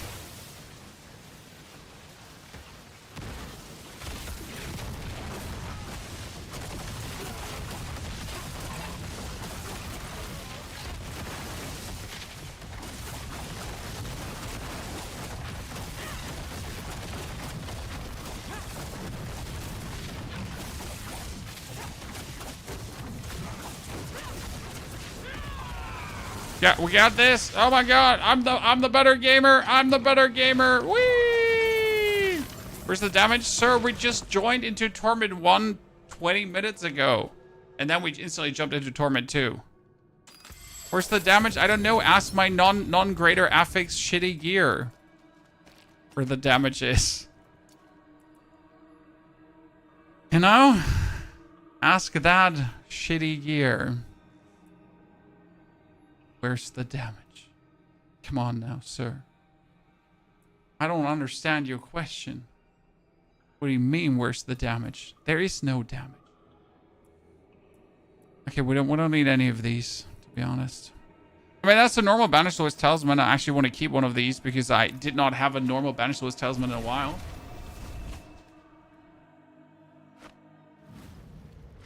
Is Thorn Spiritborn still a thing in Season 10? No one plays it.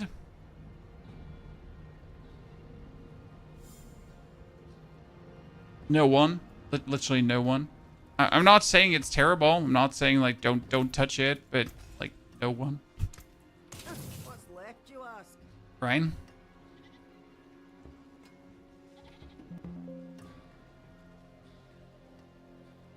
Use it well. No one, in order to get Loyalty's Mantle, we could also just gamble random helmets, right? And be like, oh, give me loyalties.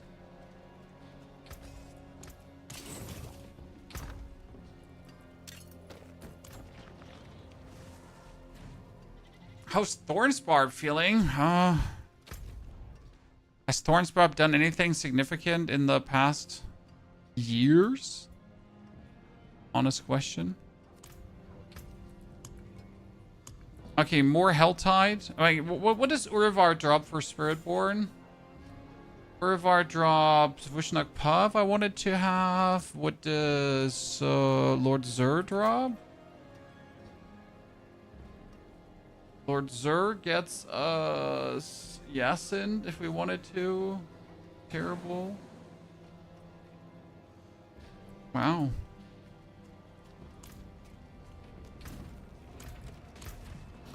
Nah, Zur drops like nothing you really want to have. I mean, apart from like general convenience items. Wonder what happens if we swap over to Double Eagle at this point.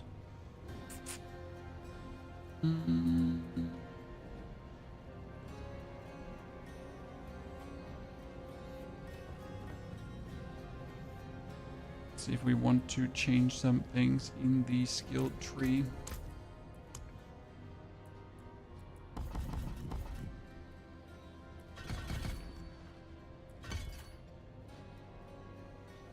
I would like to have preferable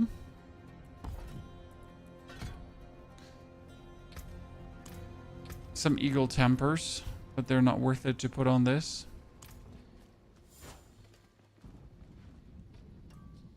What? Let's see. I need to kill Andariel. Oh, really? For Sunbird Scourged? So I need to farm like any boss to get things? Harbinger of Hatred or that? Well, the items are really hard to get for this. Okay, let's see. What kind of temper do we want to have on our weapon, Chad? Could we temper like basic things? Like we want what is it? Yeah, Primer Eagle Hall Spirit Potency.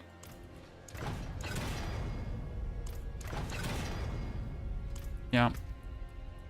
And just some random. Do we have like, wow, that is so low. Like this, you can at least master work it, right? So that would at least be some more damage, right?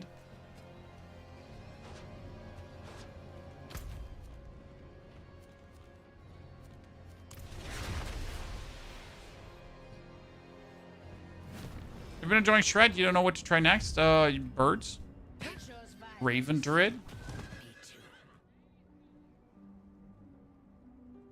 Right?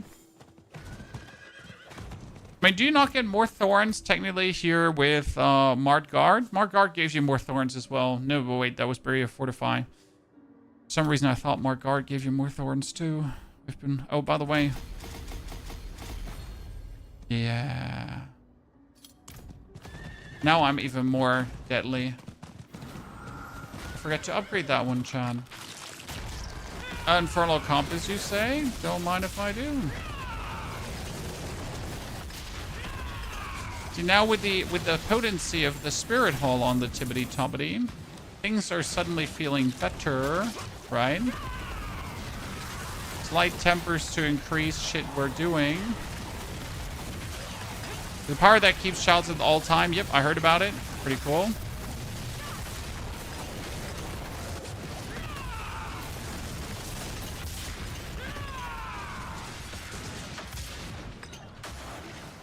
Sir, can you stop, like, opening up my rifts? These are my rifts. It would be nice if you could not touch them. Kind of rude of you to not think about your like, competitors.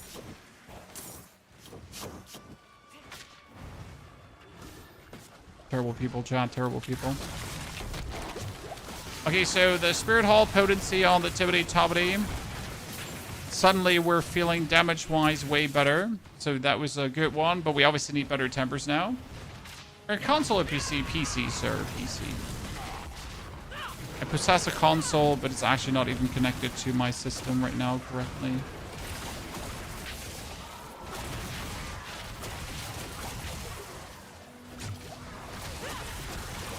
By the way, when you're actually, like, looting chests in the Helltide, right?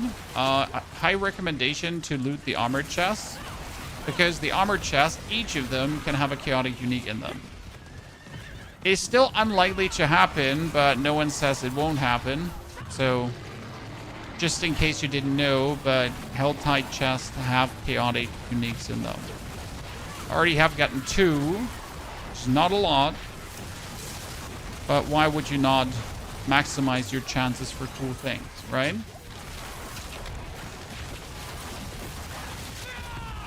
When it's that easy to do.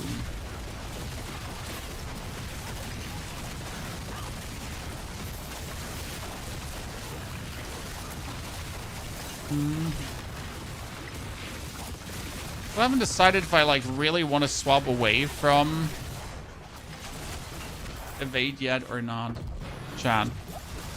I need to do some soul searching if I want to like continue with this, or if I want to like already swap over to something else. Thing is, evade like just continues being strong without anything added to it, right? So we have no actual like feather skill, and we're just feeling really good.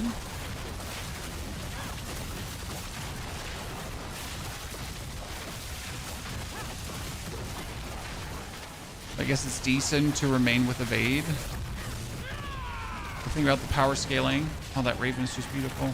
I want the Raven tempers, you know? You get like the bonus ranks to Seeker, and you can just like spam like 28 Seekers. Do you have a build for Raven Druid? Yes, build, video, everything, sir. It's there just waiting for you. Can I do Puddle Druid if I have the Rotten thingy on the boots, or does it have to be on the weapon? No, the Rotten Lightbringer as your boots is insane. Because then you can get another aspect as your weapon. So, like, having the Rotten Lightbringer as anything but your weapon actually makes the build vastly stronger. That's why.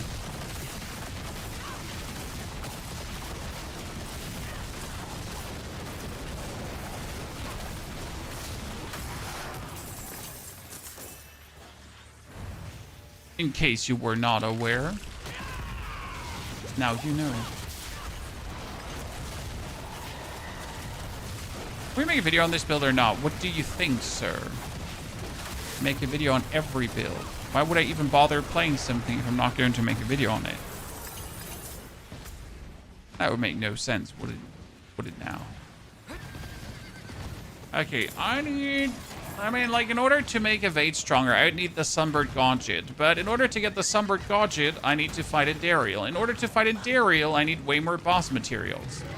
I gotta say, the Spiritborn definitely hasn't the hardest boss material-wise currently. Because all my other, like, the Sorceress just needed to kill Lord Zerg. Right? Mr. Send, thank you for getting us 50 memberships on the YouTube, ladies and gentlemen. That's 50 new YouTube members. That's a lot. That's a lot, sir. Thank you. So Sorg only had to kill Lord Zur, and getting Lord Zur mats ultra easy, right? Whereas now, like, I need to get Andariel mats, I need to get Duriel mats, I need to get, like, everyone.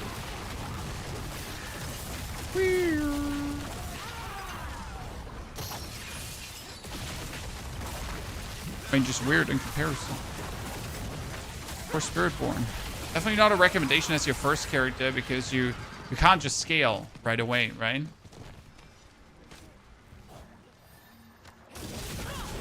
Oh, that's a lot of new members, Chad.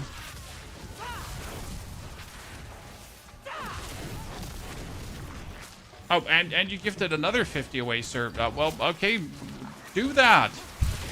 Ladies and gentlemen, that's 100 new members. The member high score. You don't transfer mats from the other builds. I could transfer mats from other builds, but that's not in the spirit of what we're doing here, right? When we're trying to go through the progression that you would go through if this was your first character. I mean, obviously, you are more than welcome again to do whatever you feel like when you try my builds, right? But I gotta at least go through the phantom pains of trying to scale a character properly.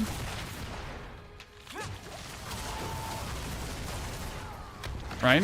Because otherwise, like, everything I'm saying has, like, no substance. And I prefer when the things I say have any hand and feet, you know? If I'm not doing that, I might as well just boost my character then with pit pushing and I don't know, accept donations from the community, right? That's not the spirit of good build making, good guide making.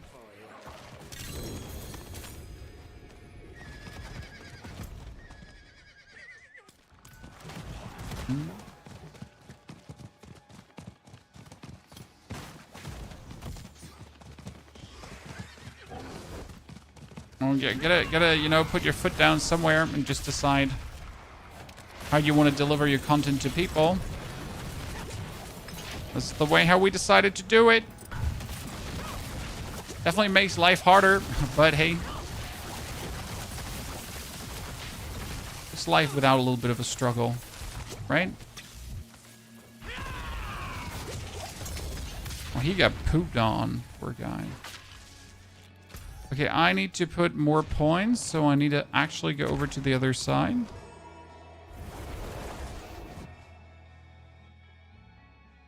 People can say whatever they want. This game plays amazing and has very satisfying gameplay and sound effects. Oh, it does. I mean, the reason why, for example, like, come on, say it, brain.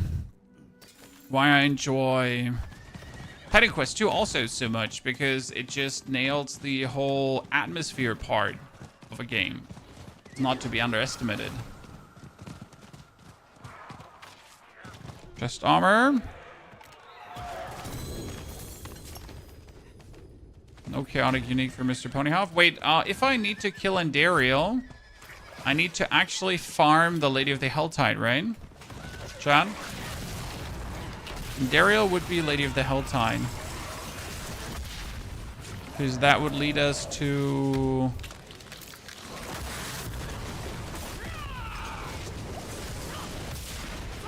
Lord Zur.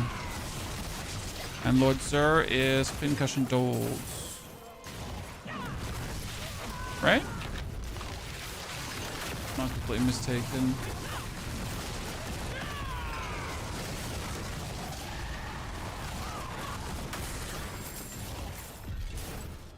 Okay, we're gonna do some more pits to actually push our glyphs.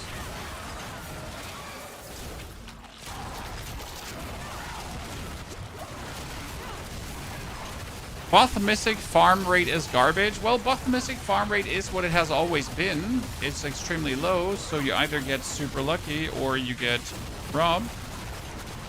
There's no middle ground here. Right?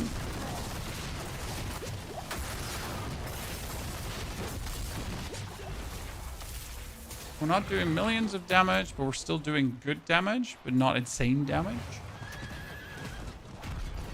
Farming Lord Zur's, by the way, extremely easy, right? You kill the Lady of the Helltide, 10 blood, 10 blood, 10 blood, 10 blood, 10 blood, 10 blood, 10 blood. It's really nasty.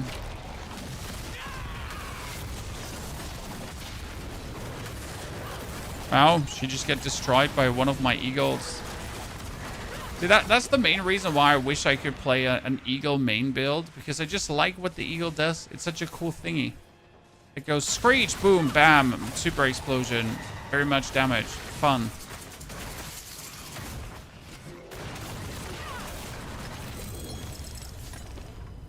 Always a joy to use. 2 Mythic Rifts back to back. I'm still searching for my second Mythic Rift. exquisite blood, they say. Tony on his hunt for chaotic armors continues.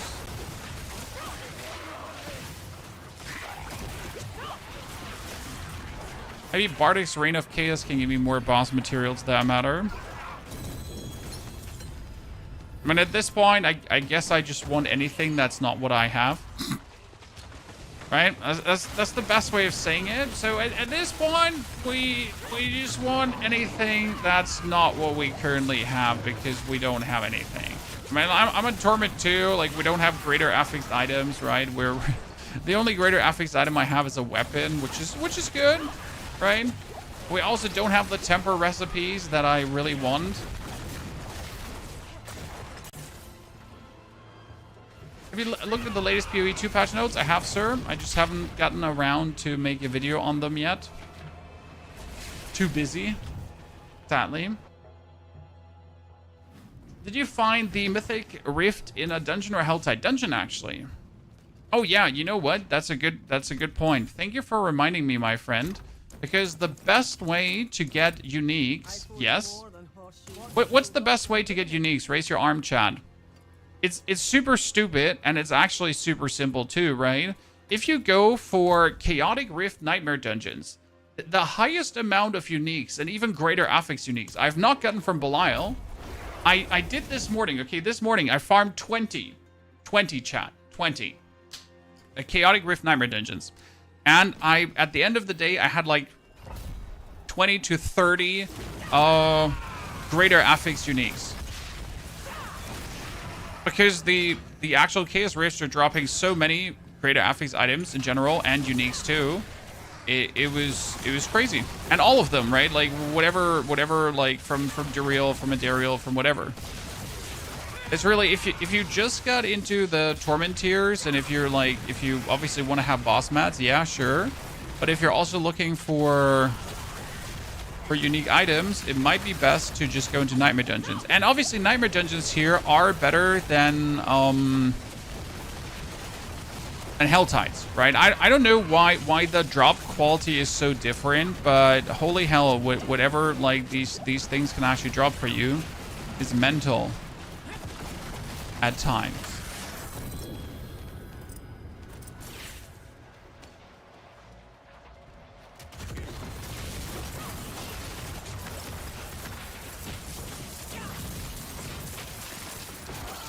I'm just gonna go through, get myself whatever comes out of this.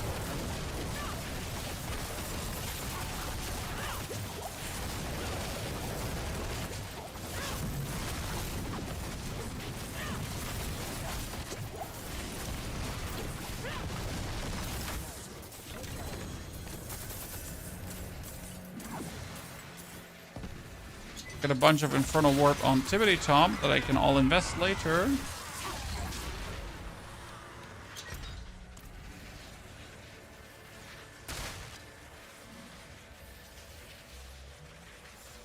Best farm for chaotic uniques? Technically Infernal Hordes, because Bartek can drop 10 of them at the same time. Practically, you might be better off farming Reputation and getting yourself the Infernal Caches. End of the day, it really comes just down to what do you want to do, right? So it doesn't matter how quick something is, like what do you enjoy doing? Do you like doing Infernal Hordes? Perfect. If you like doing Infernal Hordes, then do those, right? Because Infernal Hordes are fun, and they're also going to give you gold, for example, and Opticide and that kind of stuff. So Infernal Hordes have like more than just one use, right? It's not like just, oh yeah, Infernal Hordes, and then like, you only do it for Bartek. There's greater affix items. There's the Schools of Restoration. So Infernal Hordes itself have like, you know, multiple good things going on for themselves.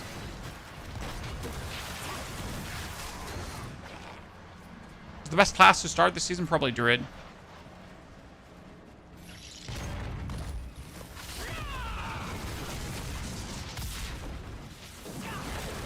Druid is just plain amazing this season.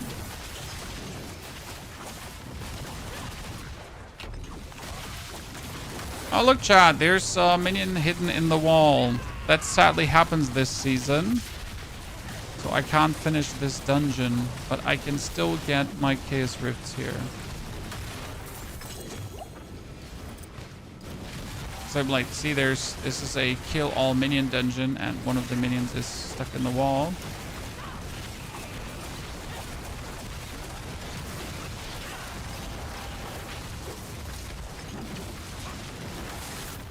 Well, the only thing that could happen is that maybe all the minions get summoned to my location. That happens when you get everything killed to a degree. Greater affix item and an Infernal Compass. Thank you very much.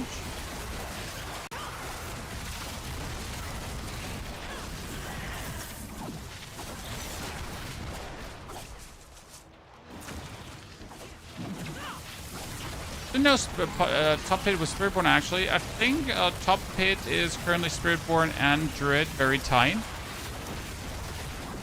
Pretty much same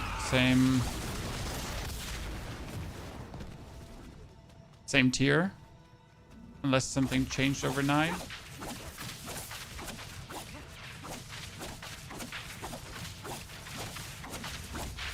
So we're doing the season quest in the beginning. Yes, you want to do the season quest as you need the reputation.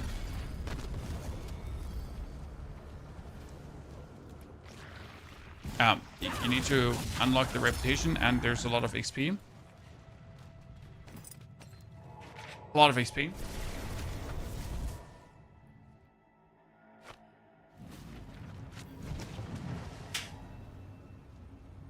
If you have a glove Mjolnir ring, you can absolutely use that. And then use the glove aspect out on your ring. No problem. Greater collection of boots.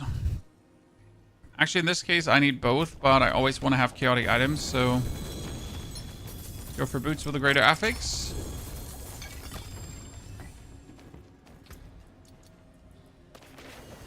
Purple boots that have what? Attacks reduce cooldowns, right? Okay, maximum life and dodge chance. Sure, why not? That was always what I was looking forward to.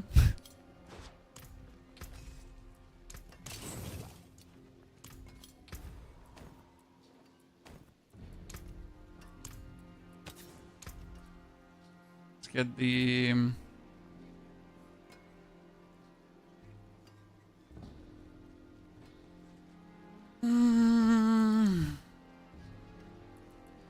Duelist for more ferocity, for more attack speed, right? It's too good. Okay, what boss do we have? We have one more Hall of the Penitent.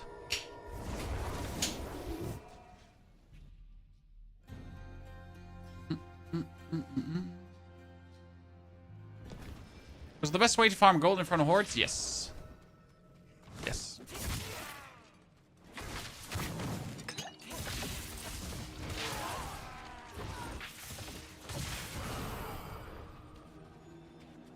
That is the best way.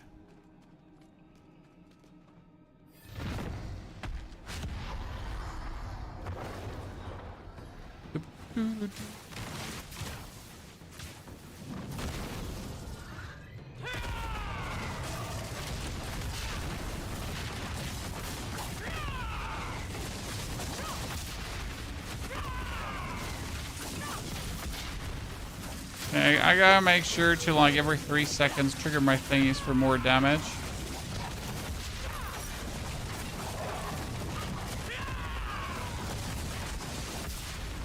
Right now, the smartest way to use things is, like, to have my eagle and my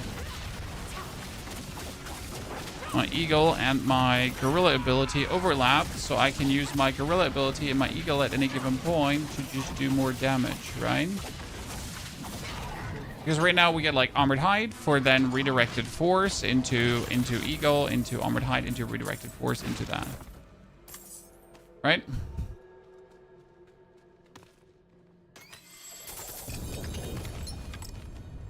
Oh, the robbery, Chad. The robbery. The robbery. was really sad. You know, like a bunch of shit. Okay, what else can we kill? We could kill Urivar. Let's go kill... Oh, well, no. Killing Urivar is so annoying.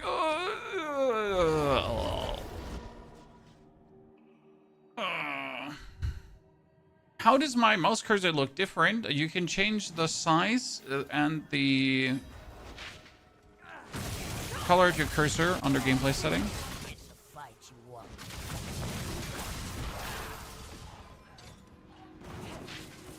Getting 2 times not what you want from a boss is pain, chat. Pain. We got Urivar.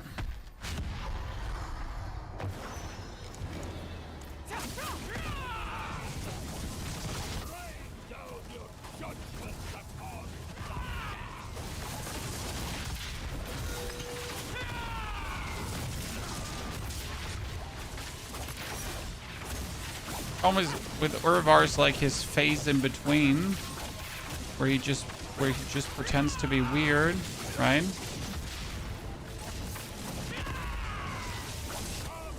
Oh, we did reasonable damage to him.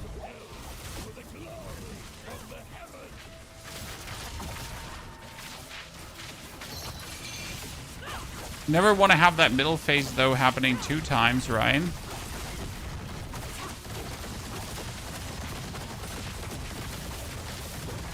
Face 2 times is annoying.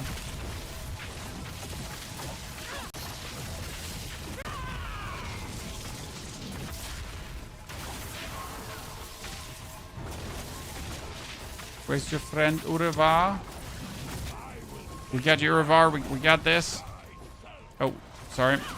Well, it's just fat fingering things. Chat, don't worry. Happens to the best of us.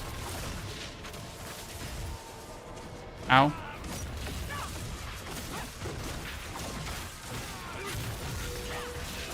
Honestly, not sure how we're just staying like completely armored out at any given point, but hey, it's what it is. Let's kill him before he activates his second phase again. We don't want to kill his stupid thingies another time. Oh.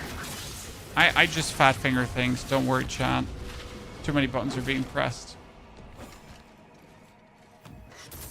Okay, so what are we getting, Chad?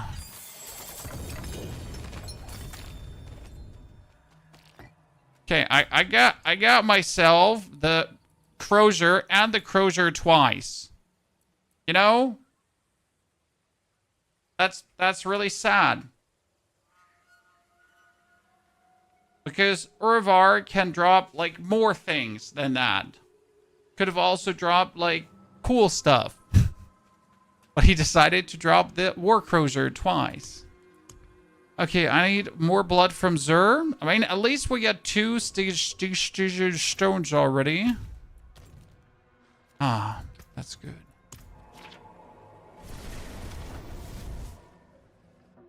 Do Infernal Hordes? I could probably do an Infernal Horde at this given point. I have 2 compasses. You could get yourself a Chaotic Unique. Not the point, though, because, again, we want to do the build first without Chaotic Uniques. Okay? Pardon me, stranger. Could you spare a moment to help me?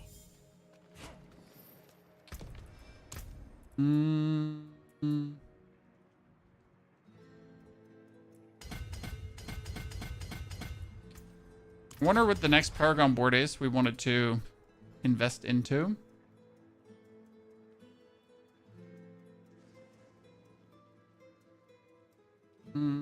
Revealing? We had Vicious Shield.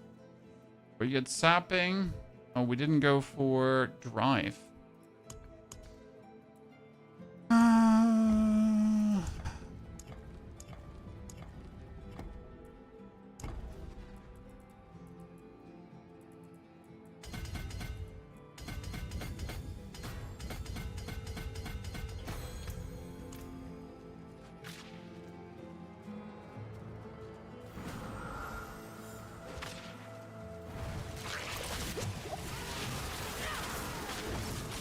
Oh, the Goblin.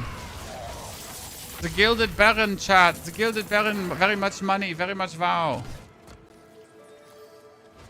Really enjoying your Soul Rift Necro build. Soul Rift Necro is love. Soul Rift Necro is live. Anyone saying different is lying.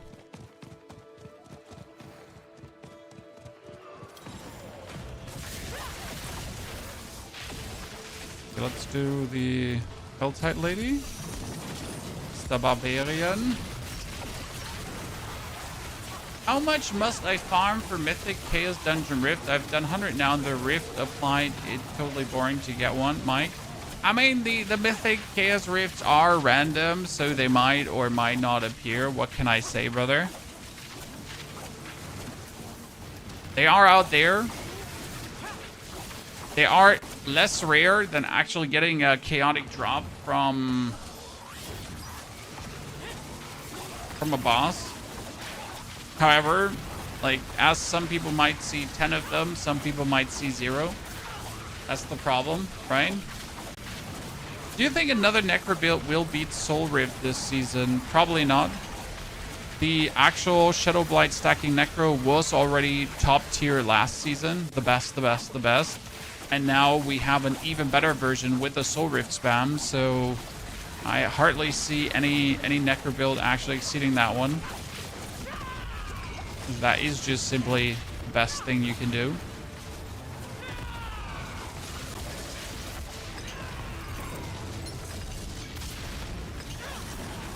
Okay, 7 blood. I got a unique helm, chat. Which one did I get? Oh, great. The Crown of Lucian. Really? Really? The Crown of Lucian, chat? Like, from all the random uniques I could have gotten, but it's like, hey, do you want to have a Crown of Lucian? No, I don't want to have a Crown of Lucian. Like, seriously.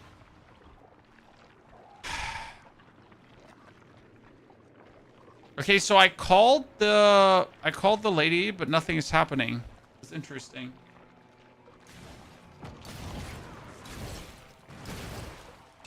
Necromounts are good for beginners, yeah. Okay, finally it's starting, I guess. Finally, after all this time, something is happening.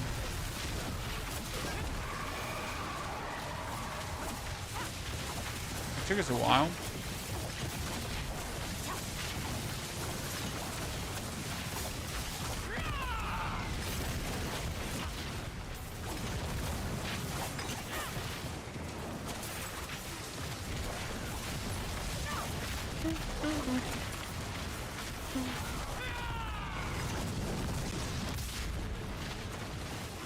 Dashed away, chat, from my super noob.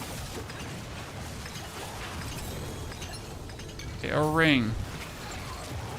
We put another one in. We can summon her another time.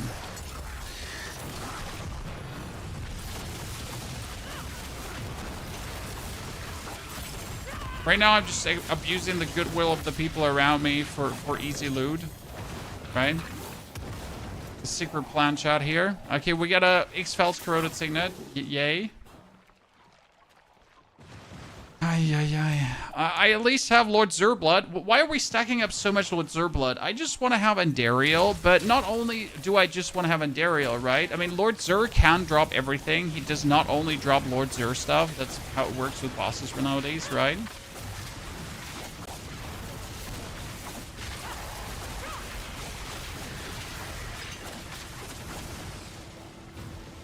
So very good, very much wow.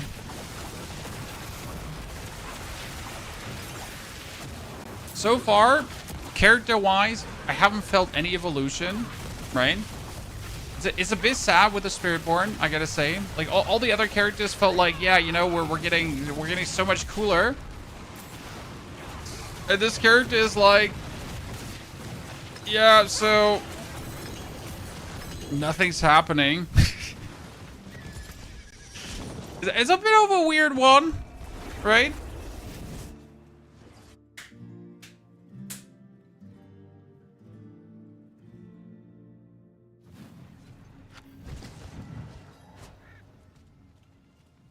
It is done. Helms. Give me a unique helmet. I'm thirsting for it. Lots of builds are viable this season. This is probably the season with the most viable builds. Yes, for sure.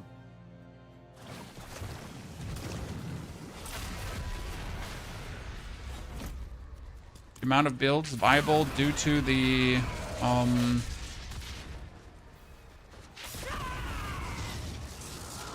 chaotic powers and everything is crazy.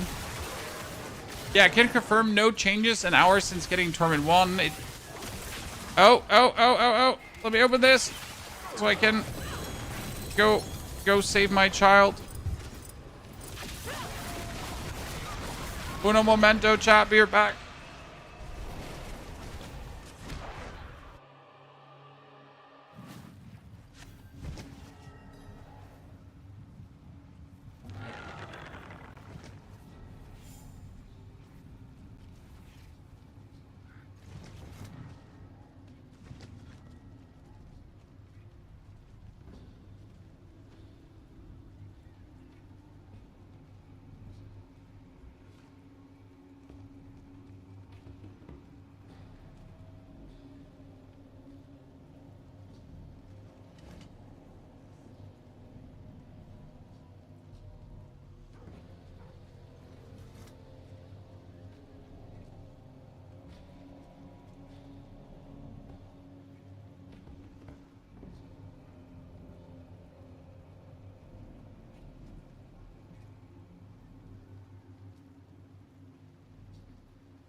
Hi. I'm back. I'm sorry. A helm chat. Finally. And it is another Crown of Lucian.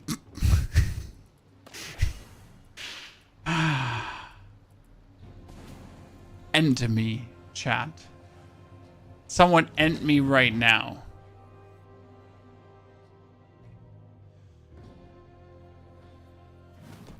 You know, just do it.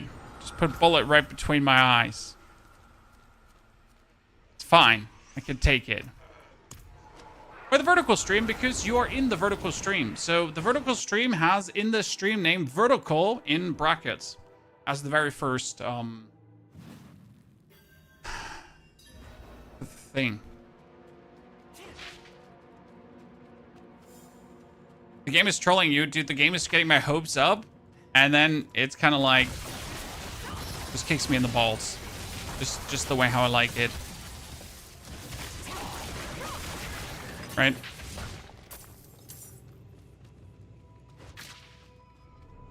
Do you think farming the Chaos Cash is better than doing the new character reputation farm?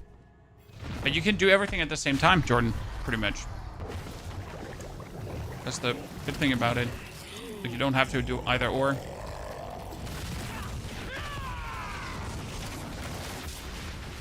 Okay, Lord Zur, we can nuke way better than our friend Gregor, right?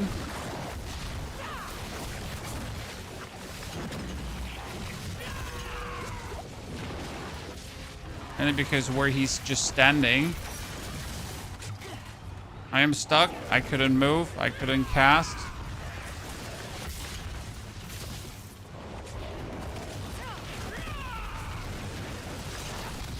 Yeah, I mean, Lord Zur died way easier than Greek. Okay, Zur, give me something useful.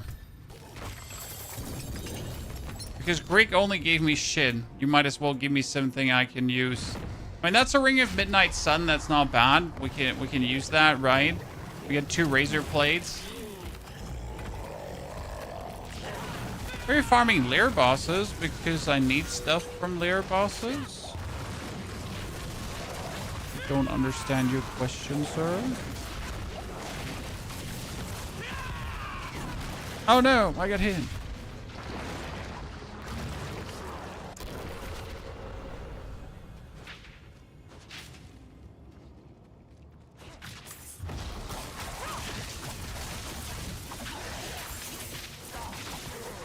I could have just do Infernal Hordes, yes. But That's very random.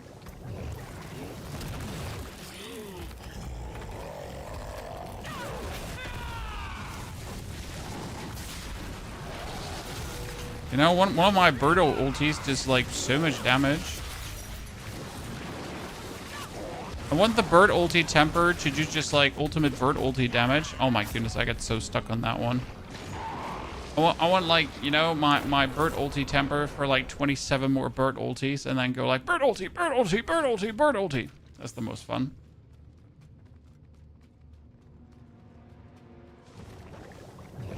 This build works with chaos uniques. Yep, sir, but that's not the point, right?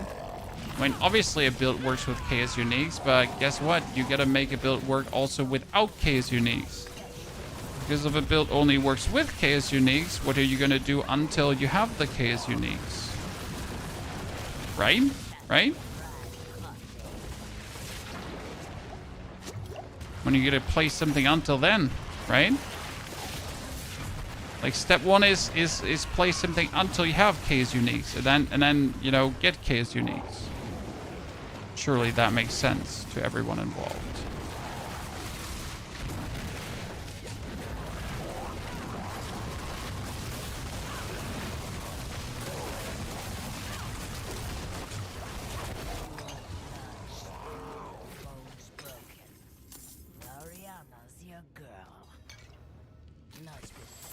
He only gives me sadness. Hey, at least I get a razor blade chat with a greater FX. Look at me. At least I got a razor blade. And I get a Bellison's my saddle. That's actually not even bad. There is no escape.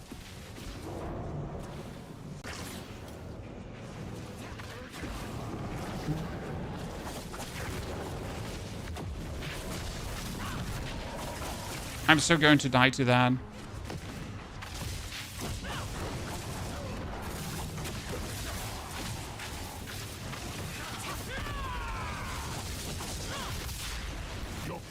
It's so weird that the what's it called again? That the Belial that you find doesn't have any armor, right? Everything at everything at this point has like the barrier, but just not Belial. Belial doesn't have any barriers. Okay, we get a bunch of useless things, but at least we got a Lochran's Talisman. That's not too terrible, I reckon. Not that we can use it in a meaningful way. I'm gonna keep this one. I have a greater affixed view.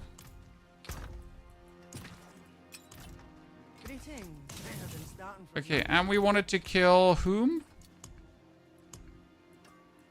I have one more.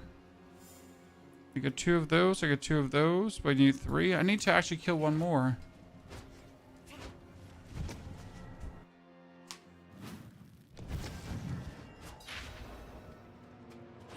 Why sometimes on Sork it seems that ball of lightning version that hovers around you doesn't do damage? I don't know.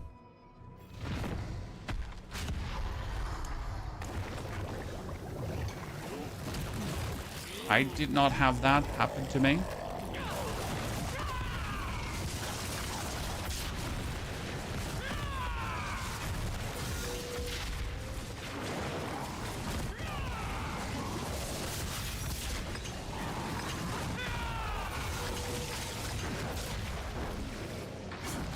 Very much damage, very low. Oh my lord. When you get stuck in that pool of blood and your tippity toe stays in that and you die. Very sad. I mean, we're going to be doing a Infernal Horde, I think an 8-wave after we finish Lord Zur here. But I at least want to do one Zur and I would like to do one Endario. Just for messing around with that. Like the minimal things I'd like to do for improvement. Potential improvement.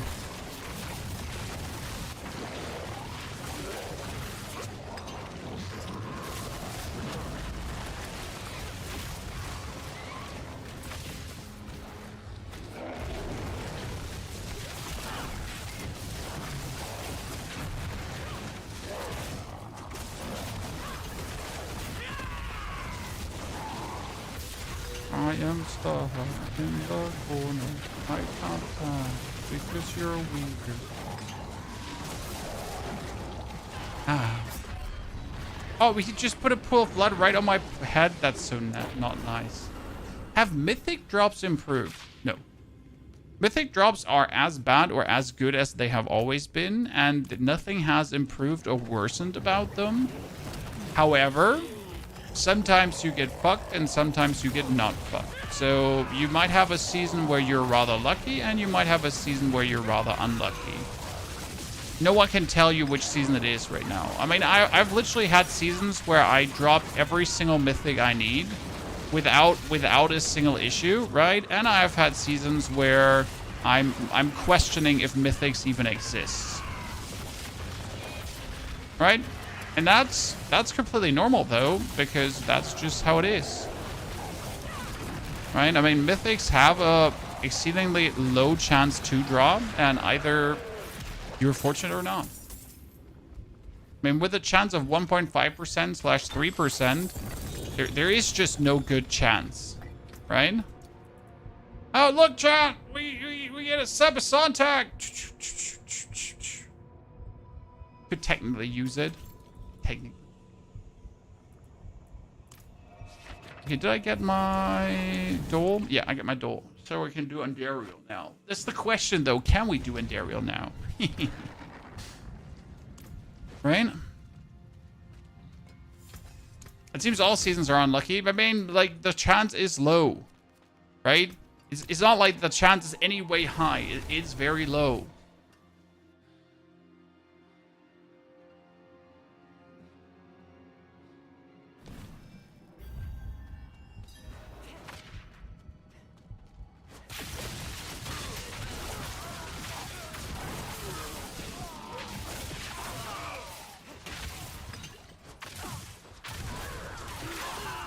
Do you get a spark for every new character? A spark from the seasonal board, yes, for every new character. You're late, stupid work meeting, how dare you? What the fuck? 10 push-ups. Strike that, make it 50. Wow, so disappointed.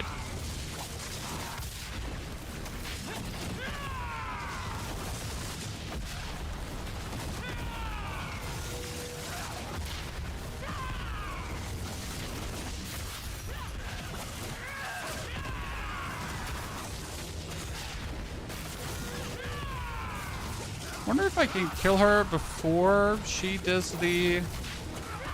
Does she even do the thingy still? I haven't actually fought Endariel in a while, so she still does the Altars of Anguish. Okay. So there's still a thing. I wasn't sure if there's still a thing. I was today's year old that I learned there's still a thing.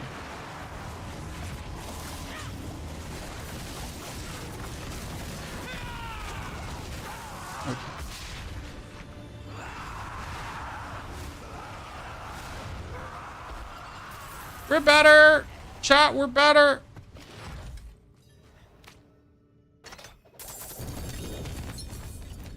Okay, what did I get? Oh, I might have gotten... Wee! Chat, we get Sunbird's Gorget! Oh, let's fucking go! Shall we play? Yeah, we should play. Time to go, it seems.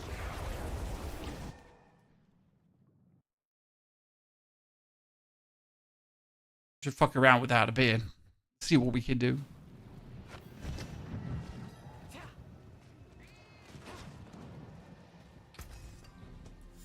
What was the other thing we got? We got lag. we get lag, Chad. We get a Fist of Fate. Hey, that's not even a bad Fist of Fate apart from the 200%, right? You could probably play that too. Just for the YOLOs. Here, Masterwork that. Masterwork that. Ja, bitte! Was geht?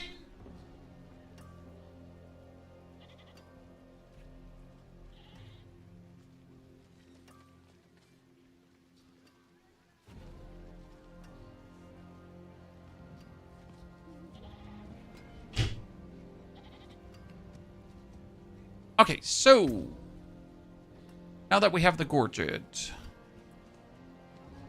and we're storm feathering around, let's see that we try out one of our compasses. Torment 2, we can't do Torment 3 yet. Torment 3 would be too early, so let's see.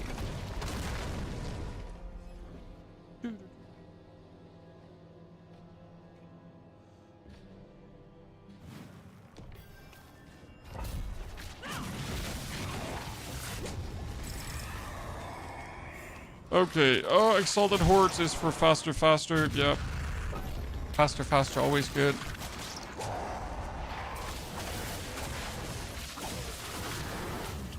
When I assume that,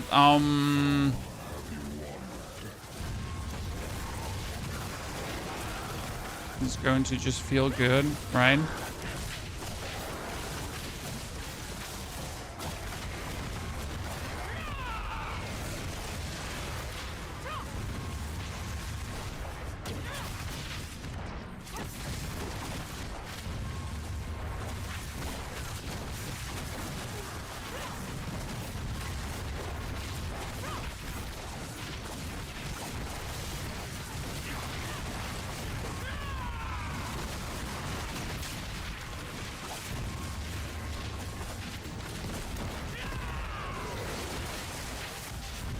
If you like use your eagle smart, you should probably get enough, right?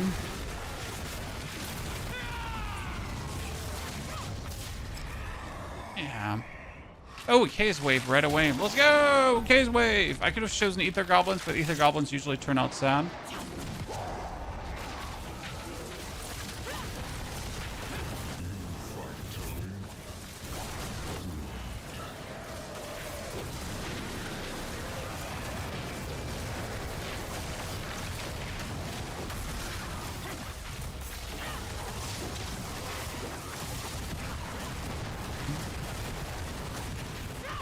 Oh, where did I just put that eagle?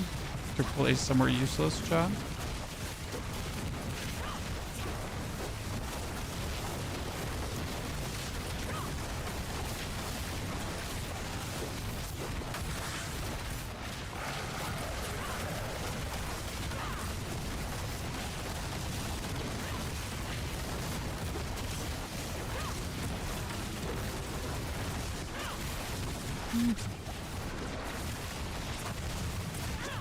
I mean, for a Torment 2, this feels good.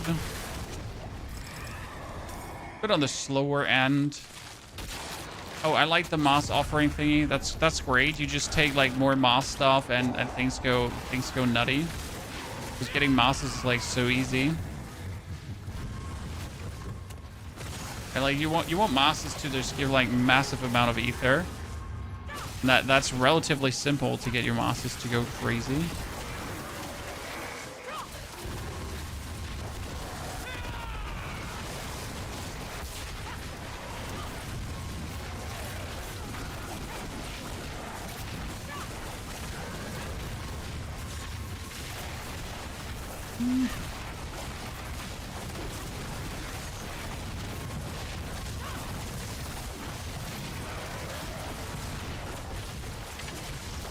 Isn't the streamer server having more drop rate? Dude, it's been bad today.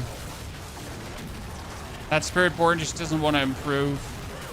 You know, where all the other characters have feel like so the interesting part is, so the Spiritborn has just felt strong at any given point, right? So there has not been a moment where the Spiritborn has felt weak. But at the same time, there hasn't been a moment where the Spiritborn has felt like it increased tremendously in power, right? So it's a very intriguing disconnect between these two, as you feel like, man, I should be getting stronger, and sure you are getting stronger. Don't get me wrong, but you don't have this like, you know, you pick up the one item and you go like, oh, what the fuck just happened, right?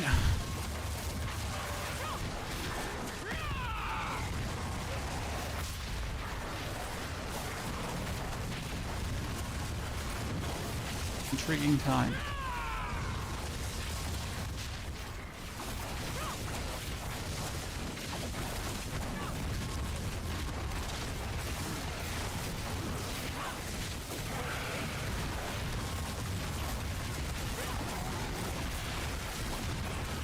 Hunter ulti is a better cooldown than a Seeker. Sir, how dare you to say anything about my Seeker? The Seeker is love. The Seeker is life.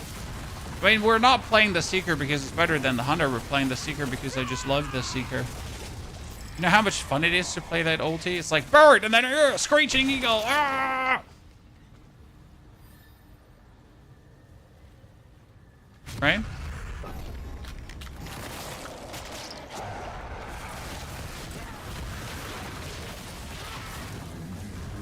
But did I take the etheric mask boost there over the chaotic wave? Because I have a good legendary boost for that. Makes sense. I just like screeching eagle. I'm a simple man. I play an eagle build. I want to use an eagle.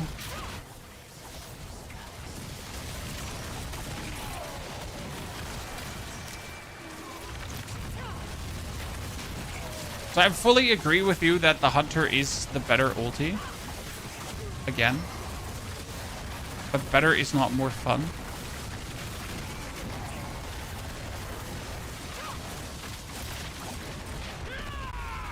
I mean, see, you can have a screeching eagle. Who does not want to have a screeching eagle? It seems like you don't want to have a screeching eagle. And one day I'll find out what's wrong with you. Okay, I need anything that boosts the masses. Oh, the masses have a chance to respawn on death. That's insane. Because we start the wave like with 2 masses, right? If that mass has a chance to respawn on death, it's gonna give you like that's like so much ether guaranteed. Especially if every mass has a chance to respawn on death. Right? Ah, we're bathing in the ether.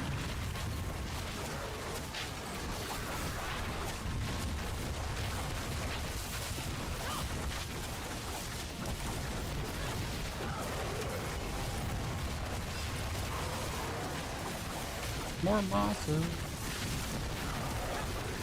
The chaos roots are too hard for you even on lowest difficulty. If they're too hard for you on lowest difficulty, we need to talk about your build. However, in the first 15 levels, when you're, for example, a druid and you're missing your bonus spirit, it might feel awkward at times. So yes, that can happen. It's not a you problem. They just hate you. Okay, more mass thingies. Ether Goblin. I hate Ether Goblins, seriously. Because they never work. I just take mass stuff right now. Because the more masses you take, the more comes out of it.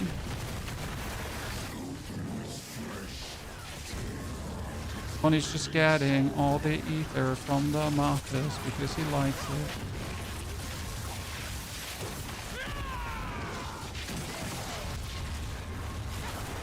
What I always wonder is if the on death overrides other stuff, right? So now we took the can on death poop out a soul spire.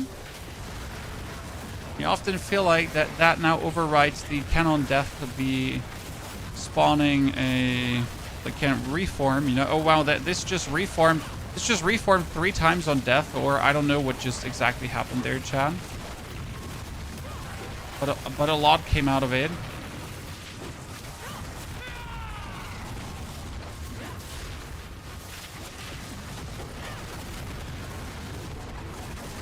A lot. Are you using your build guide on MOBA for Spiritborn? I don't think I ever have made a build guide for this. For a Vade Spiritborn. Never have gotten around to that.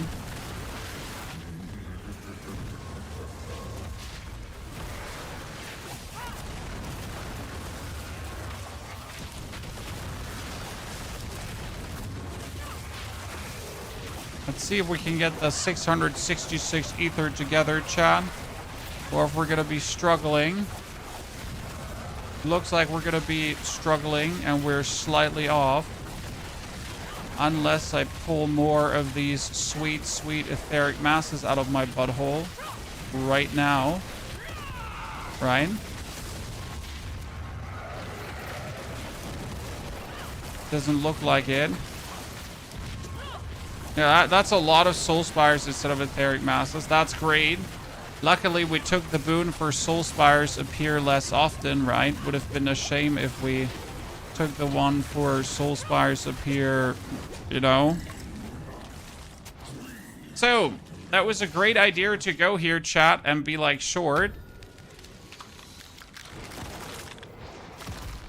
A surprise they fixed Poison Creeper before fixing Soul Spire. Well, for the Poison Creeper, they just had to deactivate an aspect, and that was actually, it seems very simple, right?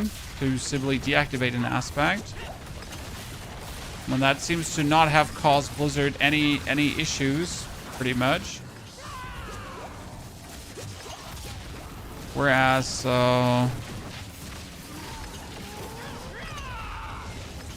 doing something about the Soul Spires is more complicated.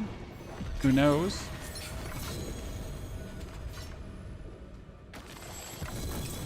Well, at least this is going to give me a greater affixed item and maybe the final recipes I need to go for the actual temper I wanted.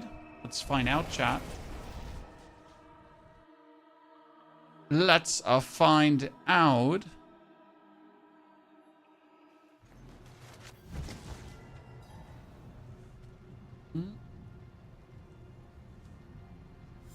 Okay, that's what we wanted to see is. Did we have the tempering now for... No, still not. Eagle is still rare. And weapon temper... Oh wow, Eagle is still... Yeah, well, that's great. I mean, I could just probably do the normal Eagle here, Storm Feather Potency, until I hit that on my 2 rings, right? Ta-da! Well, we did it, chat. Storm Feather Potency hit.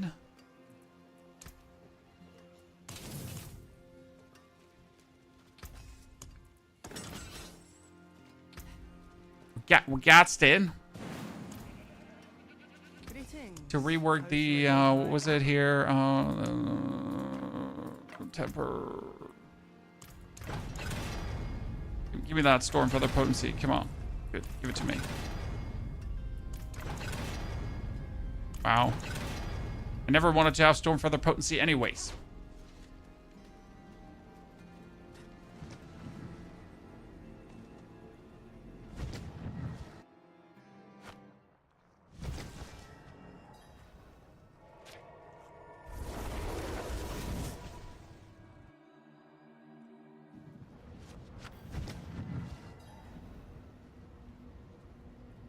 Give me a second, Chad.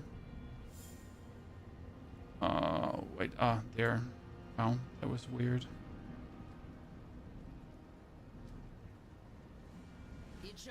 Okay, what do we have? We wanted to... Yeah, well, then another 8 wave. This time better. The new tempering, Chad.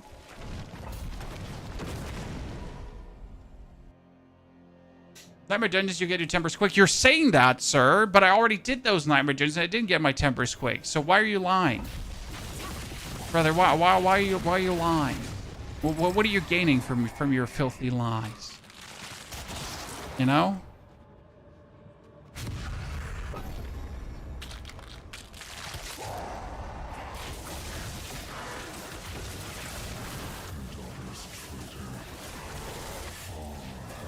Best ARPG in your opinion? All of them. I mean, seriously, if you're an ARPG gamer and you're not playing more than one, then I don't know what you're doing. Right? I mean, there's just not enough content in any ARPG to only spend time with that ARPG unless you're a psychopath. Right? I know there's some purists that only play one specific one and ignore all the others. Never understood that. Fair with you.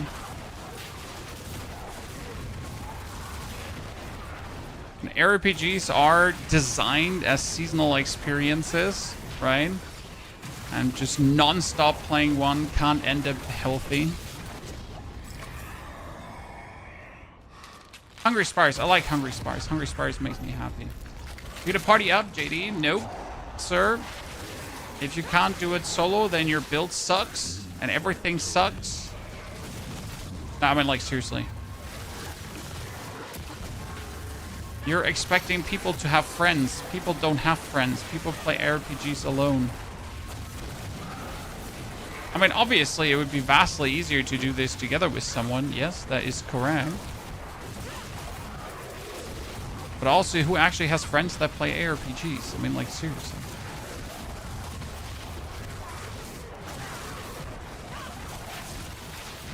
Okay, that's a guaranteed 666 here, Chad. I would be wondering if we didn't get that. Best way to get Tempers of the Blood Maiden. I fully agree. She also gives you tons of Lord Zurblood, which then leads you to tons of Endariel, so that's kind of good.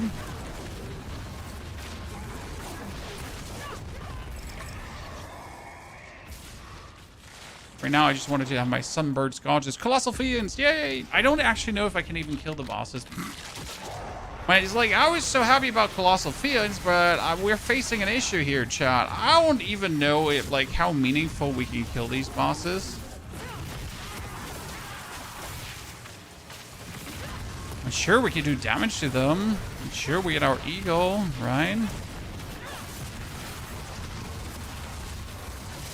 Okay, Etherlord, come here. Show me the money. Yeah, if I drop my eagle on him, he dies. Probably. Okay. I'm the chosen one. Got it.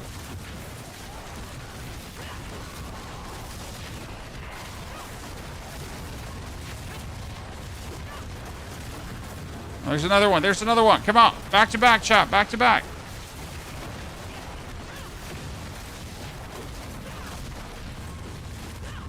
Got another one, another one, another one. Come on, come on, do it, do it, do it. Yeah, one more, one more, one more. We got this, we got this. Listen, listen, listen, listen, listen, listen, listen, listen, listen. We got this.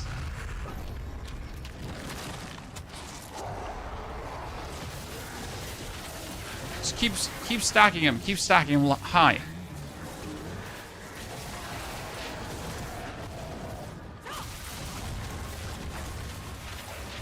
Okay, come on, give me a lord. Give me a lord out of this. You know you want to. There's number one, chat. Number one. Eagle him.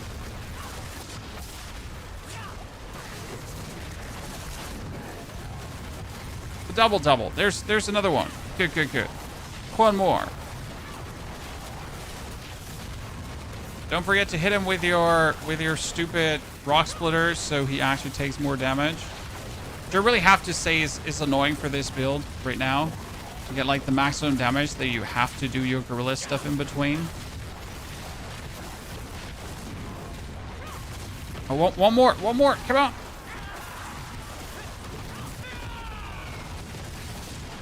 Oh, yeah, we got him. No, we didn't, no.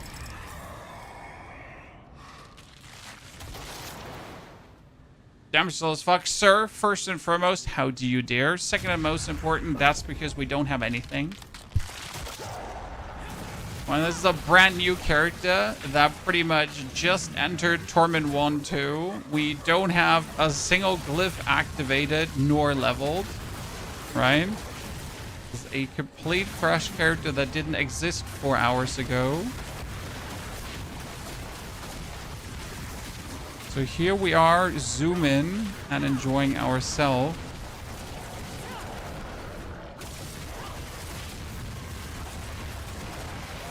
It was kind of disappointing that nothing like spawned out of this. Okay, here. Eagle him. Eagle him. Could eagle him again, but no. But you didn't give me a boss out of that? I mean, at least with these boons and banes, we're like guaranteed to get that 666. I'm saying that guaranteed, but we all know what that's going to happen, right, chat? Whee! Okay, what do we got? Mosses, no. Ambushing Hellborn. Ambushing Hellborn is so terrible, but it could actually work. It's crazy how Druid would one-shot Ether Lords at this point. I mean, Druid was really, like, extraordinary when it comes down to the power level in general, right? The only disadvantage, like if you want to call it a disadvantage, that Druid had at this point was probably like just being a bit on the slower end. Well, obviously with the evade Spiritborn, you can evade around. It doesn't make you kill things faster, so I'm not sure if being faster is actually faster, right?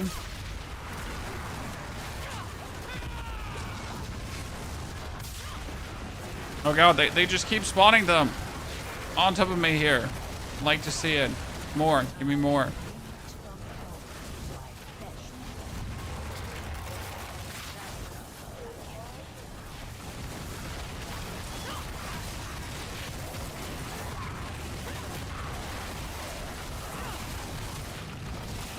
Okay, we're sitting at 500. Oh, we get another Lord one and Ether Goblin. So I kind of really don't want to go for the Chaos Waves because I dislike Chaos Waves. They ruin my fun. I don't know how to convey that I think Chaos Waves were a bad idea. Like, I love the changes to the Infernal Hordes in general, right? So the changes are fantastic. But the actual Chaos Waves I dislike. Because it's just, like, it's just goblins and the rest is shit, right? Pretty much Chaos Waves exist to gamble goblins and then that's it.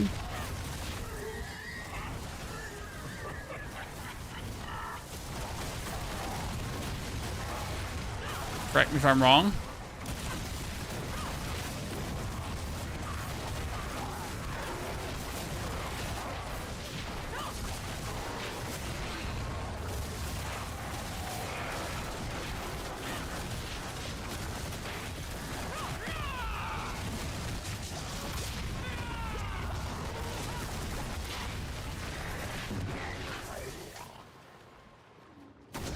So even for the danger of missing Bartek, I wouldn't go for it because I find it boring.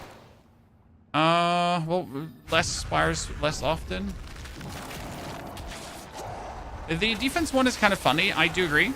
But it doesn't change the fact that the only reason you're doing Chaos Waves is that you want to get the Goblin event. And not only do you want to get the Goblin event, right? It just takes away from the fantasy of the Infernal Horde for me. Because in the Infernal Horde, it's just all about, like, you actually building up this run, right? And you boosting the run and you like picking up things that fit your run to then give you more ether. And if you give you more ether, right? And then you're pretty much end up choosing an then you end up choosing an infernal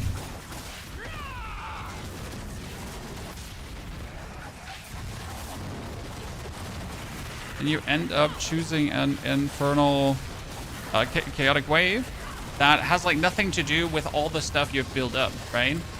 So like it literally doesn't matter what you actually worked on beforehand, right? What you worked on to get for specific buffs together. It's only just all about then getting a random chaos wave. I don't know. Doesn't vibe with me.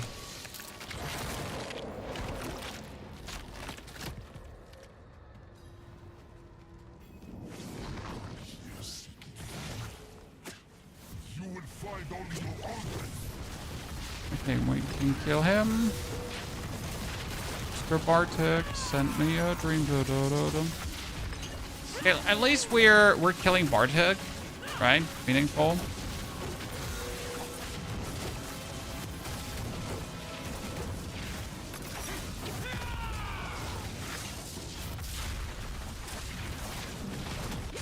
Oh no! He moved! John, he moved! So we can get 666 ether at this point, and we can also have Bartek not drop a chaotic unique because it's actually not guaranteed in Torment 2, in case you didn't know that. We can get another Sunbird's Gorget that we do have already, and we could get a Penitent Grease that we don't need. Robbery, I guess. Chest piece is definitely better than anything we've had before. Boots are equally as good as what we have right now, so that's that. Oh, wait, I don't even teleport out. I get myself a little bit up the side at least. We tried, chat. We tried. Oh, we got hurt. We got hurt.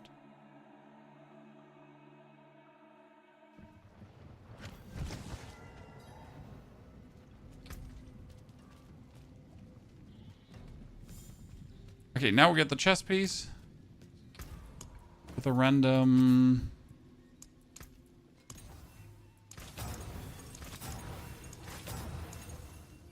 Okay, listen. I just wanted to pick up armor. Thank you. Jesus. Is it that hard? So I don't have to, like, you know, get more bonus out of this?